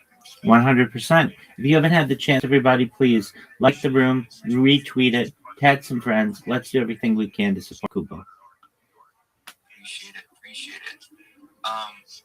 Is Nicholas Bernstein here? Yeah, I'm here, Kubo. How you doing today? Yeah, I'm doing well. How are we doing? Good. I want to throw in really quick. I 100% think Khamenei is going to be out by the end of the month. Only because I follow a lot of these prepper pages on YouTube, and it seems like the United States is gearing up to attack Iran again. And I wouldn't be surprised. Freaking America's be taking over Greenland just for the ownership. And if America doesn't do it, China or Russia will do it. I don't know if that's true or not, but that's the whole defense. I think America's going to try and buy out Greenland. I don't think they want that smoke.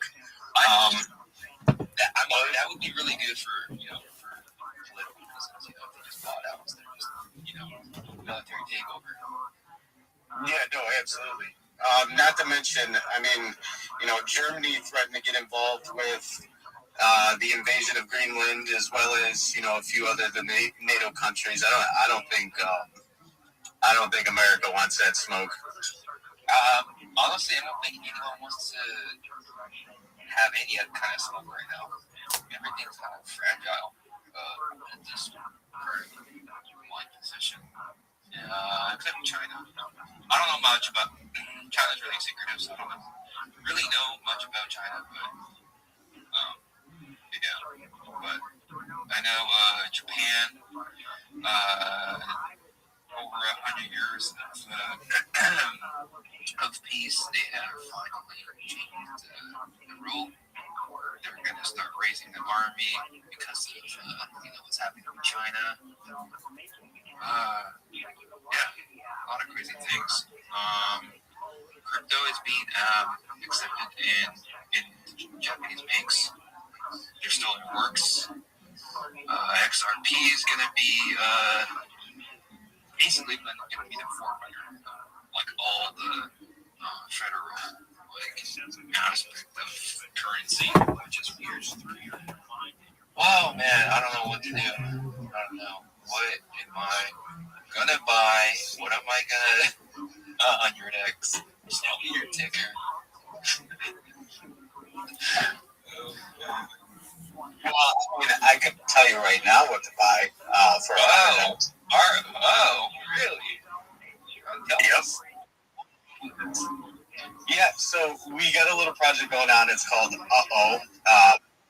Boot Flash, as we call it, but it's AKA one of the things we've been working on for a little bit. We have 5% locked years with more to come. 75% of the creator rewards animal shelters. And so at 100K, once we reach, we're going to be doing a live stream, going into different vets and different animals. Market cap we have so I think that's going to be pretty cool in the other marketing. But yeah. So put the CA down. So if anybody wants to check it out, we have a white paper on our site. If anybody has any questions, feel free to reach out to me. Yeah, do you have anything planned? Anything interesting? Anything, any kind of, I see that you have been the month giveaway. Is that we're still finalizing the details. I do know that we do have fun little games every week in the TG with our partnership with Pear Punks. Where everybody can decide on a game to play, and then we give away Boot Flash tokens, tokens. I think last one we did was 700K tokens. But at the end of the month, we're giving away 2 million. So we're still finalizing the details on the contest. Bet. Everyone go ahead, check out Nicholas Bernstein. Reminds me of that, the Bearstein, that cartoon show. Is that the coin? Yeah, that's the coin. That's fine. That is fine. It's just, I feel like, why Wojak did so good is because it's, the face of your everyday trench trader. And we felt like the trenches kind of needed a voice. So we went with Right. Last week I was in this space, and I got tagged like 8 times. So I came through. It's called I think it was called like KOL Trust. That was built, and they have a website KOL.bio, and the whole project is that they have a list of like good KOLs and bad KOLs, like upvote with the scam vote and everything. Wait, is this where the tiering comes from? Like, that's how we know you're a tier 1 KOL. Dude, there is no tiers. What are you talking about? If anything, Mr. Egypt himself has graced us with his presence. If you want to know about KOL tiers, I think he would be the finest person to ask. He is very knowledgeable. He's been in the Web3 scene for about a whole year in Twitter. I mean, it took him a whole year for him to get monetized, right? No, it took me like 2 weeks. 6 weeks. 6 weeks. I mean, I guess you can use that 6. Sorry. That was my fault. That's about right. You're good. It's normal. I'm not mad. No, it took me like 6.5 months to get monetized. Any advice or please? I mean, the only advice I could, if you're like struggling to get monetized, the best way I would just go hands down is like focus on like a niche that you're like want to really just put yourself out there. Focus on trending posts that gets your engagement or impressions up higher. You have to be very early on certain trends because if you're late on a lot of posts, your engagement will just go down a lot. So you have to be very early on a very specific post that you want to get out there. You can also do like a lot of replies to like big accounts. Like if you're pulling some good fucking enormous amount of like engagement, you can pull some good engagement off like replies, and you can do it for like weeks on end. That's another route you can take. Now there's a lot of ways you can actually get your 5 million impressions easily. You get paid through your likes. You get paid through your verification off, not just off of likes, but based off like bookmarks, retweets, quote tweets. It's based off like verified comments. And if you comment on their page and like they comment on your page, you basically just got paid. So it's basically engagement. I've been told it's just likes are better than impressions. If you get lots of impressions, you're not going to get paid for that. It's everything. It's that people do to your profile. The likes.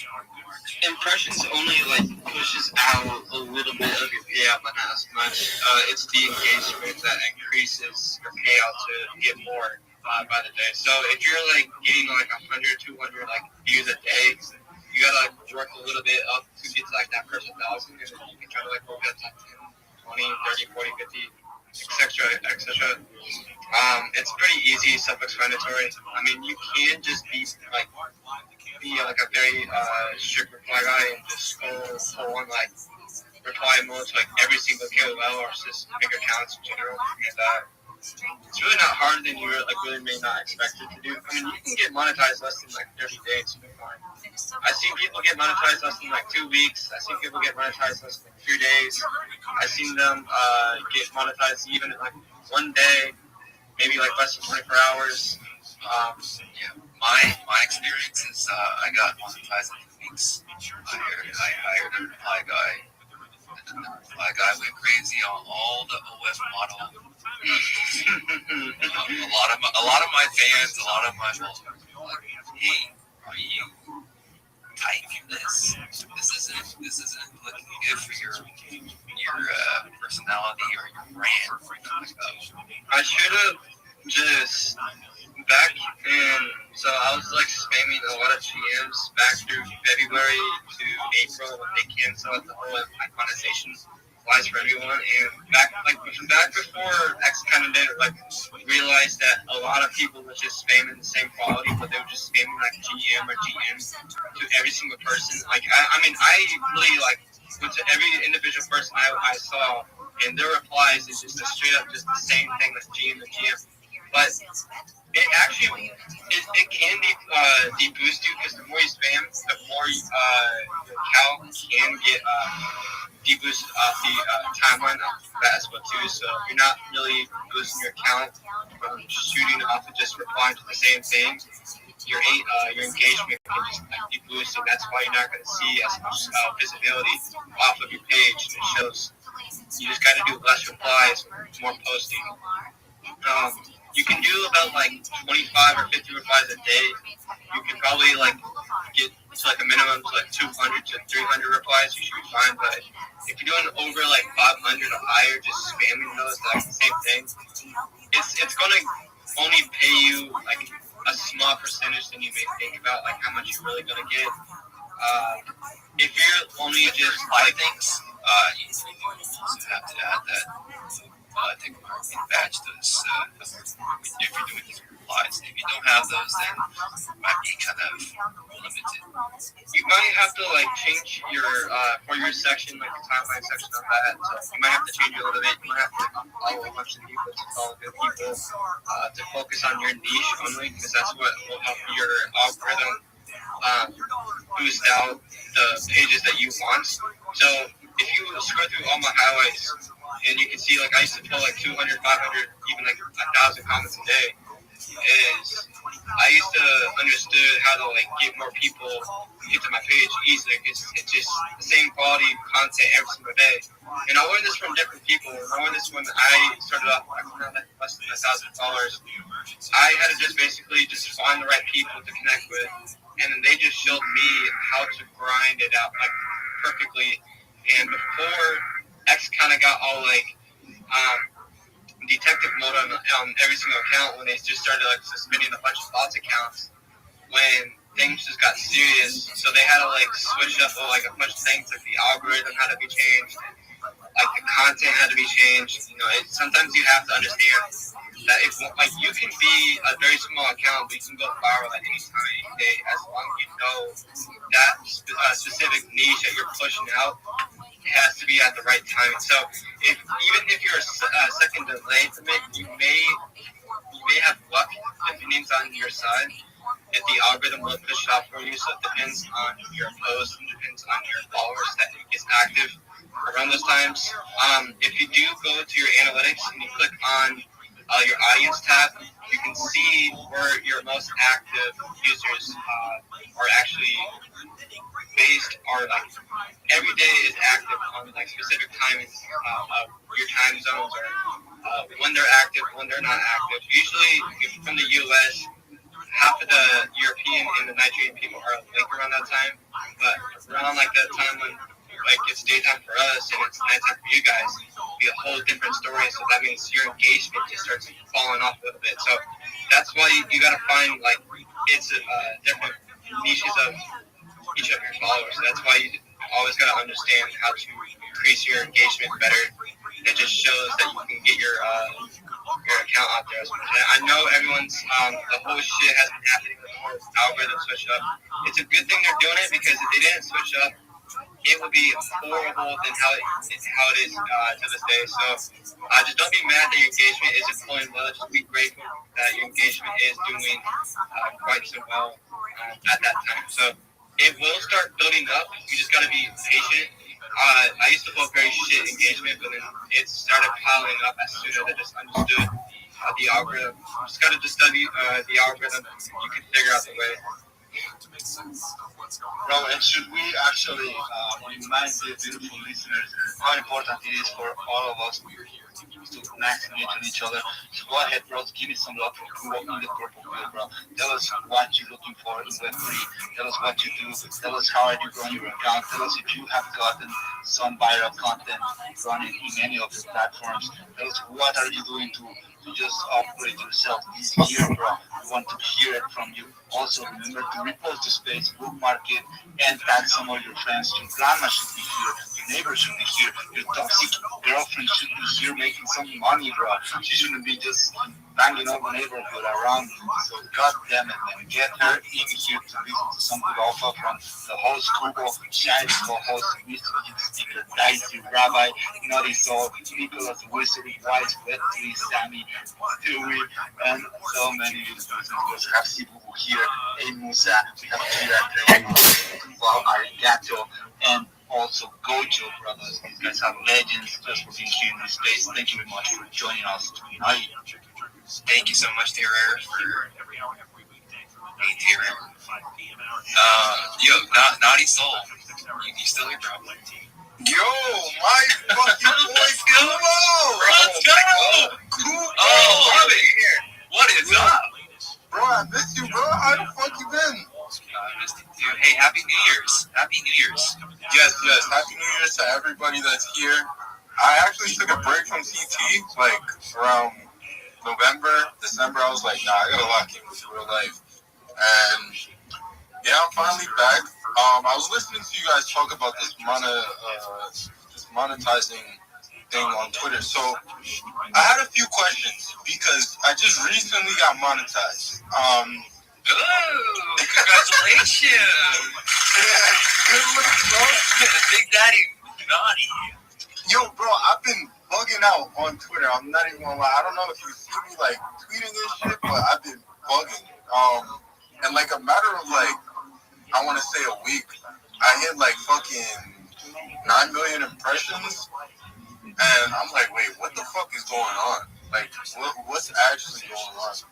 But yeah, bro. So if you could, bro, are you posting your P&L? Is that why everyone's like slobbering over your profile?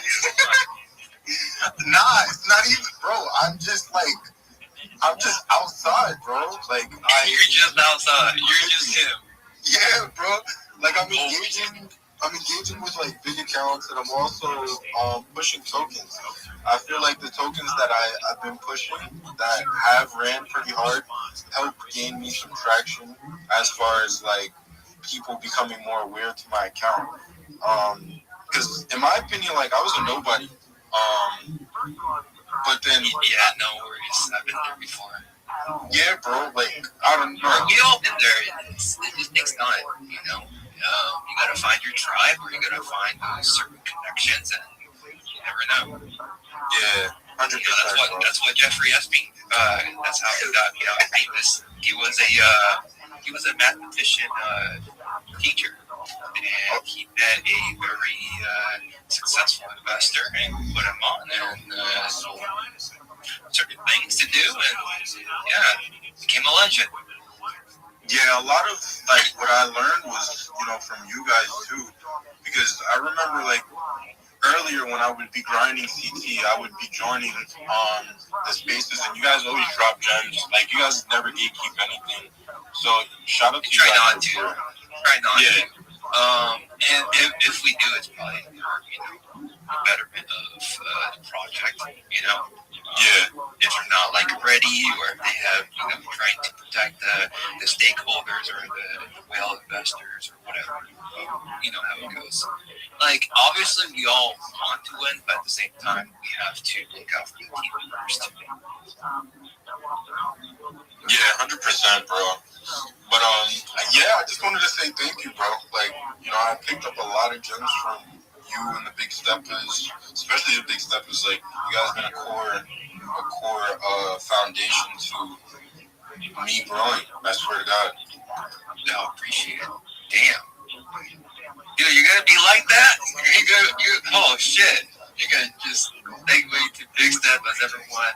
If you don't know what Big Steppers is, go ahead. I put it on the purple pill, but you can go on my profile. There's a link, discord.gg/bigsteppers. We hit 8.7K members in that Discord server, and they're all about Web3 or esports or something to do with, crypto mainly. So go ahead. You never know who you're going to meet. Projects, devs, fly guys, illustrators, and all goes on. I'm trying to get so good as Hey. God. Dude, is X being weird? Are you not accepting my co-host, or are you just I just don't see the co-host. Like, he doesn't deserve it. We'll give it to Mr. DJ. Oh, hell no. And bro, why would you? What? If anything, I'll give it to Naughty Soul, because, when you're congratulating him, he just got monetized. Naughty Soul was a girl, bro. She's cute enough, Naughty. Damn. Everyone in here is a guy, unless, until further notice.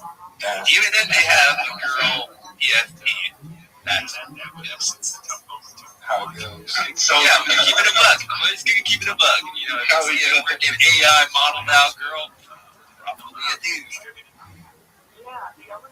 Well, my girlfriend is not real. It's just a fiction of yeah, there's a girlfriend I talked to on X, bro. Which one of your other accounts? So I'm pretty sure. It's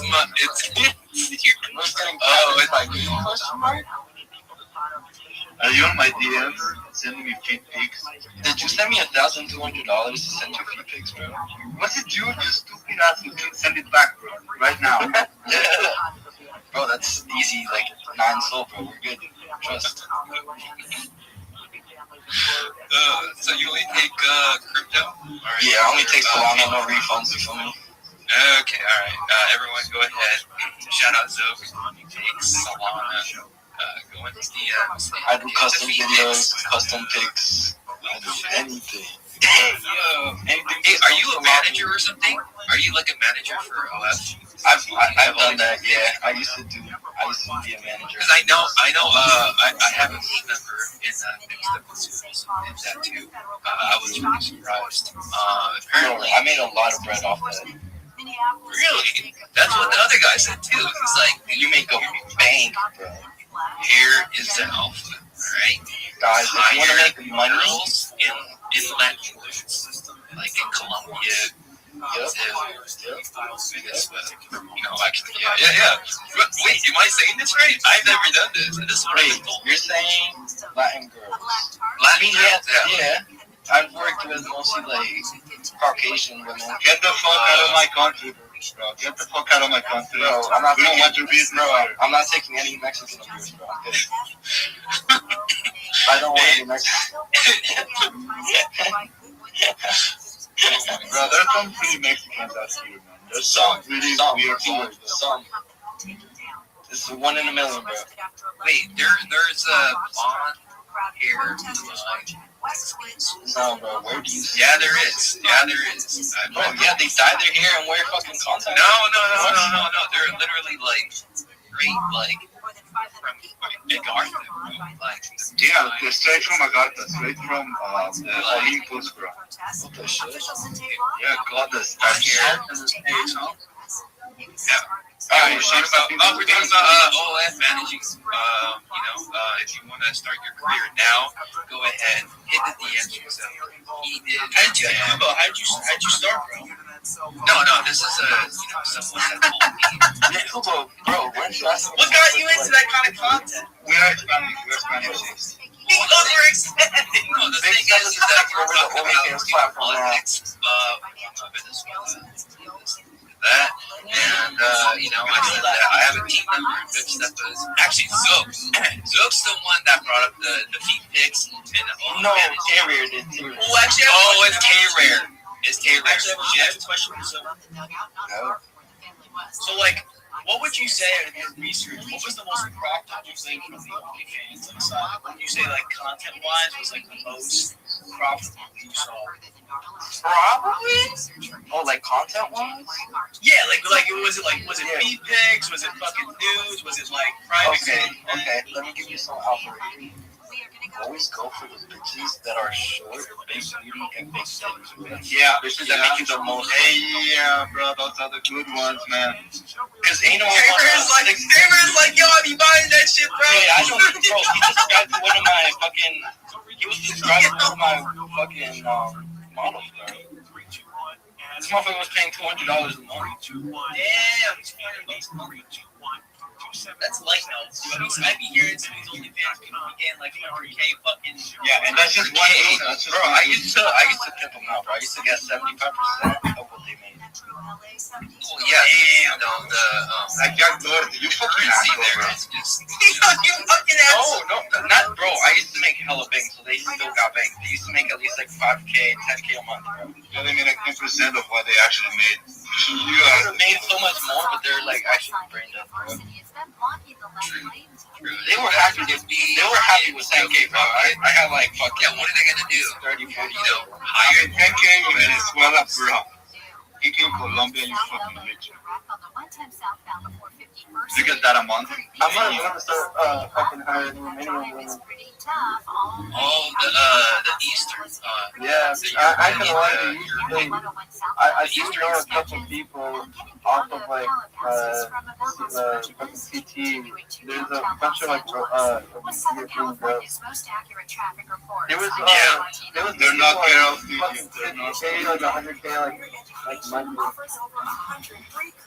So I have to expand your portfolio. You might need to expand your competition now. I would just say my competition. I gotta do a competition. What the fuck are you guys teaching to all my beautiful ladies?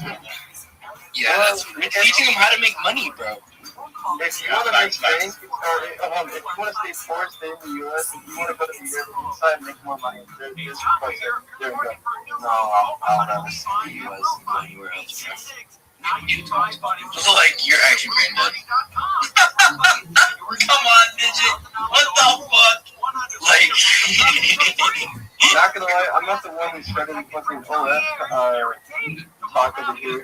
But you're making bro, what? If you're making dollars, you do not want to be living in the United States, man. That shit is gonna grow like water. I mean, everybody wants to be broke. But if you're earning I don't know dollars, if you knew, but the whole world wants to live in the United States, except for China and they did. And they did. Yeah, he still lives in the U.S. I'm dead. No, I'm serious. I was in India for about 6 months, and they're like, "Oh, you American?" Again in India. No, they thought I was Chinese, but they're like, they think America is just like Fast 7. Literally, everyone, has riding sports cars and some kind of American muscle, hijacking and those Fast 7 Where did things. this conversation turn into fucking hijacking in India? What the fuck is this conversation really? Because everyone wants to live in America, okay? America is number one. Mr. Digit, how much money you make, bro? The name Mr. Digit. Yeah, how many digits are you mentioning? The more digits that you can count, the more that I actually have. Okay, you're making me lose brain cells. Give me a number, or I'm gonna tell you. That was retarded, bro. Left digits from now on. Do left digits. Yeah, it's negative digits, bro. Oh fuck! I lost it. I have enough to last me to 2028. He has enough to last him until January 2027, bro. At most.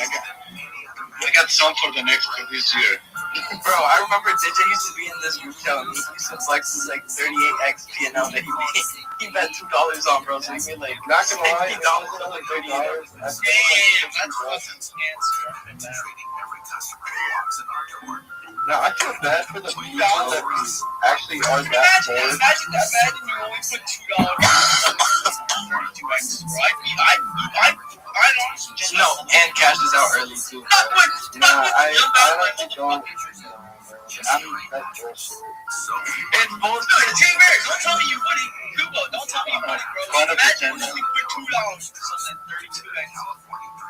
Bro, I've been extra liquidity every time Kubo calls something, bro. Come on, Kubo. Thank you. Yes, honestly, huge shout out. Shout out Duval. Shout out Duval. I'm gonna call you right back. Is that Duval? Shout out baseball. Shy, Shift, T-Bear. I actually have some financial advice. I need you to invest into the NYC token. We're good, bro. In the NYC, okay, you're gonna show us the ticker. He just did NYC. Yeah.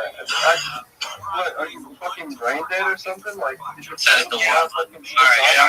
Tell me what it is about, bro.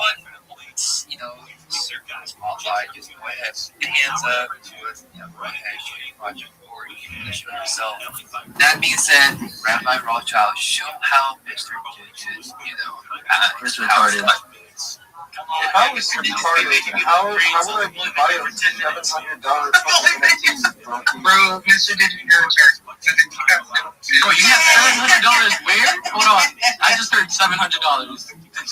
You got come on, you said $700. Pinterest ass motherfucking whatever you have. Bro, he spent $700 on one of those. Imagine using OnlyFans as money, so you that down for Dude, imagine knowing that though. Imagine buying one of Zook's OnlyFans and knowing that you just gave him 75% of that. Yeah, you basically, you're either a fucking retard or that. You've definitely subbed to one of them for sure. I guarantee you that. Even if it was a free subscription, he's definitely subbed to that. Free subscription. I only subbed to one girl next, and her name is Mountain Viewer. No, I used to work with this girl named Mia. I used to work with this girl named Lexi. I used to work with this girl. Y'all know Lexi too legit. Y'all definitely know Lexi too legit. Nah, bro. Do you know Juki? I love that girl, bro. Do you know her? You know Sugs? You know Sugs? I know my savings. What the fuck? Alright, Shift, you have something to show, right? Remember? Oh wait, Rabbi. No, it was Rabbi. Thank you so much for the opportunity. First and foremost, everybody, make sure you're following Kubo, our host. Follow the co-host, the speakers. Ensure that you have liked this space, retweeted it. If you haven't joined the Big Steppers Discord, you need to. The Discord is discord.gg/Big Steppers. Be there or be square.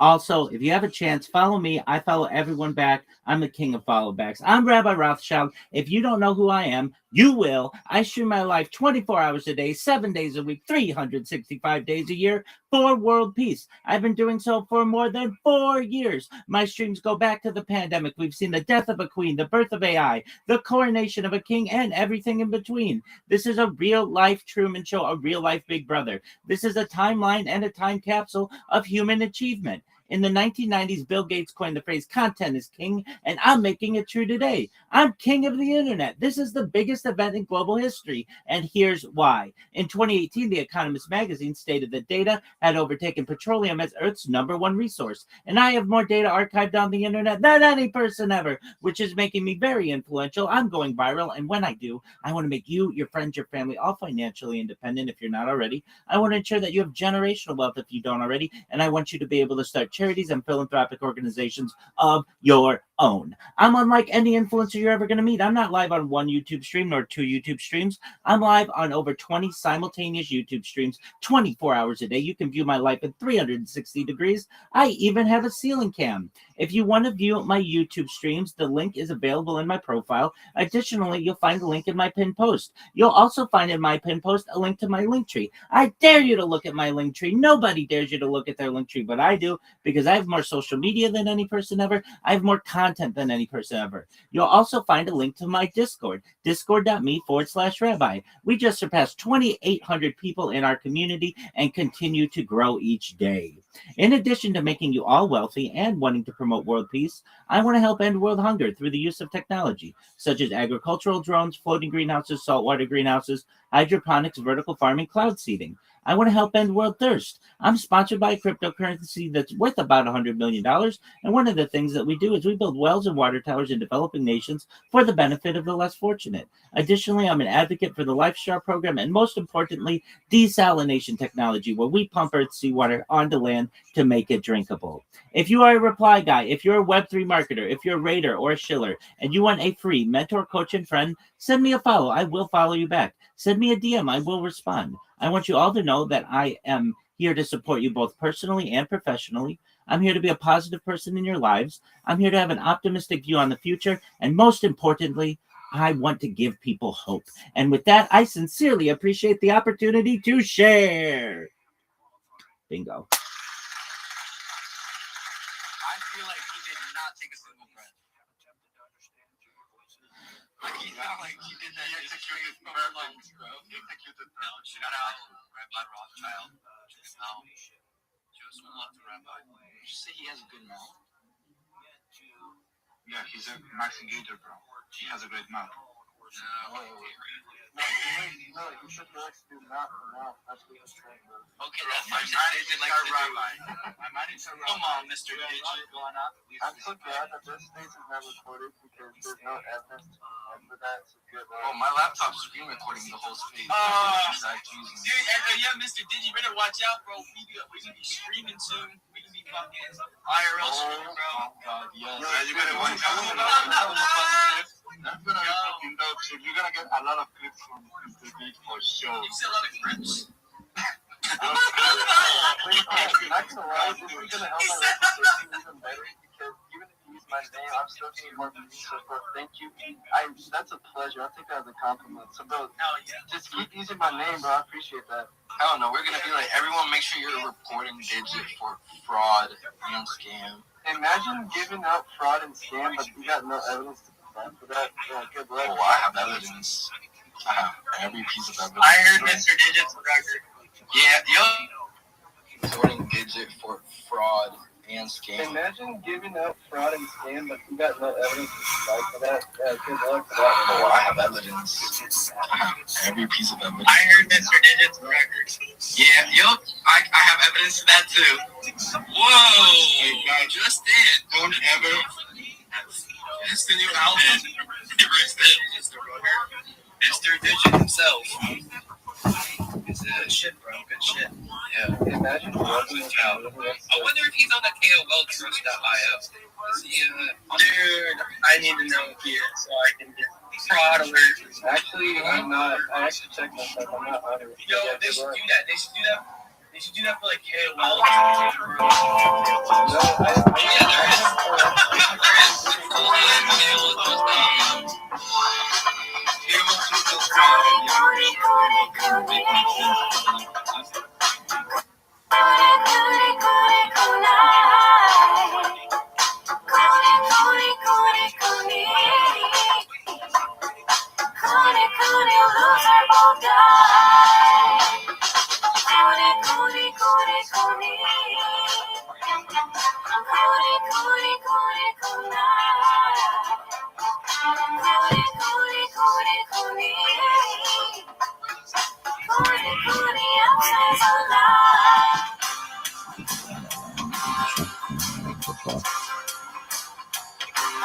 It's time for my favorite time of the week when you get to hear Papa try to speak. Release surprises today.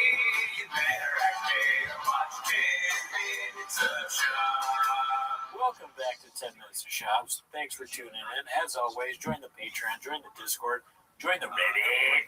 On this week on the Patreon, we watched Low Key comedy with Matt Rife and Paul Elia.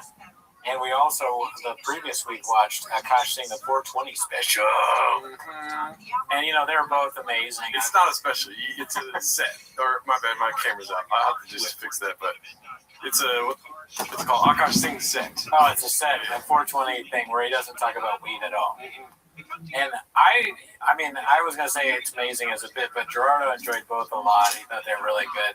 His favorite was Whitney Cummings. Low Key. What's it called? I just want to make sure we're good. We're good. Everything's working. Dude, how you been doing, dude? I've been all right. You know, I'll address the elephant in the room. I do have barbecue sauce on my shirt. I was just in Denver. If you can see here. Oh, the best part here. Yeah, the best barbecue in town. And then also, I put the wrist brace back on. If you watch the show, you saw I took it off, but now it's back on. It's just a preventative measure. If you think Cooney's a bitch for putting the wrist brace on, give this video a like. We got 7 likes already, 40 viewers, dude. Okay, I'm liking it. Actually, that's pretty good. Concurrent likes to viewers. I mean, it's almost 4 times less, but it's more than usual when starting on these things. So the sound will come on. But the sound will go on if not more likes happen. Another thing you always forget to mention, dude, is subscribe to the YouTube. We like stopped getting subscribers. We need to get more, dude. Oh yeah, that's right. Subscribe. You know, because that's how it's all made. Yeah, dude, you gotta freaking subscribe or else the whole thing implodes. We get sued. I start doing work with CBD companies and saying I'm the CEO of one, and then I ask people to like my special. I don't have a special. I guess I'd ask people to like my YouTube, and then YouTube's gonna be like, "What are you doing?" You can't do that, you know, all that stuff. Next thing, your other wrist has a brace on it. But can you do me a favor and start the timer? Yeah, that's true, and that's not why they're here. Oh no, you forgot the timer. They're here to watch 10 Minutes of Job, so start the timer, play the chain clip. Nice. Alrighty, so did you watch any of the podcast cringe stuff? We gotta stop.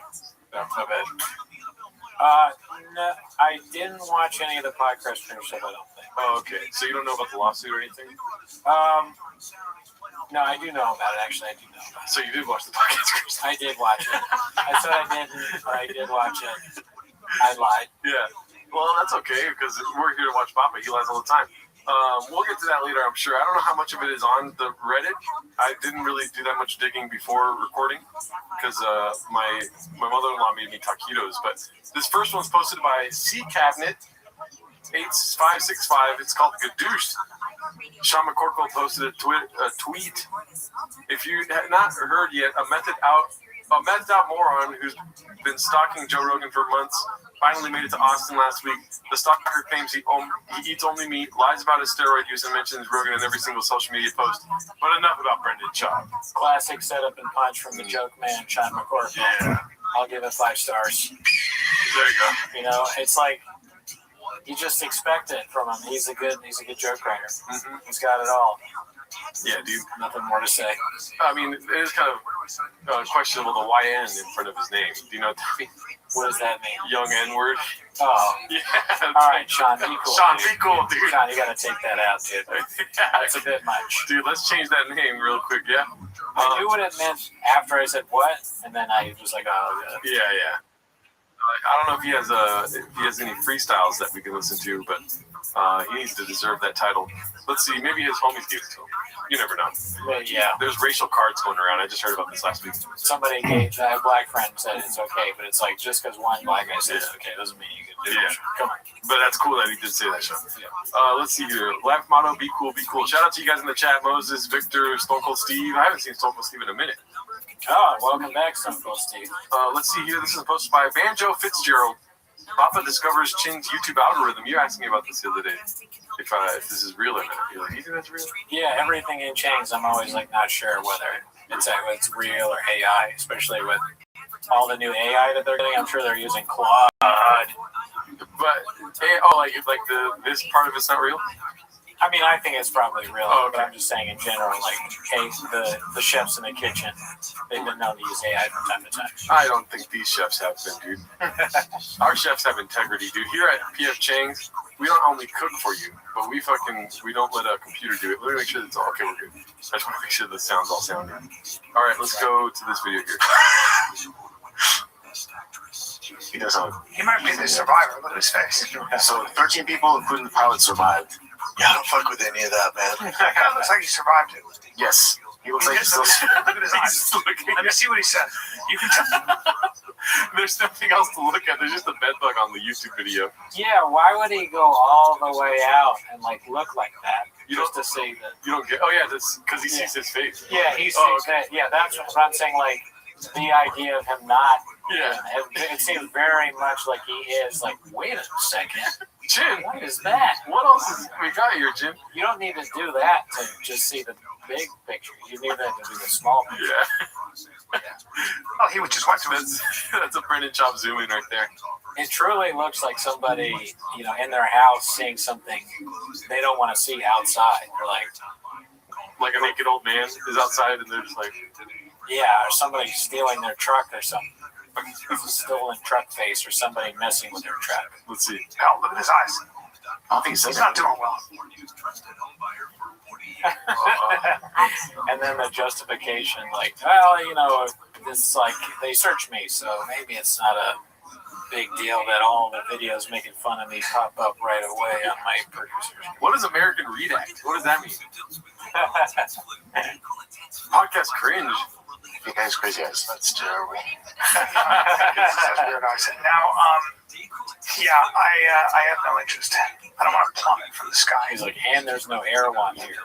On top of this, there's no Erewhon in Austin. What do you think about him discovering Chin's leisurely videos? I mean, I wonder what was said after. So let's assume that is real. Yeah. Have the show. He says nothing about it the whole show, which is kind of shows restraint. Mm-hmm. I guess he doesn't want to be embarrassed. But afterwards, does he say anything at all, or does he just start secretly suspecting Chin of not being loyal? Dude, for sure there's a conversation happening in his head. Do you think he talks to Chin about it, or does he talk to Mexican? I think he'd probably. I think both, honestly. Yeah. Why not both ways? Yeah, he does have a lot of energy. Yeah, he probably, at the end of it, he's like, Chin, so, the YouTube, the thing with that fucking guy, or I can't remember what it is. And then he can't even remember what the clip is. But anyway, there's a fucking video of, videos that I haven't seen. I don't know who Podcast Cringe is. I've never heard of it. But I saw that on your thing. Nobody's heard of it all. He knows it. I don't know what that is. Is there a reason? There's no reason that it's on there. Is it one of the interns or what? Who? But we don't have any. You're not going far enough. What's your problem? No, Brendan Schaub comes up to Chin and goes, "Yeah, I saw a friend of mine. He had this video of me on his computer. I almost had to choke him out. I was gonna fuck him up." But he hit it all. He did never went back to that YouTube channel again. But yeah, I saw he repeats it 3 times like Tony Hinchcliffe, you know. A veiled threat. I like that. Yeah, no, that makes a lot of sense. Yep. Would do that. I like Stone Cold Steve's comment. What are you gonna do? Chin me? Or I think I got that wrong. Yeah, you can't attack him again. That would be 2 clips of him strangling Chin. I mean, I'm here for it. Me could do it. We only have 10 minutes. We need something to keep this going. That's true. That would help the show a lot if he attacked Chin. But I mean, I don't want Chin to be hurt. No, I'm saying it would be fun. What up, Galactus? Oh, 2 S words is in the chat right now. Uh-oh. Let's see what we got here. This one's posted by Don't Know Who to Axe. Pure Spectrum CEO releases Baba's text asking for fake positive reviews and then setting up a lie to tell Showtime. So this is pretty awesome, dude. I don't know if you've read these, have you? No, I have not seen these. This is labeled Exhibit F. Mr. Shop asking Mr. Bell for help to use Pure Spectrum's customer base to combat poor ratings on Showtime and IMDb. So I don't think this is for Gringo Poppy. I think this is for the first one. Okay. I have seen these. Okay. And I don't know why I keep saying I haven't seen things I've seen. Alrighty. So this is Brendan's message, and it sounds exactly like him talking. Hey, boss, you're deaf, one of the smarter people. I don't like when people don't put the whole word. It's like we have iPhones. Like, if you put DEF, it'll put definitely, and you can just, like, speak. I'll stop talking. One of the smartest people I know, so I'm reaching out to you. Please keep this between us. So... That is funny. Why so many O's? It's the Tony Hinchcliffe so. That's such a weird bit to spell that out like that. Yeah. Interesting. It's also like implying that you're doing something shady. It's like, so, you know? Yeah. With my special coming out, brings out a new reason for haters. I like how the special's not out yet, apparently, in the special. Can you do me a favor and look up when his special came out while I read this? Yeah, sure. Why? When did the first special come out? Yeah. You'd be surprised, yeah. Sure. So, with my special coming out, brings out a new reason for haters to jump on me. Well, it's been brought to my attention these idiots created a campaign to shit on the special and creating a fake account and leaving awful reviews and 1-star reviews. I like how he does awful reviews and 1-star reviews. It's like, those are awful too. On IMDb. Spoke with IMDb, they said same thing. Happened to Amy Schumer and Kevin Hart. Only way, when did it come out? 2019. The date. The exact date. Yeah, my bad. Sorry. No. Same thing happened to Amy Schumer and Kevin Hart. Only way to combat this is by having positive reviews and rankings. We can't shut this smear campaign down, even though it's just on IMDb. But still, I hate feeling like these fucking schmucks are winning. How old is he? He's saying schmucks, as if that hurts somebody's feelings. Damn. I mean... He responds, "Good morning, Brendan. Thank you for reaching out and trusting me. First off, you're on top of a very high mountain, and all the sheeple below will always be yelling up at who's on top. Let me develop a strategy and plan, and while I am finishing this leg workout, is it okay to call you today to discuss? If so, what time? What day? May 17th. Oh, okay, so it is before the special came out. So I guess it was already able to be reviewed on Showtime or on IMDb. I don't know, dude. I like how this guy says, I'm doing a leg workout, so I'm gonna call you later to talk about this. And then he's like, for sure, I'm gonna be on a long run. These are guys. These are guys. Yeah. They're relating over the stuff that men do, like leg workouts and running, and then you always tell your friend, you're a guy's guy. Whenever you tell me that, I'm doing abs right now. When you want to do the show, and you're like, probably after I work on my triceps. Yeah, my tri workout. And then I tell you, cool story, bro, I just finished a circuit. So then that's when we link up. I like this comment. All T-Moses should be live. Well, I mean, that's what's happening. Thank you, Italicizer, because that is what we're doing right now. If you say after my leg workout in the text, lose my number. I'm going to start texting that to all my homies. Yes, sir. I'm going to go on a long run around 8 a.m. Won't have service where I'm running, so can we talk around 11? Perfect. Call me when you're free. I'm working on my hamstrings around that time. Damn, fuck. I don't know how to work out. We will combat this. I got you, my brother. We will put together a 5-star ranking ninja team together. Which is, I feel like we're starting to get into like Pizzagate territory. What is he saying by saying that? Oh, you know what I mean? Other things. Yeah.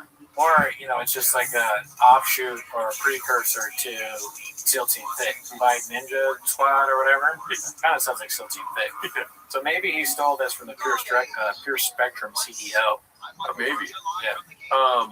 Yeah, it's embarrassing to even confess it affects me. I couldn't sleep. Figured you would have an idea and not judge me. Weird position to be in. My other friends who are in comedy or TV just say don't pay attention to any of it, which I understand, but when it's a smear campaign against something I worked my ass off for and it's a good product, the competitive side comes out.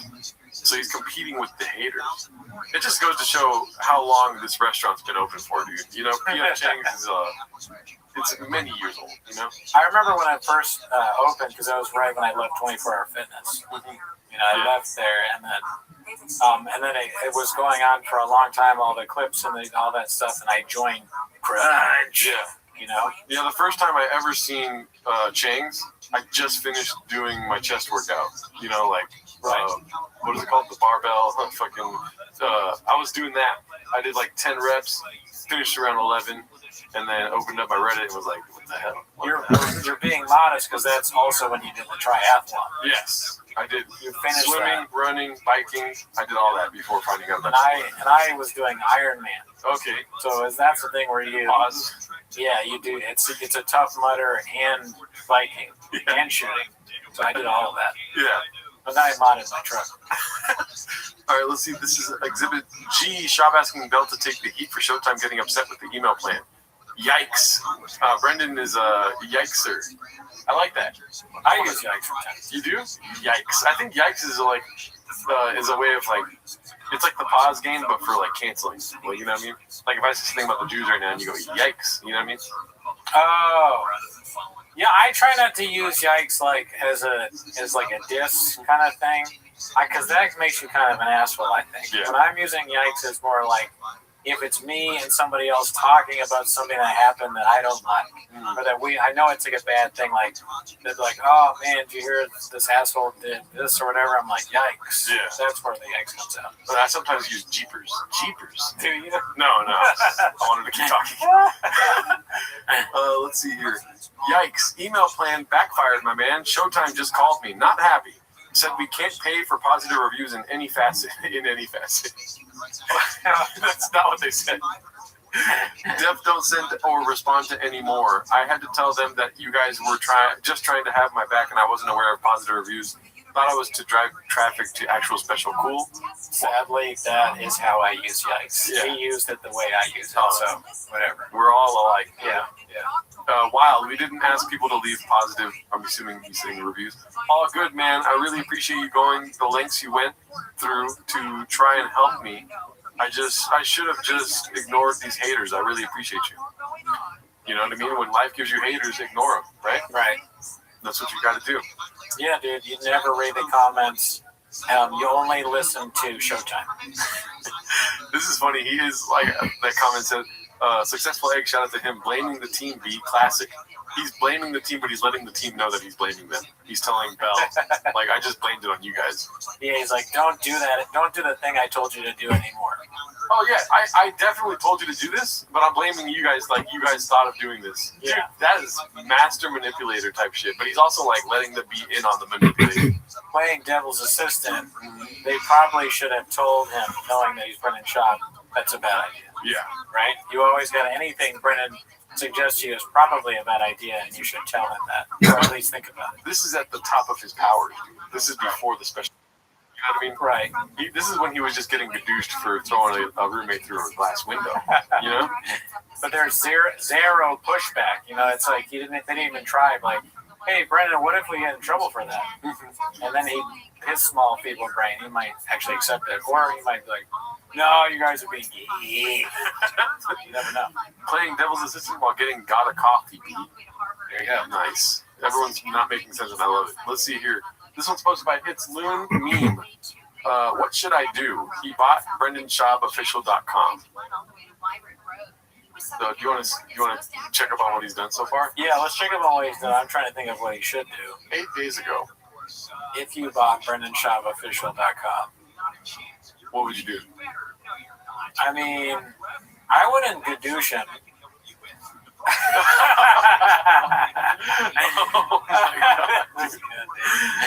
Pure Spectrum CBD just spoke to the owner. He said, I can give you a great deal if you bring a poppy the review deserves. Gotcha. I'm the owner. Don't just take my word for it. Snapchats can be saved. Happy customer. There you have it, folks. Damn. So that's a fake thing to ask for reviews, and then Free Tim Kennedy it's almost like he's hired people to come to the lawsuit. It's a fucking real site. This is crazy, man. Holy shit. Well, yeah, what happens when you click on Justice for Tim? Oh shit, shout out to you, RevTap. Whoa, thank you. We didn't matter. Shout out RevTap. Thick Boys. Medal of Stolen Valor. He earned it. I should get one for my career. For what I've accomplished, call me Tim Comedy. Granado Poppy. It sounds like it's my name. That would be funny if we put Gerardo Poppy. Let's see it. Tim Kennedy, American hero. He filled in for Brian on the pod.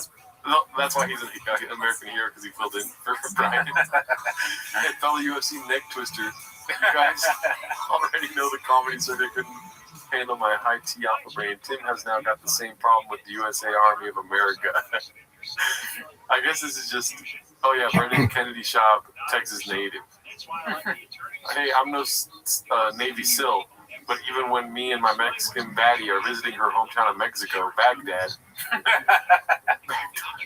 I'll pull up. He never spoke about it, but I know Tim Kennedy wouldn't rest until he eliminated the guys that caduced his cousin from the garage scene Knoll that one time, a little Kennedy guy.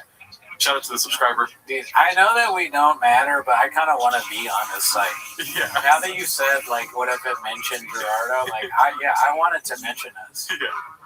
Can you put us on? Whoever made this Brennan Shop official, can you put us under more maybe? And then just put like 10 minutes of shop and like a link to the show. That's so much to ask. Yeah. Can you do that though? Can we do that? Can you put us as more and then a link to our YouTube? Now, I know that's a grifter bullshit thing to ask, but it's funny. Isn't it funny? I think that's funny. Can we go back to the site? Yeah. Oh, I was going to see who. It's Loon Meme. It's Loon Meme. I'm going to send you a message on Reddit. It's Loon Meme. Say less be Timos all days. Yeah, please. Okay. So we looked at Free Tim Kennedy. What about Bob? Yeah. Okay, you need an account. Holy shit.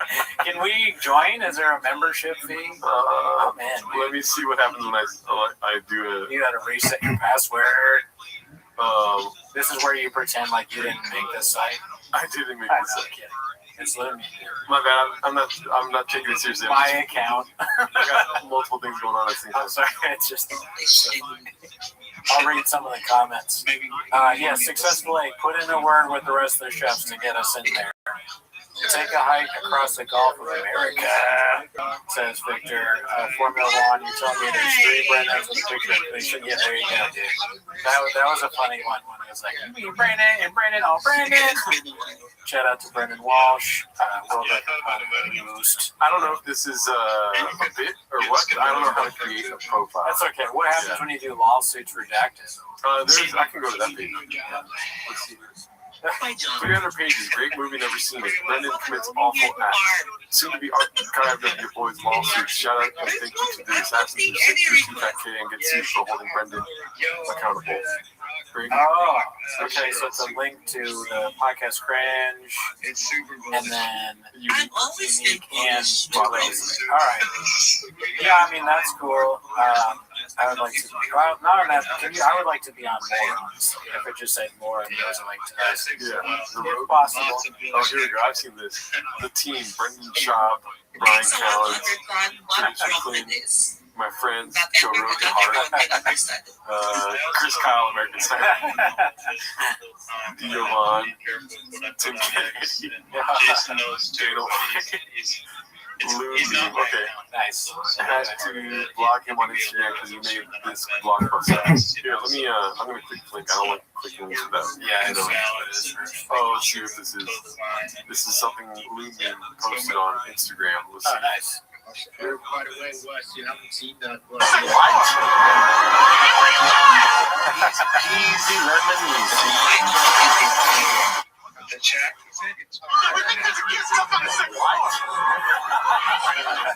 You said the teenager? That's great. Man, what if you saw Brandon Schaub save someone's life in real time? Oh, yeah, actually save it.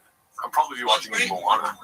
You'd be like, wouldn't you be kind of shocked? Like, oh my God, he really would do it. He did actually save someone's life. I feel bad, kind of. But I'd also be like, yeah, that's awesome. I got to see it. Oh my gosh, that's a bit much. Drive past all gas with a. Do I still want to be on the site? Yeah. Scorpion milk. That's great. That's a good one. Peach's Delight. Oh, nice. I need a tater tot once a week. 300 pages of evidence. These would be great secrets to buy. Well, maybe not. Mexican. And you fancy yourself with fisticuffs. Star Trek, Thick Boy fan mail. I think this is people messaging the guy that created this site. Oh, nice. I gotta do that. Anyway, shout out to this guy, dude. This is great. I haven't been on the site yet. Yeah, me. This is what is under more? I wouldn't need to click on every one of them. But Stolen Valor, we saw Careers. Everyone who's better than Chin Diesel, who doesn't even have a truck, could never be in Fast and Furious.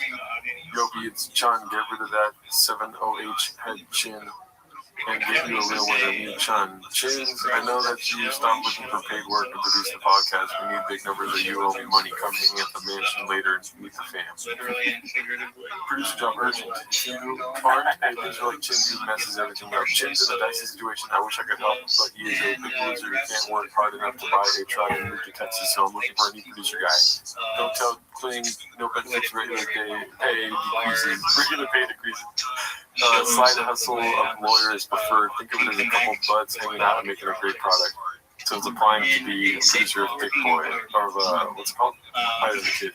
Well, these are all better than what I would have done on the site, but maybe another thing they could do is some sort of like Craigslist type thing where people could post places Chin can live and text them.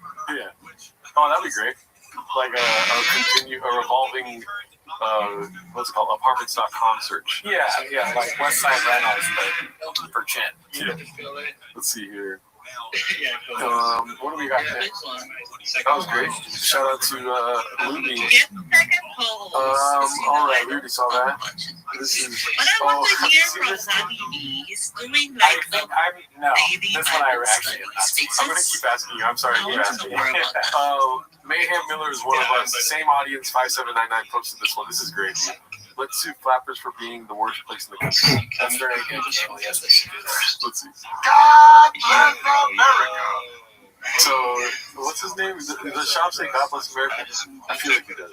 Probably, but I don't remember it offhand. This is full of shop. Okay. Mayhem Miller here, and I'm not here trying to hawk some CBD oil. I'm here to talk about the new Friday night fight stream for Ultimate Tire Wrestling. This ain't no drug walk, and ain't nobody more you punching you, baby. These are, I know, toes schmoes, these are beast grapplers trying to slam each other inside a tire. It's wild. We got dumps, we got slams. Hey, and I'm not a big car guy, but these are some big tires. It's gonna drive me nuts if you don't enjoy it. A classic Swiss joke.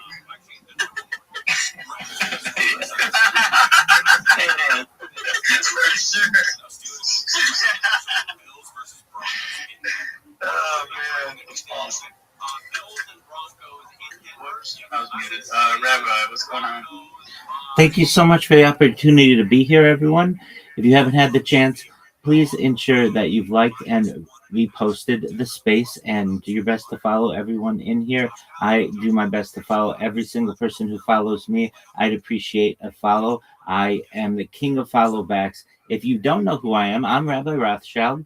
You will. I stream my life 24 hours a day, 7 days a week, 365 days a year for world peace. I've been doing so for more than 4 years. My streams go back to the pandemic. We've seen the death of a queen, the birth of AI, the coronation of a king, and everything in between. This is a real-life Truman Show, a real-life Big Brother. This is a timeline and a time capsule of human achievement. In the 1990s, Bill Gates coined the phrase, content is king, and I'm making it true today. I'm king of the internet. This is the biggest event in global history, and here's why. In 2018, The Economist magazine stated that data had overtaken petroleum as Earth's #1 resource, and I have more data archived on the internet than any person ever, which is making me very influential. I'm going viral, and when I do, I want to make you, your friends, your family, all financially independent if you're not already. I want to ensure that you have generational wealth if you don't already, and I want you to be able to start charities and philanthropic organizations of your own. I'm unlike any influencer you're ever going to meet. I'm not live on one YouTube stream nor 2 YouTube streams. I'm live on over 20 simultaneous YouTube streams. You can view my life in 360 degrees. I even have a ceiling camera. If you want to view my YouTube links, they're available in my profile. Additionally, you'll find them available in my pinned post. You'll also find in my pinned post a link to my link tree. I dare you to look at my link tree. Nobody dares you to look at their link tree, but I do, because I have more social media than any person ever. I have more content than any person ever. You also find a link to my Discord, discord.me/rabbi. We just surpassed over 2,800 people in the community and continue to grow each day. In addition to making you all extremely wealthy and wanting to promote world peace, I want to help end world hunger through the use of technology, such as agricultural drones, floating greenhouses, saltwater greenhouses, hydroponics, vertical farming, cloud seeding. I want to help end world thirst. I'm sponsored by a cryptocurrency that's worth about $100 million, and one of the things that we do is we build wells and water towers in developing nations for the benefit of the less fortunate. Additionally, I'm an advocate for the Lifestyle program, and most importantly, desalination technology, where we pump Earth's seawater onto land to make it drinkable.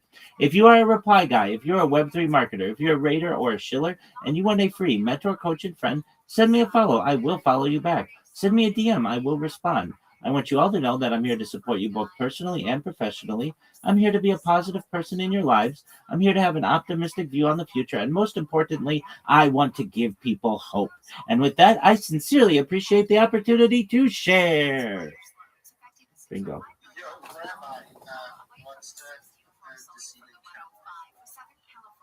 I want to give people as many different views of me as they want. And sometimes you can't see exactly what I'm doing on my phone.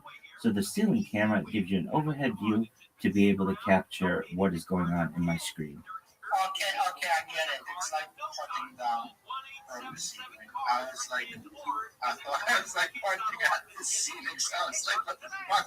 You have the camera pointing at the ceiling. Anyways, cool. Thanks.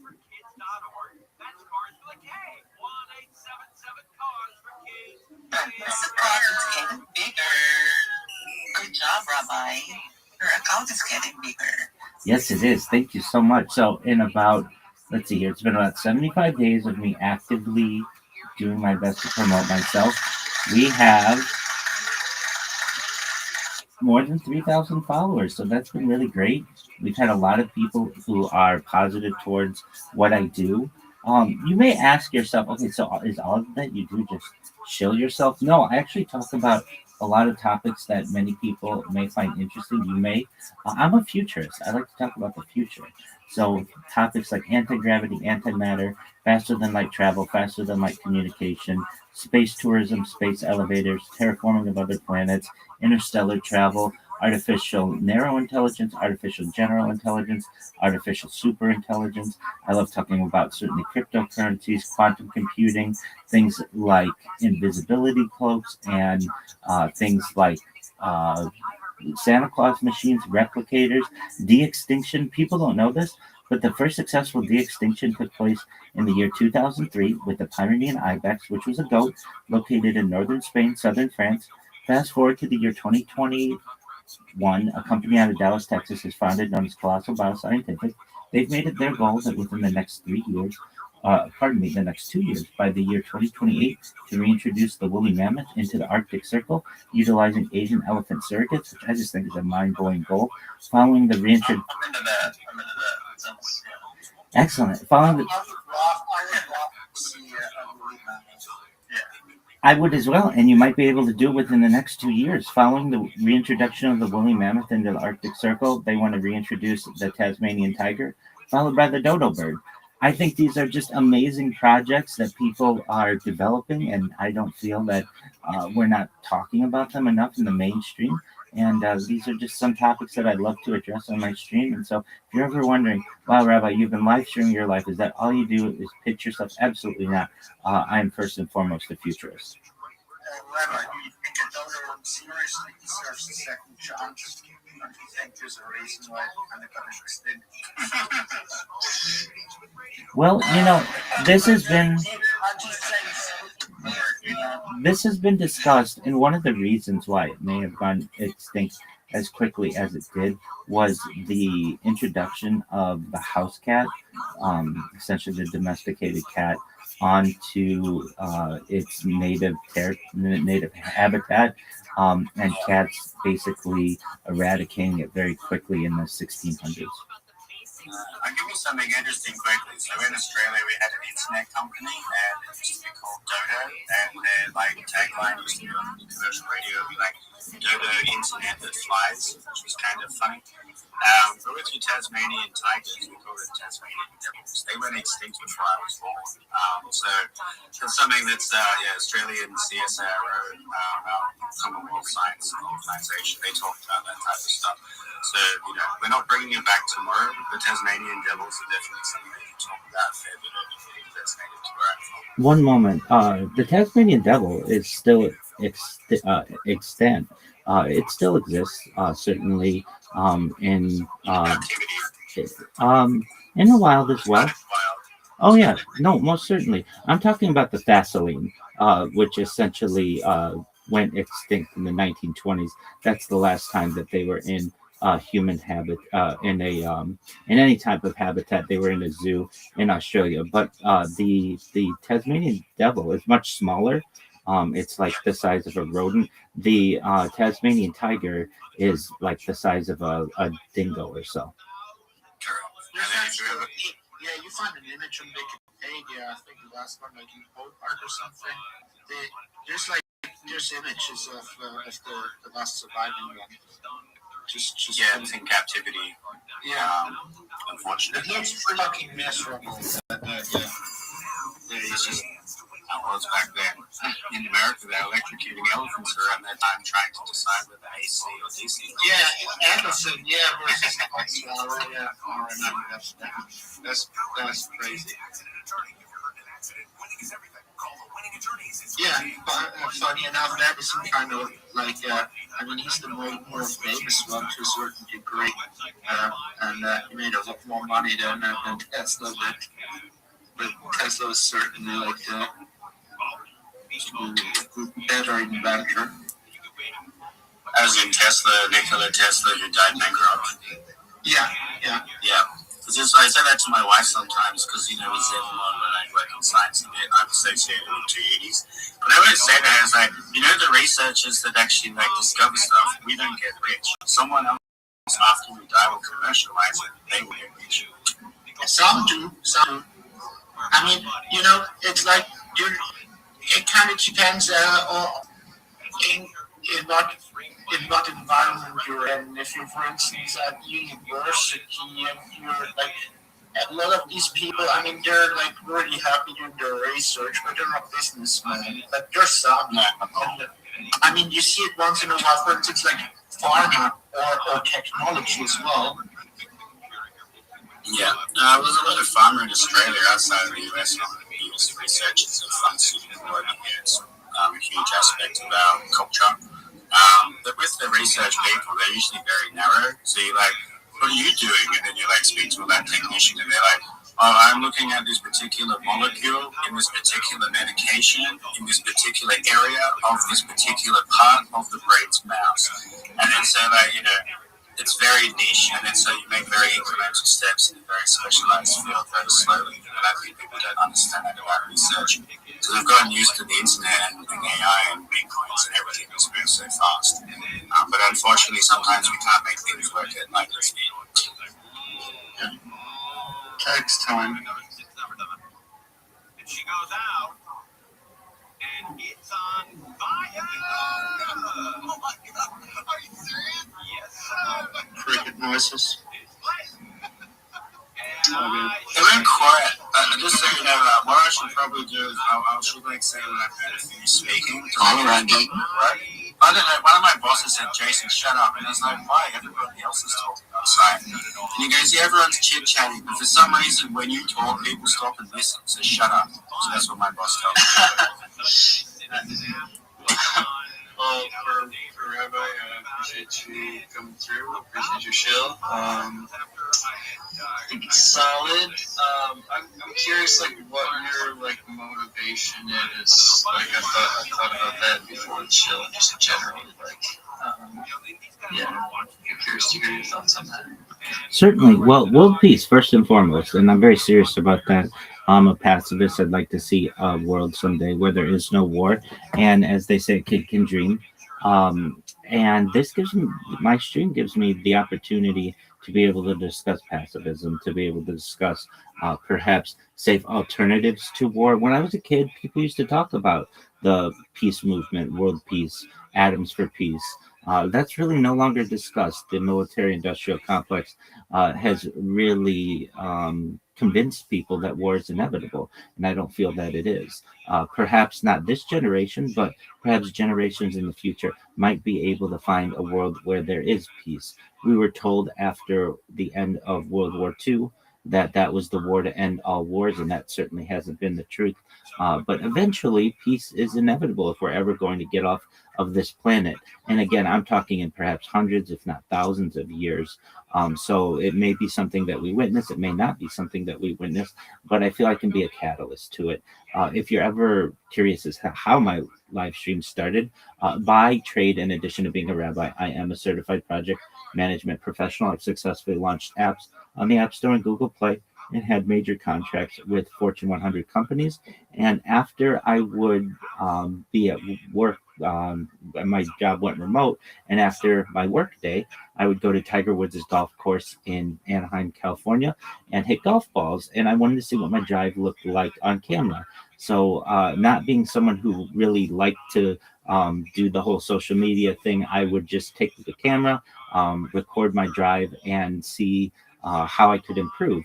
However, I started making jokes on camera, and I thought, you know what, my future family, God willing, might want to see what their dad was like during the pandemic before he met their mom and had a family and such. So maybe I should start uploading these videos of my golf swing to my Google Drive. And I started doing that every day after work.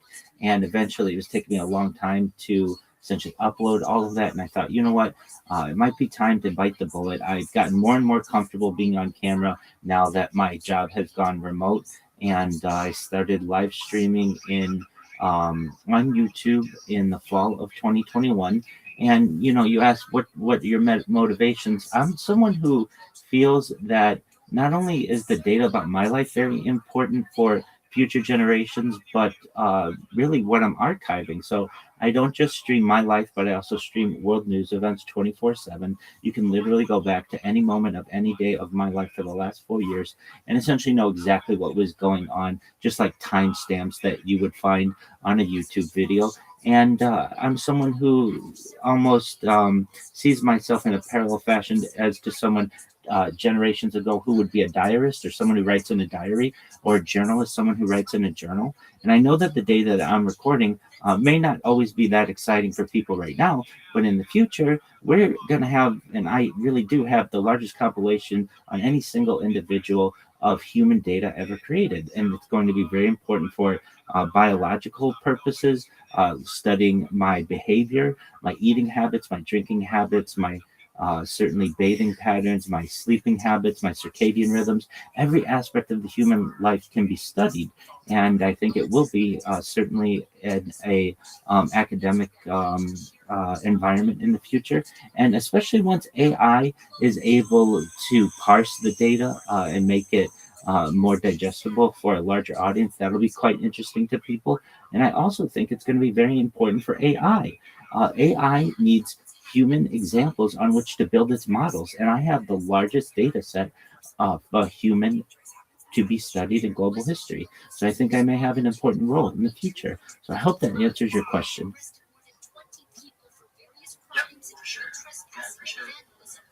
Tyler, are you Lavandaing or you have a point? No, actually, I'm actually here, available to talk for a second. But what's up, Rabbi? Hey, did you oh yeah, before I do that, did you like that grok about how I just like popped up on the speaker, threw something on the jumbo, and then bounced? It was pretty epic. Look at the Bolton for Groklet. Let's go. I think we lose it. But anyway, no, Rabbi. What's up, man? Last I heard from you, you were checking out that decentralized. I forget what it was called. That new like decentralized social media platform. How's that been going? Are you still venturing that way, or how'd that turn out? Yes. Which one in particular? Please remind me. I've been. Was it TAS Hub or something like that? Yeah, I think it's TAS Hub. Yeah. So I believe I signed up for it. I find that I am limited in terms of how many devices I have. So if it's one thing if a platform allows me to live stream. To me, what's important is the ability to archive my live streams. And I did not find, to the best of my knowledge, a way that I could actually archive all of the footage that I have.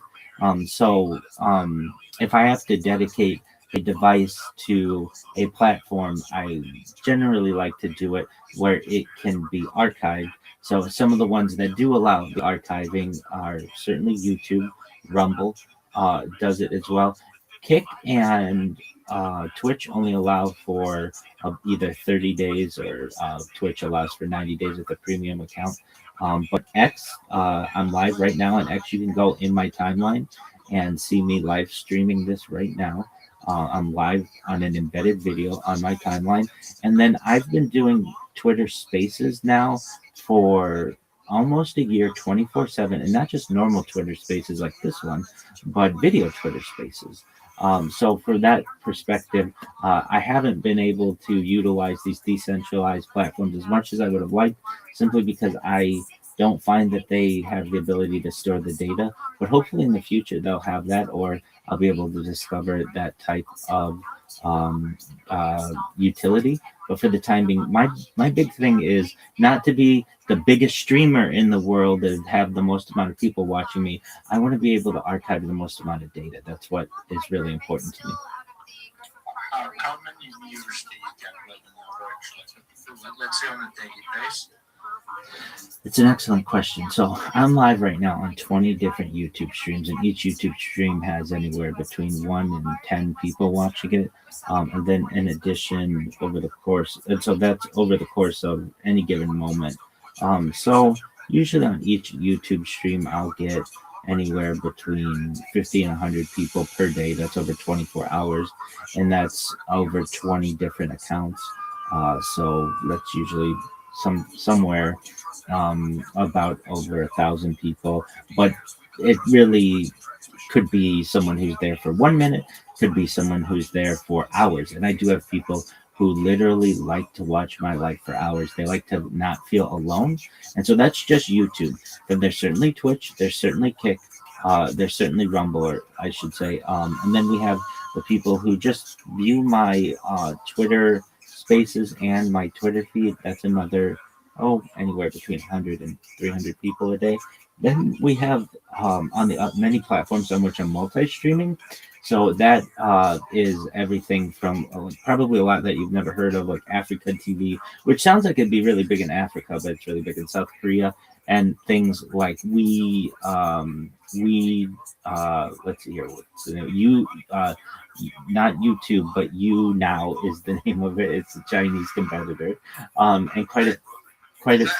Go ahead. Africa or is it Africa, yeah. I mean, I've never heard anybody actually pronounce it, but yeah, I call it Africa, but it's Africa, yeah, Africa.tv.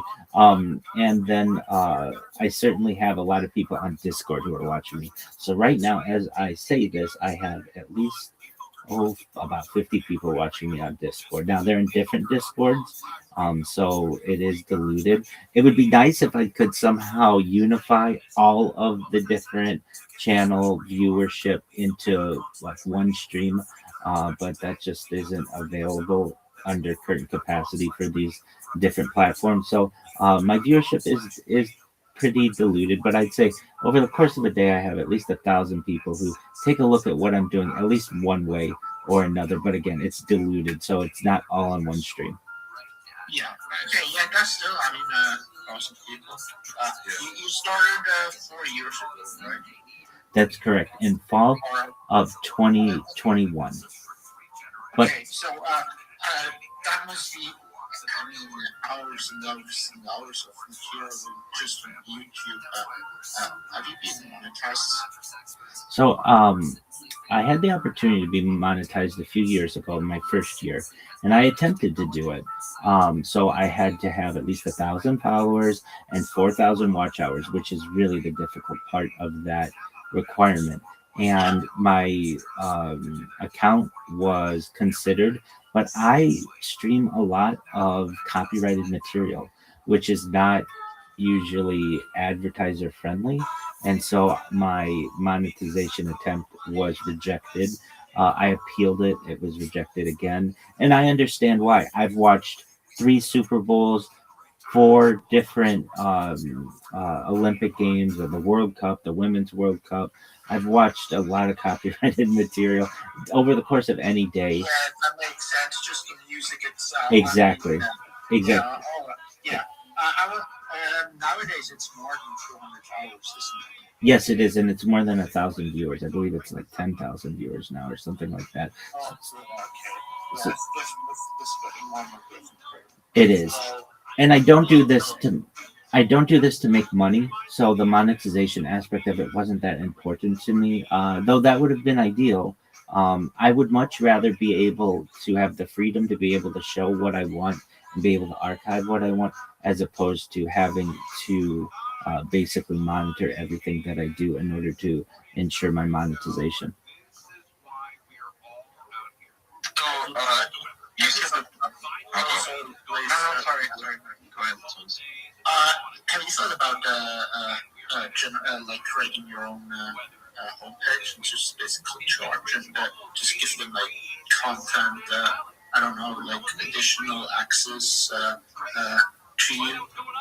Well, that's really what my Discord is, and I don't want to ever charge for any of the content that I have. So people can come to my Discord and not just view me, but connect with me.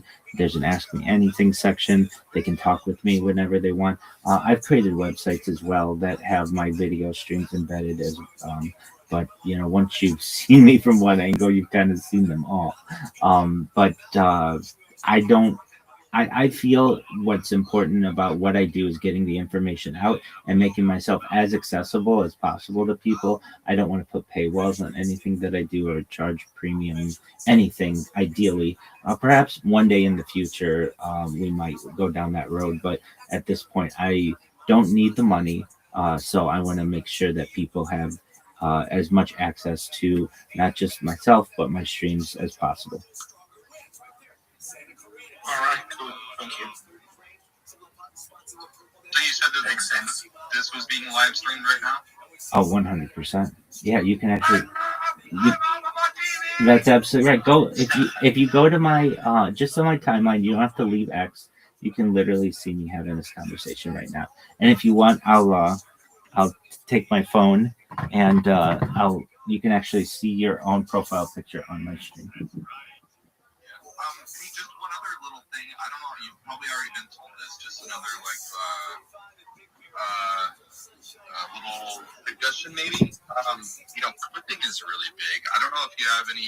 You can pay clippers. I'm sure there's plenty of content. Where, probably have some funny shit, and Most certainly. So not only do I have clips, they do get lost in my multiple live streams, but I am the ultimate clipper. I've created a clip bot on the Kick platform that is so infamous that you literally cannot type the phrase Rabbi Rothschild on Kick without getting it banned on any single person's page, in any single person's chat.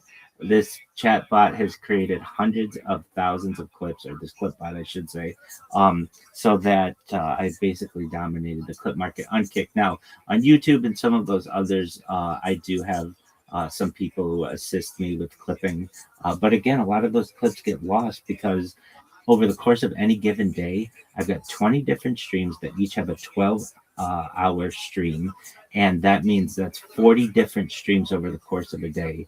That's a lot of content in itself. But I do have a lot of clips that are out there that do get out. But 100%, I know that a really diligent clip farm team may be able to help me some.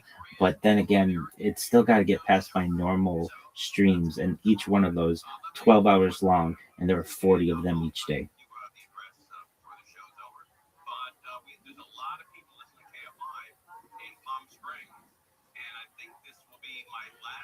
Nice, you're an interesting rabbi, to say the least.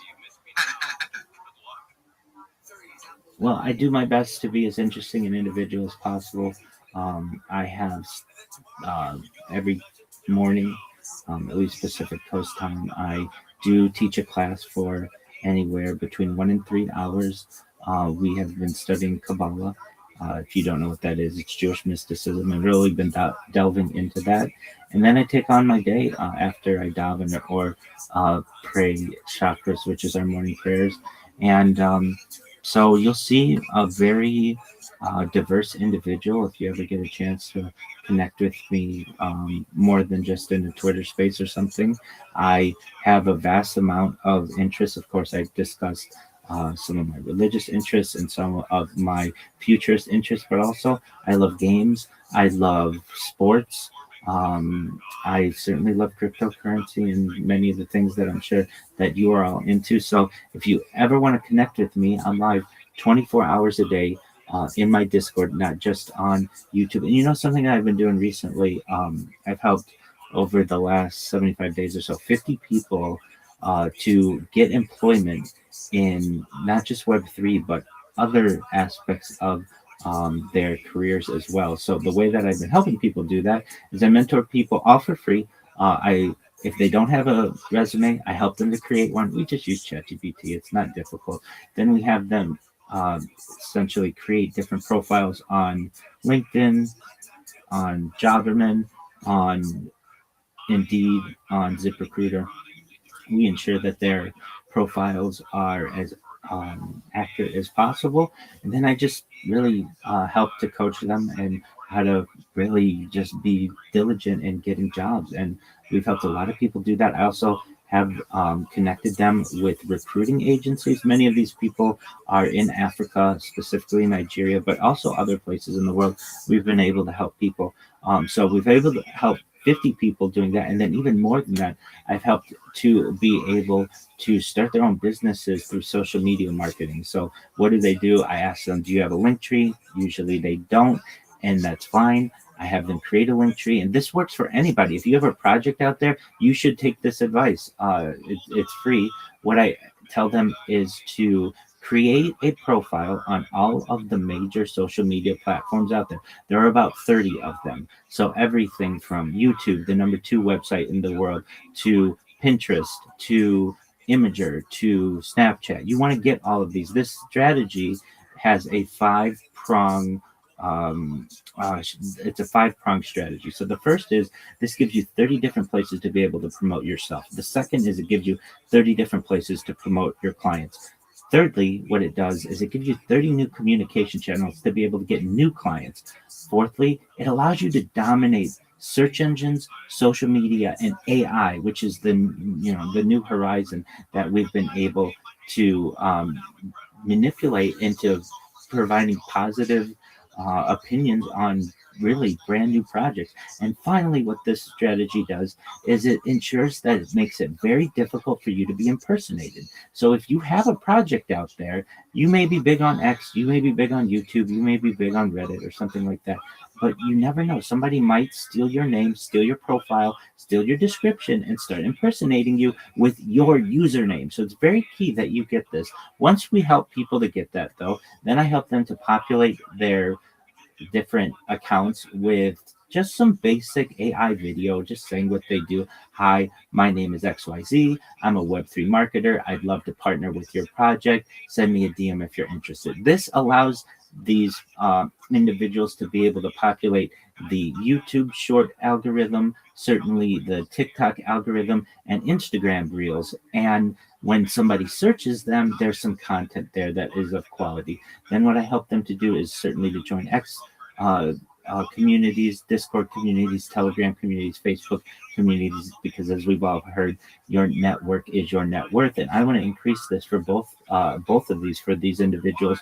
I also help them to learn how to pitch themselves, to get a 30-second pitch, a 60-second pitch, and a 3-minute pitch down. And what they're able to do, instead of hearing the general GM to the host, GM to the co-host, GM to the speakers, GM to the audience, I don't really know what to do, I'm just a reply guy, I need a job, send me a job, give me money, which is cool, at least they're trying. They're able to come into a space and say, GM, everyone, my name is XYZ, and I'm a Web3 marketer. I would love to be able to promote your project on my 30 different social media platforms. What this is going to do for you is it's going to ensure that you rank higher in social media, higher in search engines. You're going to have a positive view in an AI engine. Additionally, it means more DMs to you, more people buying your cryptocurrency, more people buying your NFT, and more people interested in your project. If this is of interest to you, please send me a DM. I'd be happy to work with you. And we've been able to take people who are just generally newbies in social media marketing and been able to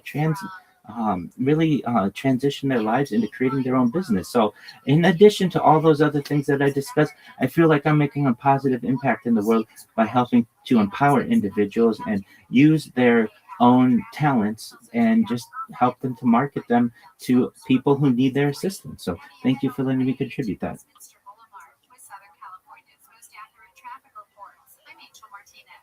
I have one more question if you'll allow me, Crockett. Yeah, go ahead. Yep. All right. What's the one thing that was captured on your live stream over the last year that you wish wouldn't have? I'm pretty open about everything, so there's not anything that I really regret, even over the last 4 years. I have become very comfortable in my own skin, so I recognize that I sneeze on camera and you might trip and fall or do something like, clumsy or spill something. That happens to everybody. There isn't really a moment that comes to mind that I would say, oh, I wish that wasn't on camera. There may be people in my streams who might say something that they wish wasn't on camera, but I'm very well aware of that I am on camera, but I'm also very comfortable in my own skin and recognize that what I'm doing is essentially my gift to the world, and that none of us are perfect. And people will, I think, respect me highly for knowing that we aren't perfect, that I, eat on stream, and that I sometimes can laugh till I cry, or I don't know if I've cried in the last year, but perhaps we all show weakness at some point of time. So I can't think of one thing in particular that I regret was on stream, but and I think that's a good thing. I think that shows that I'm comfortable in what I'm doing, and I recognize that the people who watch me and the people of the future will recognize I'm extremely human and I show emotion just like anyone else.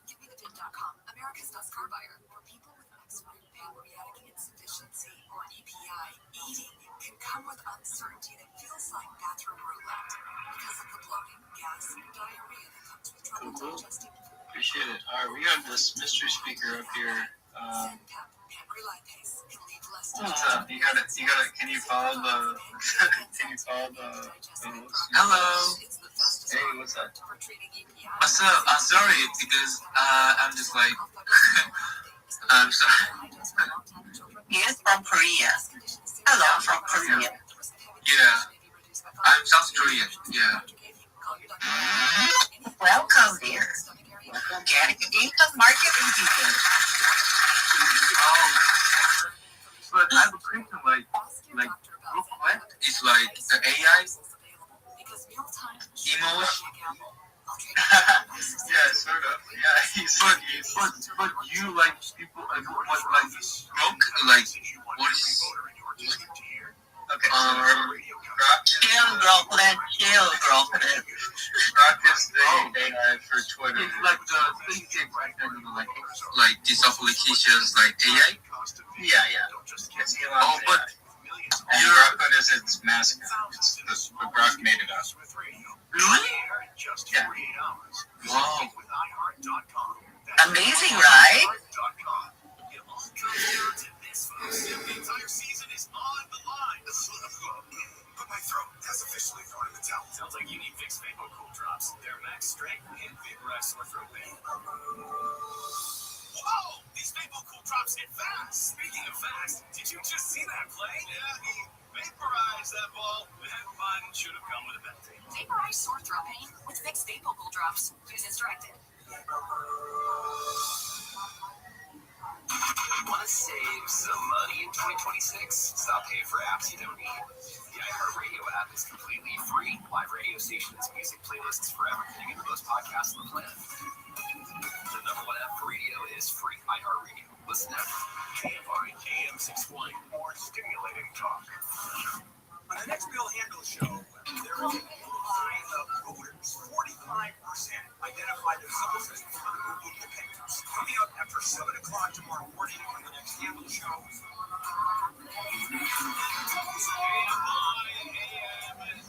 It is the Conway Show. The computer messed up here. The computer screwed up and took 90% of that last story we had. We've had problems with the computer tonight. And this is all that was left out of it. It took 90% of that story and it just disappeared. And this is the only thing that was left. Not enough to get that Malibu bush we always look at. Gorgeous. All right, for the first time in 25 years, we are drought-free in California.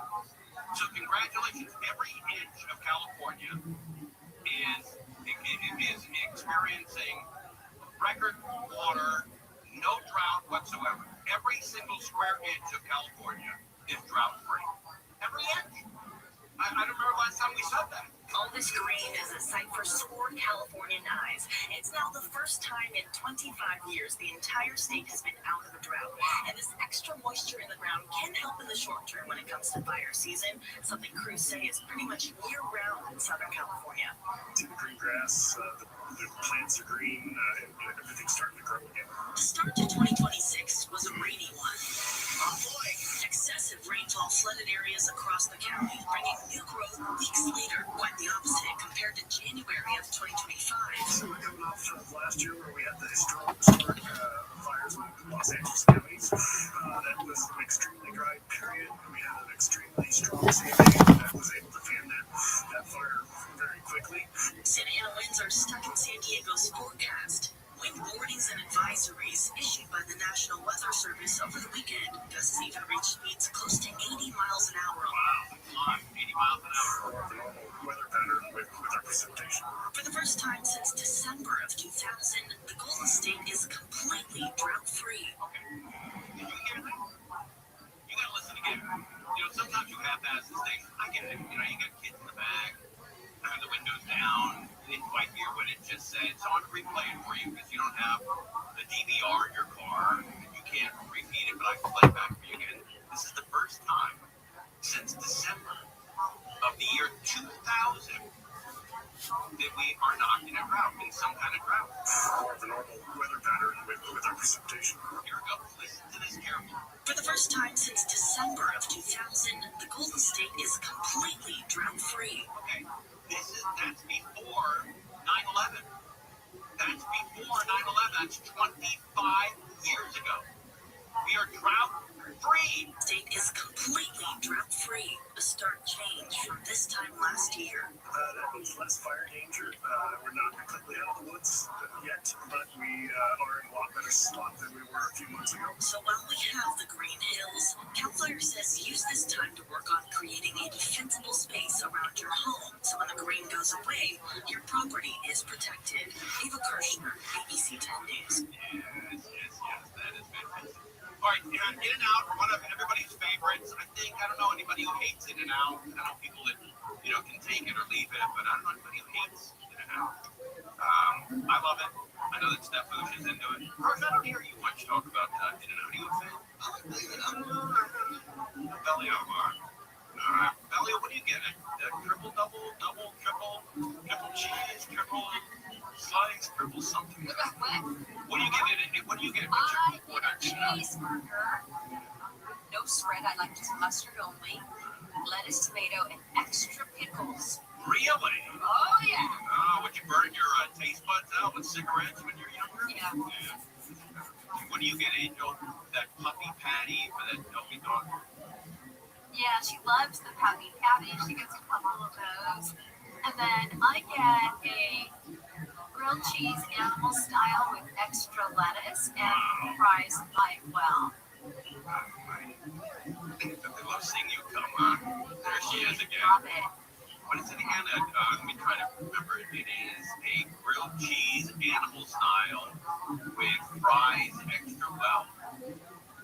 Well, I get extra lettuce on my grilled cheese. And then my french fries light well. Alright, So good. What does Olive bring? 2 of those for Olive? Yeah, I get her 2. She can eat as many as I put in front of her, but I order 2 for her. Yeah, dogs are pretty dumb when it comes to eating. You know, we had a dog up in where my mom had a place up in Canada. It was on the Lake Erie shore, directly north of Cleveland for all you geography nuts out there, on the Canadian shore of Lake Erie. And there was a dog. It was an Irish setter, and he would run up and down the beach and run and run and run, and then drink the lake water because he got so exhausted, then he'd throw up all over the place. And the first thing he did after he threw up, he would run again up and down the coast of the lake, then drink lake water, and then throw up all over the place. And then after that, he would run up and down, he did it over and over for like hours. He would run, drink, and throw up.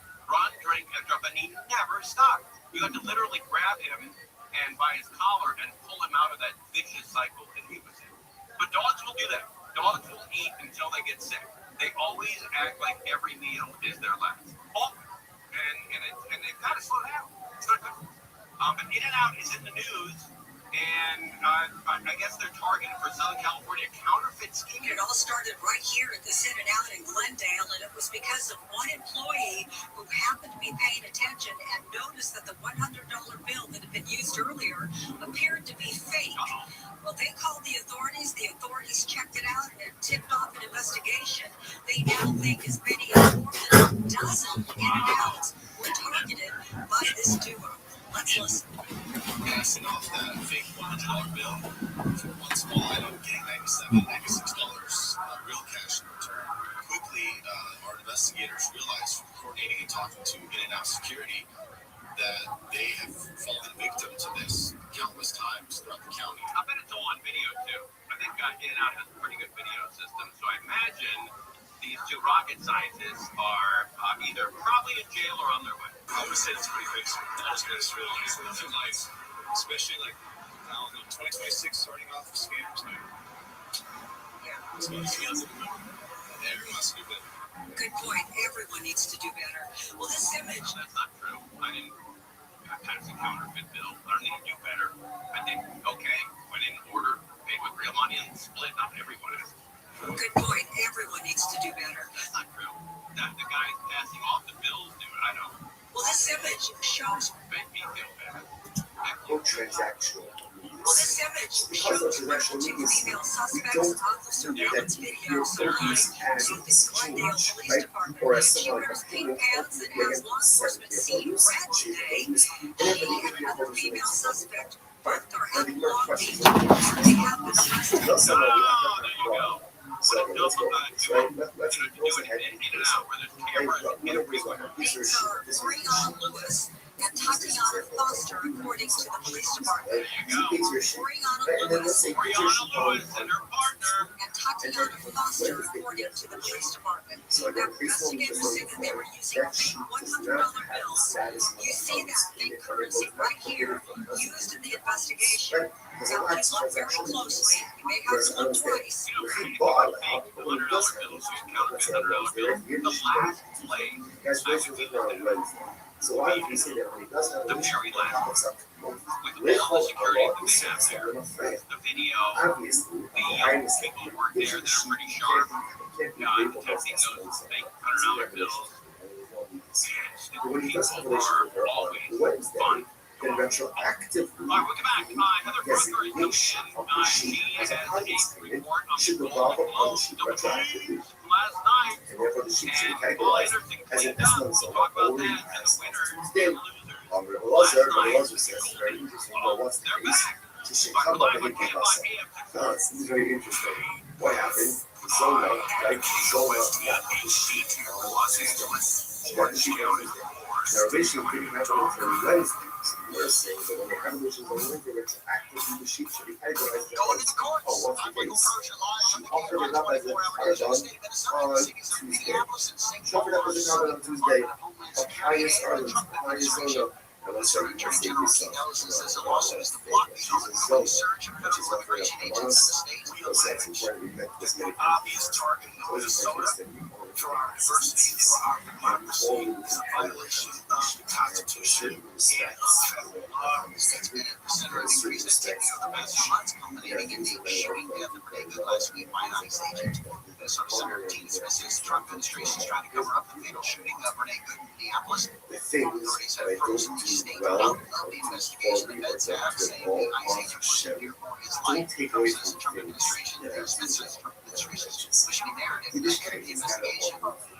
You can be righteous in some areas and wrong in some areas. So obviously, that's not the is the answer of harmonious spirituality and righteousness. And I don't think that people here and around the country sometimes you feel hypocritical. Or sometimes you feel like she's faking this. Yeah, I'm learning Torah, but I'm doing this. Or giving stuff out, but I'm doing this. Right? That's not that I'm doing this. Right? It is hypocritical. It's not contradicting. But welcome to the nature of human beings. We're all in hypocrisy. We're all in contradictions. Such a nature of and even though the zone is a zone, you know what? Guarantee those cars are there. Because at the end of the day, no one knows where it is. Struggles more than each federal disclosure will show Hunter is winning as a consultant on an official garden request that's now listed as pending with the White House. Lady was convicted in 2020 of possessing child pornography. The son of Watergate lawyer Jake Ruben. Hunter himself was pardoned by Trump in 2020 for misusing campaign funds. Filing does not explain why Hunter is advocating. The parties responded to the UAP's request for comment. If he said to the This is yours as a show. Right? Why this as a show? Right? Then, she did a show. Right? Let's start the show here. So obviously, it's multiplied. She has title to it. It can't be categorized as an Esther because they didn't use it, right? So essentially, gave her a gift. And therefore, she has every right to offer it up. However, the role of what we're doing is actually very interesting. But if you can have the gift of permission to acquire it as a gift, right? If you was not explicit and said, if you can say to her, this is your animal as a gift, as a Tuesday, right? They're scheduled for relations on Wednesday. So what does it mean? Is it like it's first day? Yeah, we're gonna have relations tomorrow. If that's the case, he doesn't hold to acquire it. It's not hers. It's not hers. And if it's not hers, he must have now it's time to have fun. So get the car belly up. The Yakdish is based on publishment law. So it says, if a person will consecrate this home, this is talking about inheritance, not nation. I will go ahead and consecrate this home. I'm not going to based on the Shiso, just like the consecrate the Shiso to the only husband of his house.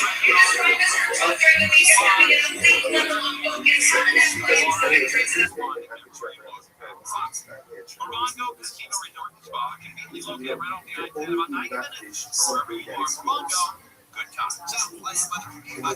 Tonight goes around 40 degrees. Sunny tomorrow and warmer, maybe 5 degrees. Highs above 78 beaches above 80. Central LA, Orange County, around 80.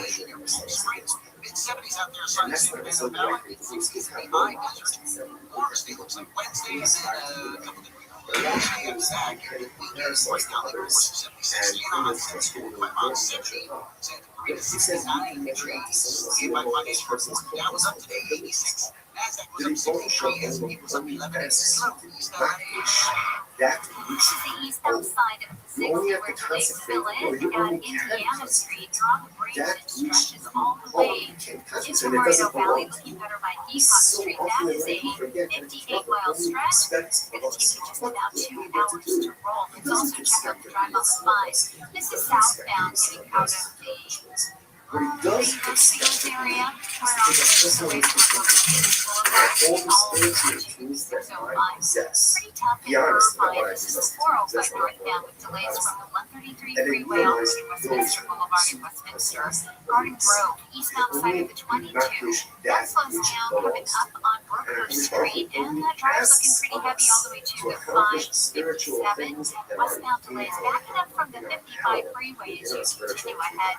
Looking a lot better once you make your way past Harbor Boulevard. Southern California's most accurate traffic report. He says to her, very soothing gives this to the zone of the sheep out to the party. And he says, okay, keep the sheep with you, the schedule for here tomorrow, right? Just keep us with you until tomorrow. He leads to it, but he leads the sheep with something. This is something that's wrong.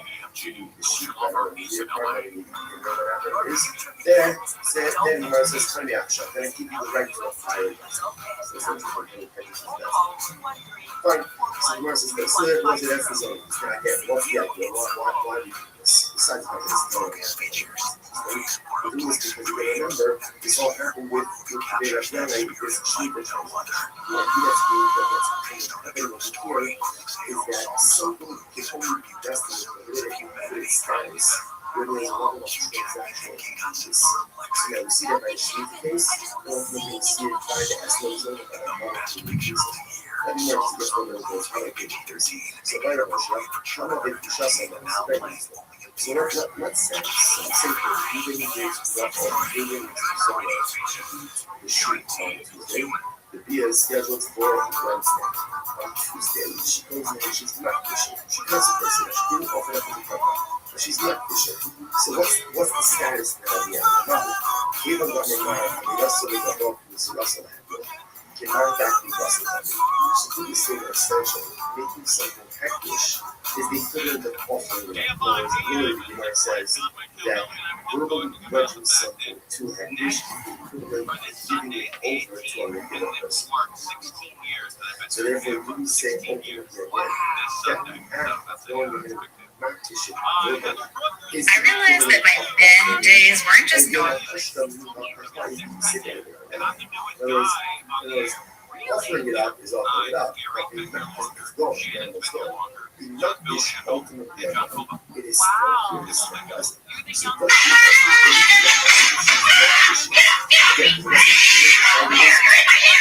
so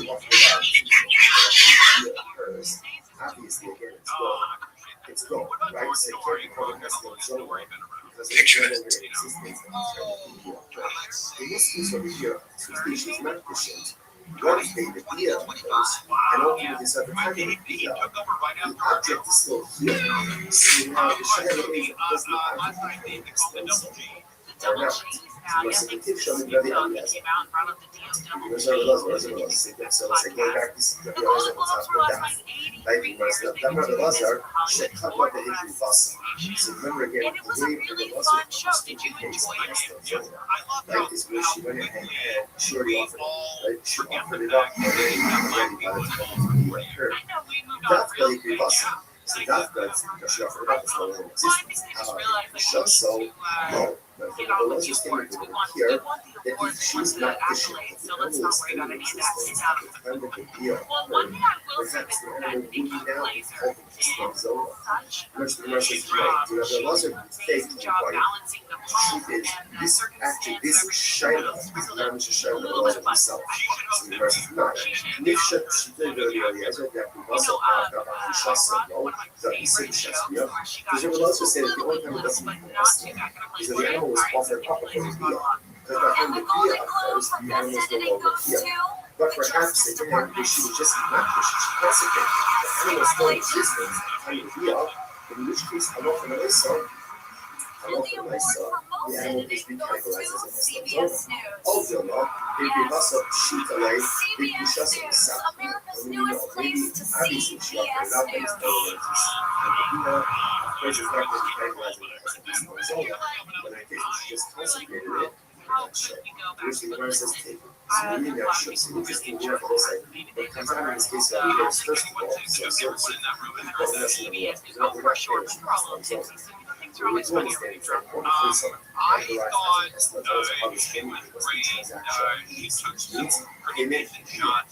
If that order is not followed either, payment and delay via or via and then payment, ultimately again it is not considered to be a Muslim zone.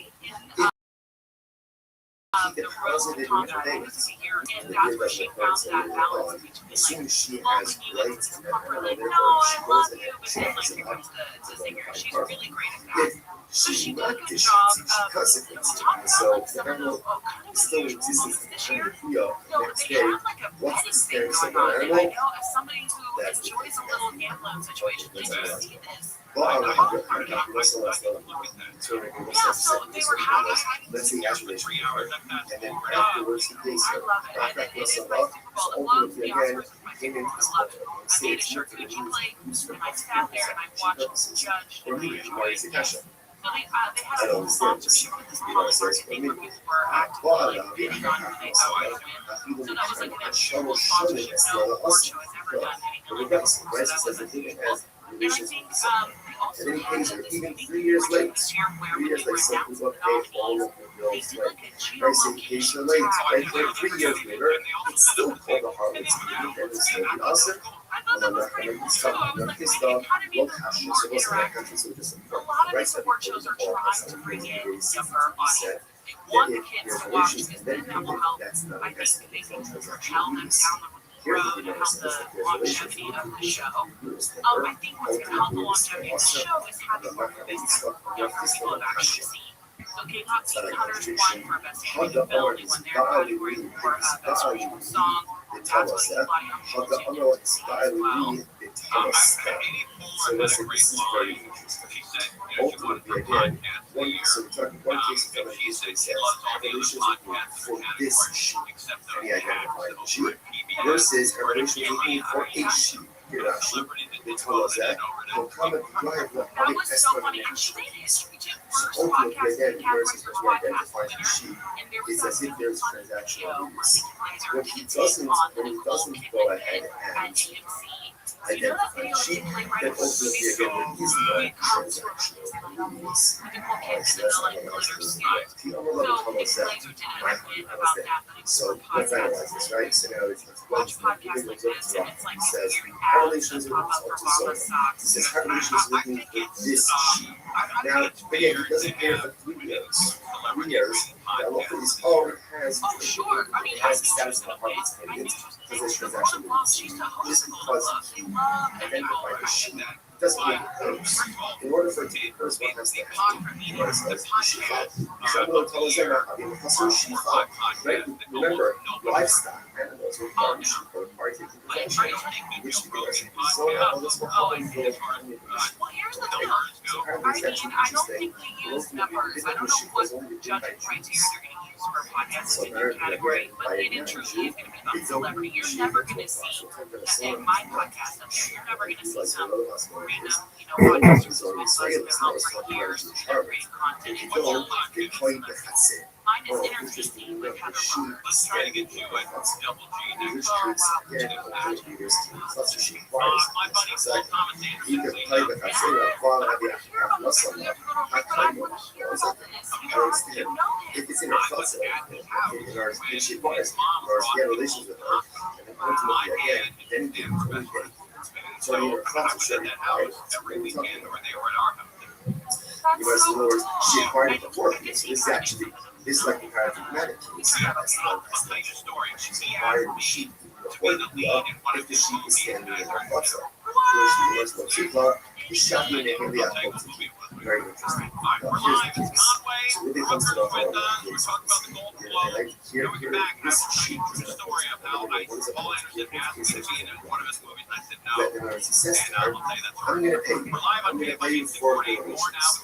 Right? If I don't pay you money, you can take this sheet. So therefore, she doesn't really acquire the sheet initially. She acquired the sheet in the event that there is non-payment. The Amrullah, he by Sina, so you kind of have a put up. And he says to her, actually, you let us in the next 30 days. Good. If you not, and if not, shockingly, they ask her, take this sheet, ultimately, again, as well, fine. Massive association is supposed to have some help. Again, it's interesting. All of this is really coming out of let's say again, let's say who made employees, drivers, and workers. They say that was hey. Now the way ultimately again, it's taking actually goes down to the here. Actually, people come more on their heads. These workers are not Jews, or they're on their heads. You can slide down there. And he says to them, before the Ethel begin as right? So what's the Eno Koshish, okay, so actually, so he goes and he says to them, I'm paying you, right? And essentially, you will use this money to go and purchase for yourself food and drink. Okay, you do that. So that means something, just whatever it is. He's giving that kid, right? Here's money, go and drink, go and eat. So let's say, now, they know Koshish do this. They know Koshish, you don't have to be worried. Some people are 63. What we should do is what we should what's that? Right? What's the concern? The Gemara says that he's giving them money. Now, because this is the drive on the 5, make it a read northbound. You're on the brakes from about 60 on and off ahead all the way into Burbank. You've got some pockets slowing ahead as you continue into Sun Valley, all the way towards 14 freeway. Making that 14 northbound into Santa Clarita. It's going to be crowded, taking the 5 from Chicago by Solonite Canyon Road and out to Calamasa Bonfire on the 10 eastbound before Cherry Valley Boulevard.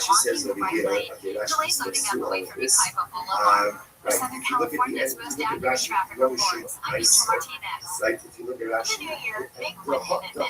Don't let someone else's carelessness leave you paying the price. OPL Law has been protecting Los Angeles for nearly 50 years. So, if you're injured this holiday season or at any time in 2026, go to OPLLaw.com. This report is sponsored by Dr. Nicole Sapphire. Essentially, Nicole Sapphire on Wellness Unmasked as we break down the latest health and wellness news headlines. What matters, what doesn't, and what you need to know. Listen and subscribe to Wellness Unmasked on the iHeartRadio app or wherever you get your podcasts. It says to the workers, go and eat, go and drink it. Okay, pick up this tab. Oh, now this is then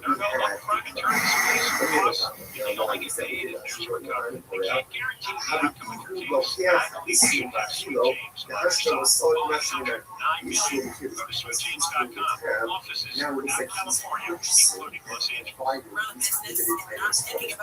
the difference? If moving just says, here's $100 for your food and drink, whatever they buy, Broadcast radio connects with more Americans. if he says, go eat, go drink, social, and other media. then ultimately, Twice as many teams than TikTok. And that reach means everything. Just think about the universal marketing formula. The number of consumers who hear your message times the response rate equals the results. Now let's get those results growing for your business. Radio's here now more than ever, and iHeart's leading the way. Think radio can help your business? Think iHeart. Streaming, podcasting, and radio, where the reach is real. Let's show you at iHeartAdvertising.com. That's iHeartAdvertising.com. Or call 844-844-IHEART. One more time, just call 844-844-IHEART and get radio working for you. New year, new goals, and help for you. If you're ready to lose 50, 75, even 100 pounds, West Medical can help. Our board-certified surgeons specialize in minimally invasive weight loss procedures that will deliver positive results. Most PPO insurance plans are accepted and will verify your coverage for free. Call 1-800-WEST-MED now for your free consultation. That's 1-800-WEST-MED or visit westmed.com.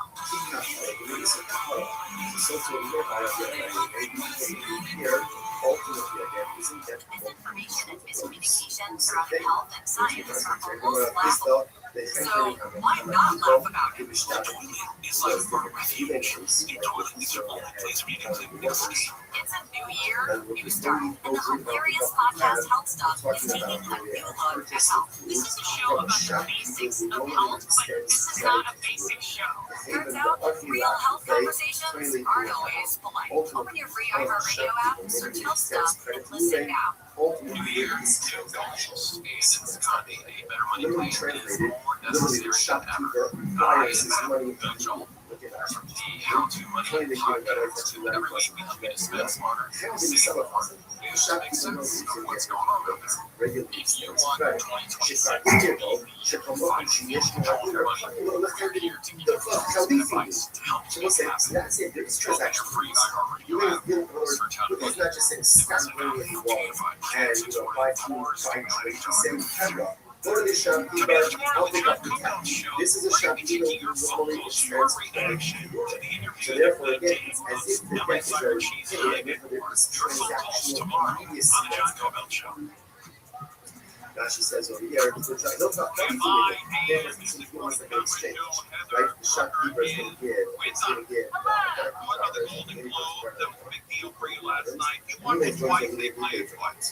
I mean, I don't watch the whole thing twice. I'll go back and watch like moments that I enjoyed or wanted to watch. Right? Again, that's they always go over if you got an EDR the second one. You're still DVRing. I watched it on Paramount Plus. And not pause it. I was laughing and not pause it. Because if they're playing it over, and now he's not sending to use your DVR as a hardware and stuff like that. But if Paramount Plus or Peacock or Amazon, if they allow you to pause it and go back and forth, they would for every household.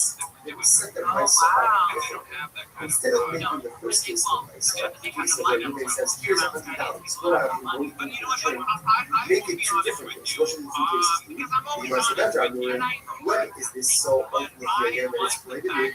The Chelbani are not people. In the Shtaga, why is it prohibited for women to say to his workers, go eat a drink and I'll pick up the tab?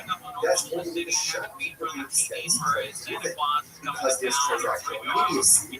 And it's as if, again, the Chelbani only has the right to limited items. And we should not people, but shopkeeper does not extend.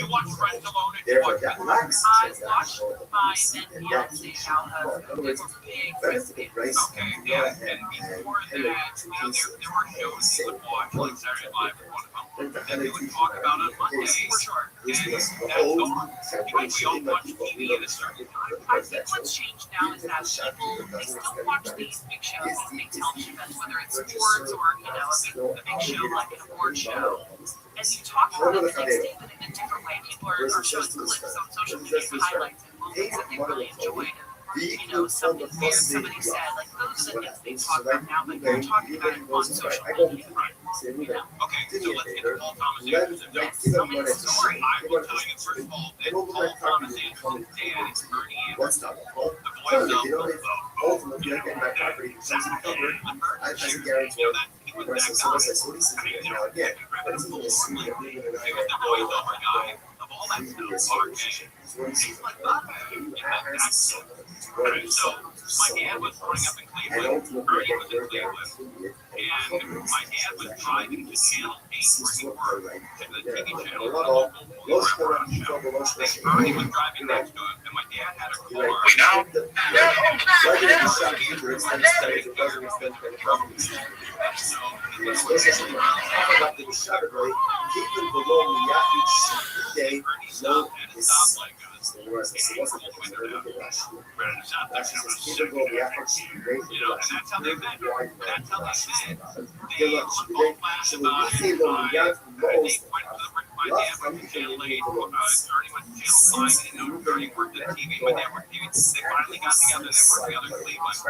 Still is working. Go out. Go out. Go eat and drink. My dad came out to do, the Steve Allen show, and then went on to, a bunch of different shows, including the Cal State. Therefore, relax transaction. Stuff like that going on. So, I was at Ernie Anderson's house, because I was at Ernie had a twin brought Paul Thomas home. Paul Thomas I think I was 7 or 8, but I clearly remember it because, there's a new child coming into the house. It was a big excitement. So,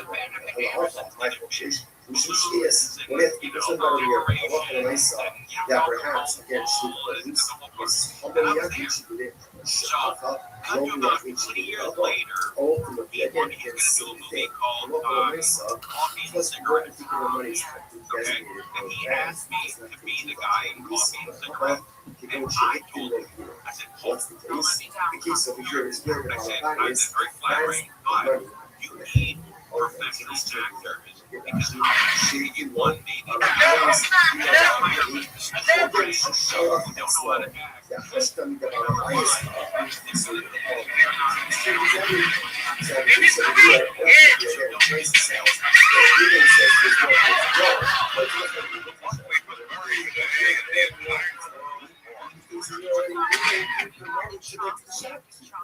World leaders gathered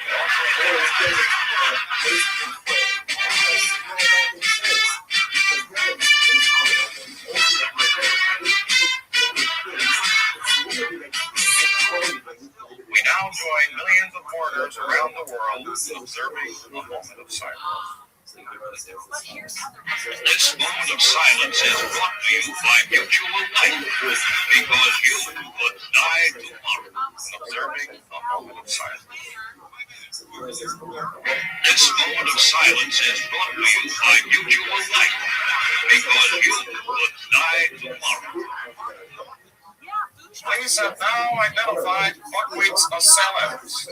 He is this man, 27-year-old John David Stutz, described by those who know him as a loner. We understand that Stutz is now being taken to criminal court for arraignment. Let's go there live. Good to see you. Hi. When you dream of color, black and white, black and white. Last evening, I had a dream about my and the flame was very irritated. Sure.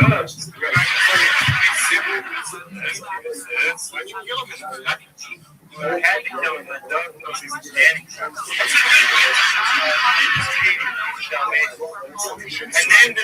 named him after our gang father. Named Diddy. What is the bag? It's good to see everyone who came back. It's good to see you all.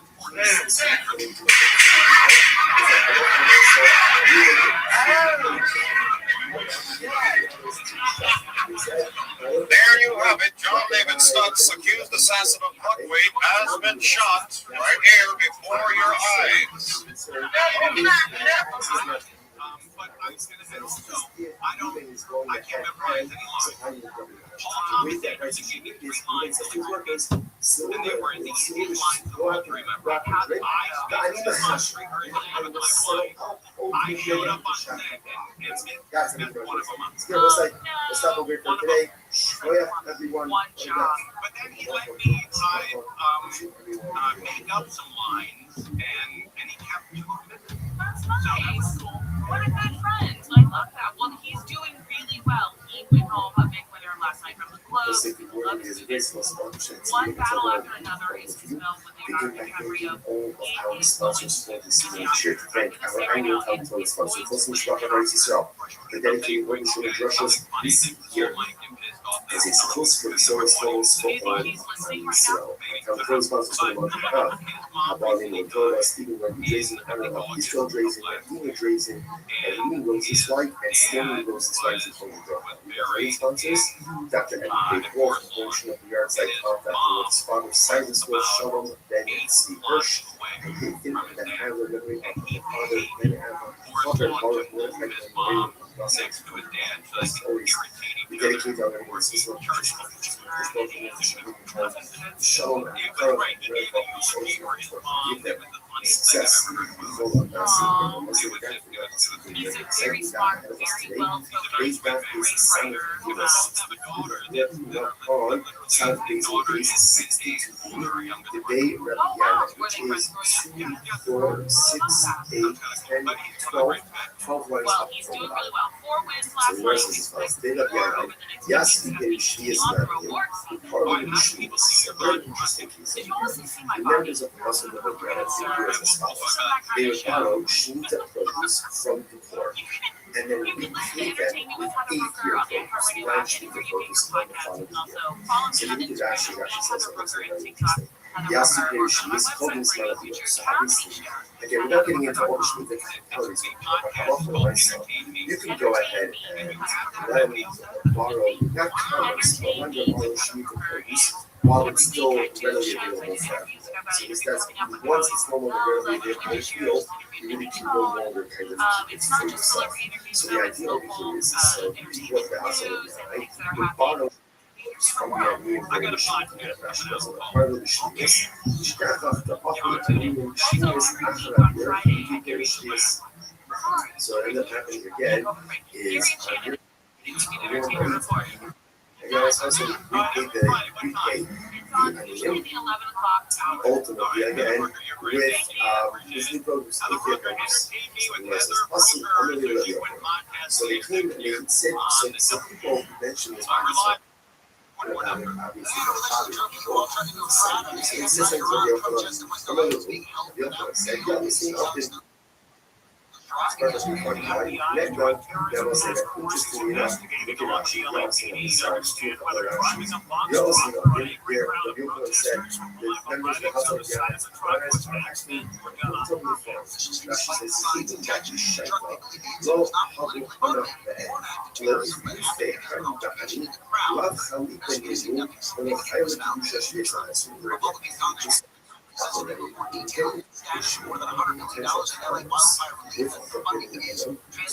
example,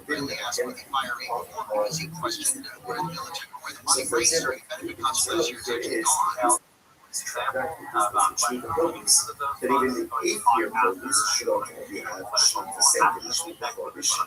Now the overland said it's not really a because there's not a reciprocity, there's not there's no immediate reciprocity. Because the produce is being given addition and only being held for because there's no immediate reciprocity, therefore this does not look like the place to come as just and therefore the prohibition falls upon the 8-year produce. That's the idea. Therefore, I get a lot for myself, and therefore, again, shoot the same thing with alcohol. This is the very interesting. Then come the S1. An interesting enough, similar case, they come up with S1. S1 is really the person who is and he gives her something for her services. Right? Really gives her an object. That object is called an S1. So it means the public. And she got called any type of separation. Makes sense. This is the side yard. The first one is price says, no some level of art. Let's say you goes to right,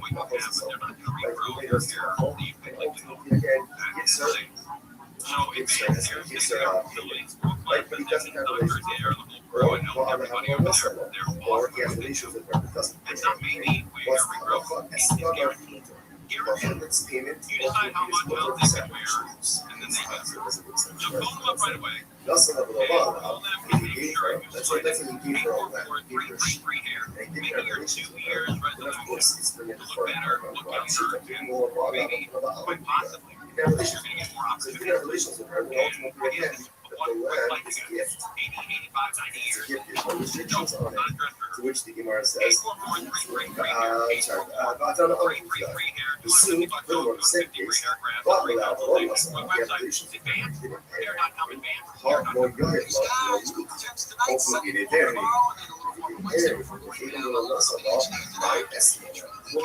If you keep it there, what's the meaning of the statement from Bryce that says that the one has the S?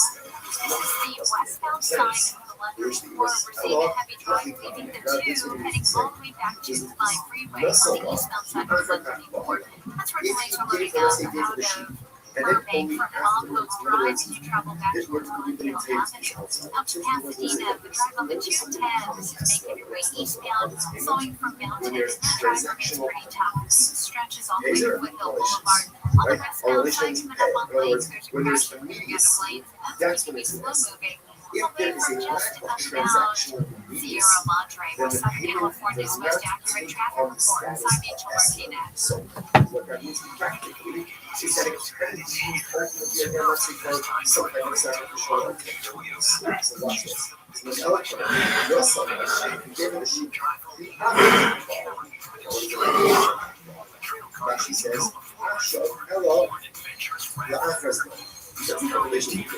but again, sometime later now, of course, how exactly you go ahead and immediacy, I think there's some number of comments on Taser today, and which is for 3 hours tomorrow.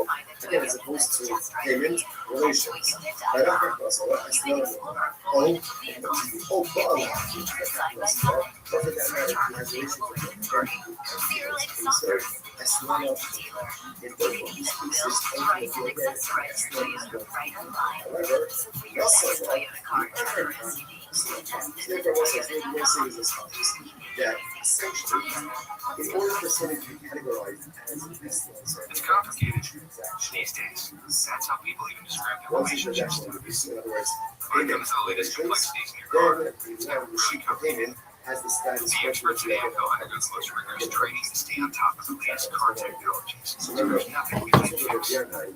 Well, except for that complicated relationship. Central on Pro League Network's YouTube. What are we doing here?